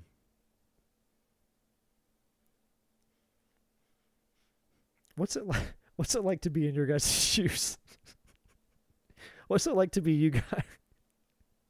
What's it like to be you guys experiencing me? That's what I want to know. That's the random thought I'm having. Like, I wonder what it's like to be one of them experiencing. Jay, did I miss anything? Jay, you missed fucking everything. Everything. Yeah, you missed everything. 8 hours and 40 minutes of everything.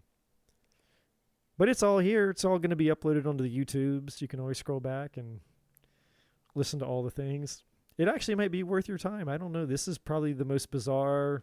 This is for sure the most bizarre live reading night that I've ever had. Hands down. I don't even know where to categorize tonight. Completely off the cuff and completely random as fuck.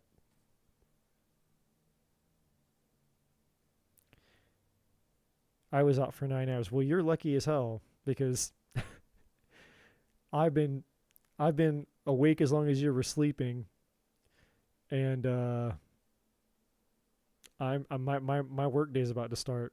So the sleep that you got, enjoy it for me too, man, because I'm very jealous of you right now. I'm very jealous of those 9 hours. But it's just going to make the sleep that I get, when I do get it, it's going to make it so much better. It's gratitude.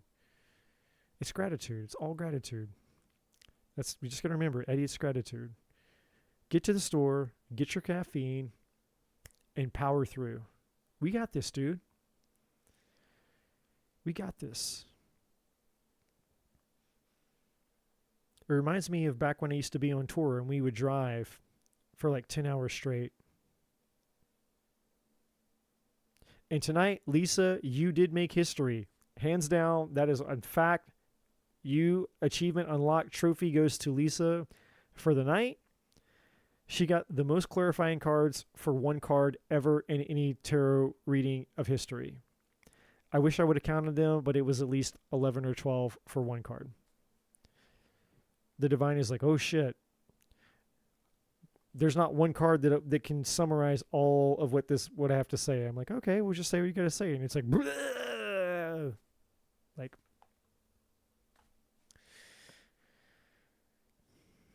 but I like it.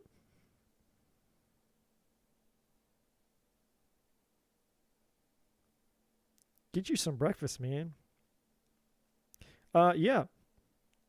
I do one-on-one readings. There's a link in the description box for the email.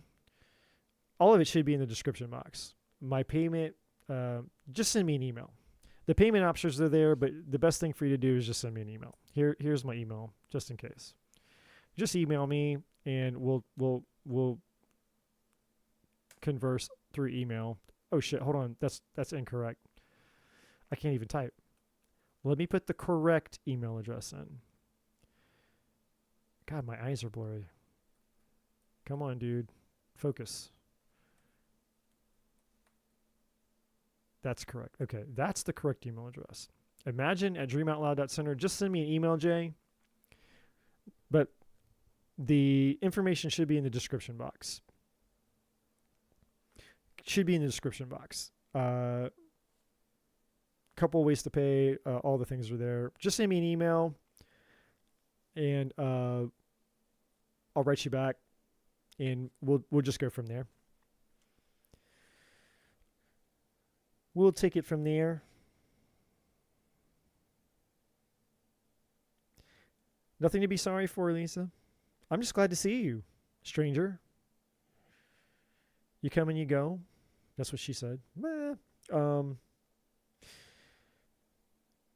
I appreciate all you guys. And I mean that, all three of you. Appreciate all you guys. You guys have a wonderful day today, whatever you guys are doing. Thanks for hanging out. I guess I'm going to go prepare for my work day now. I'm going to go use the bathroom and then go to the store, get some caffeine, and yeah. But see you guys soon. Appreciate you guys. Have a great Monday. Have a great week. And catch up with you guys hopefully sooner than later. Love you too, Lisa. Good night, Gina. Good day, Jay. Guys, adios. I'm out.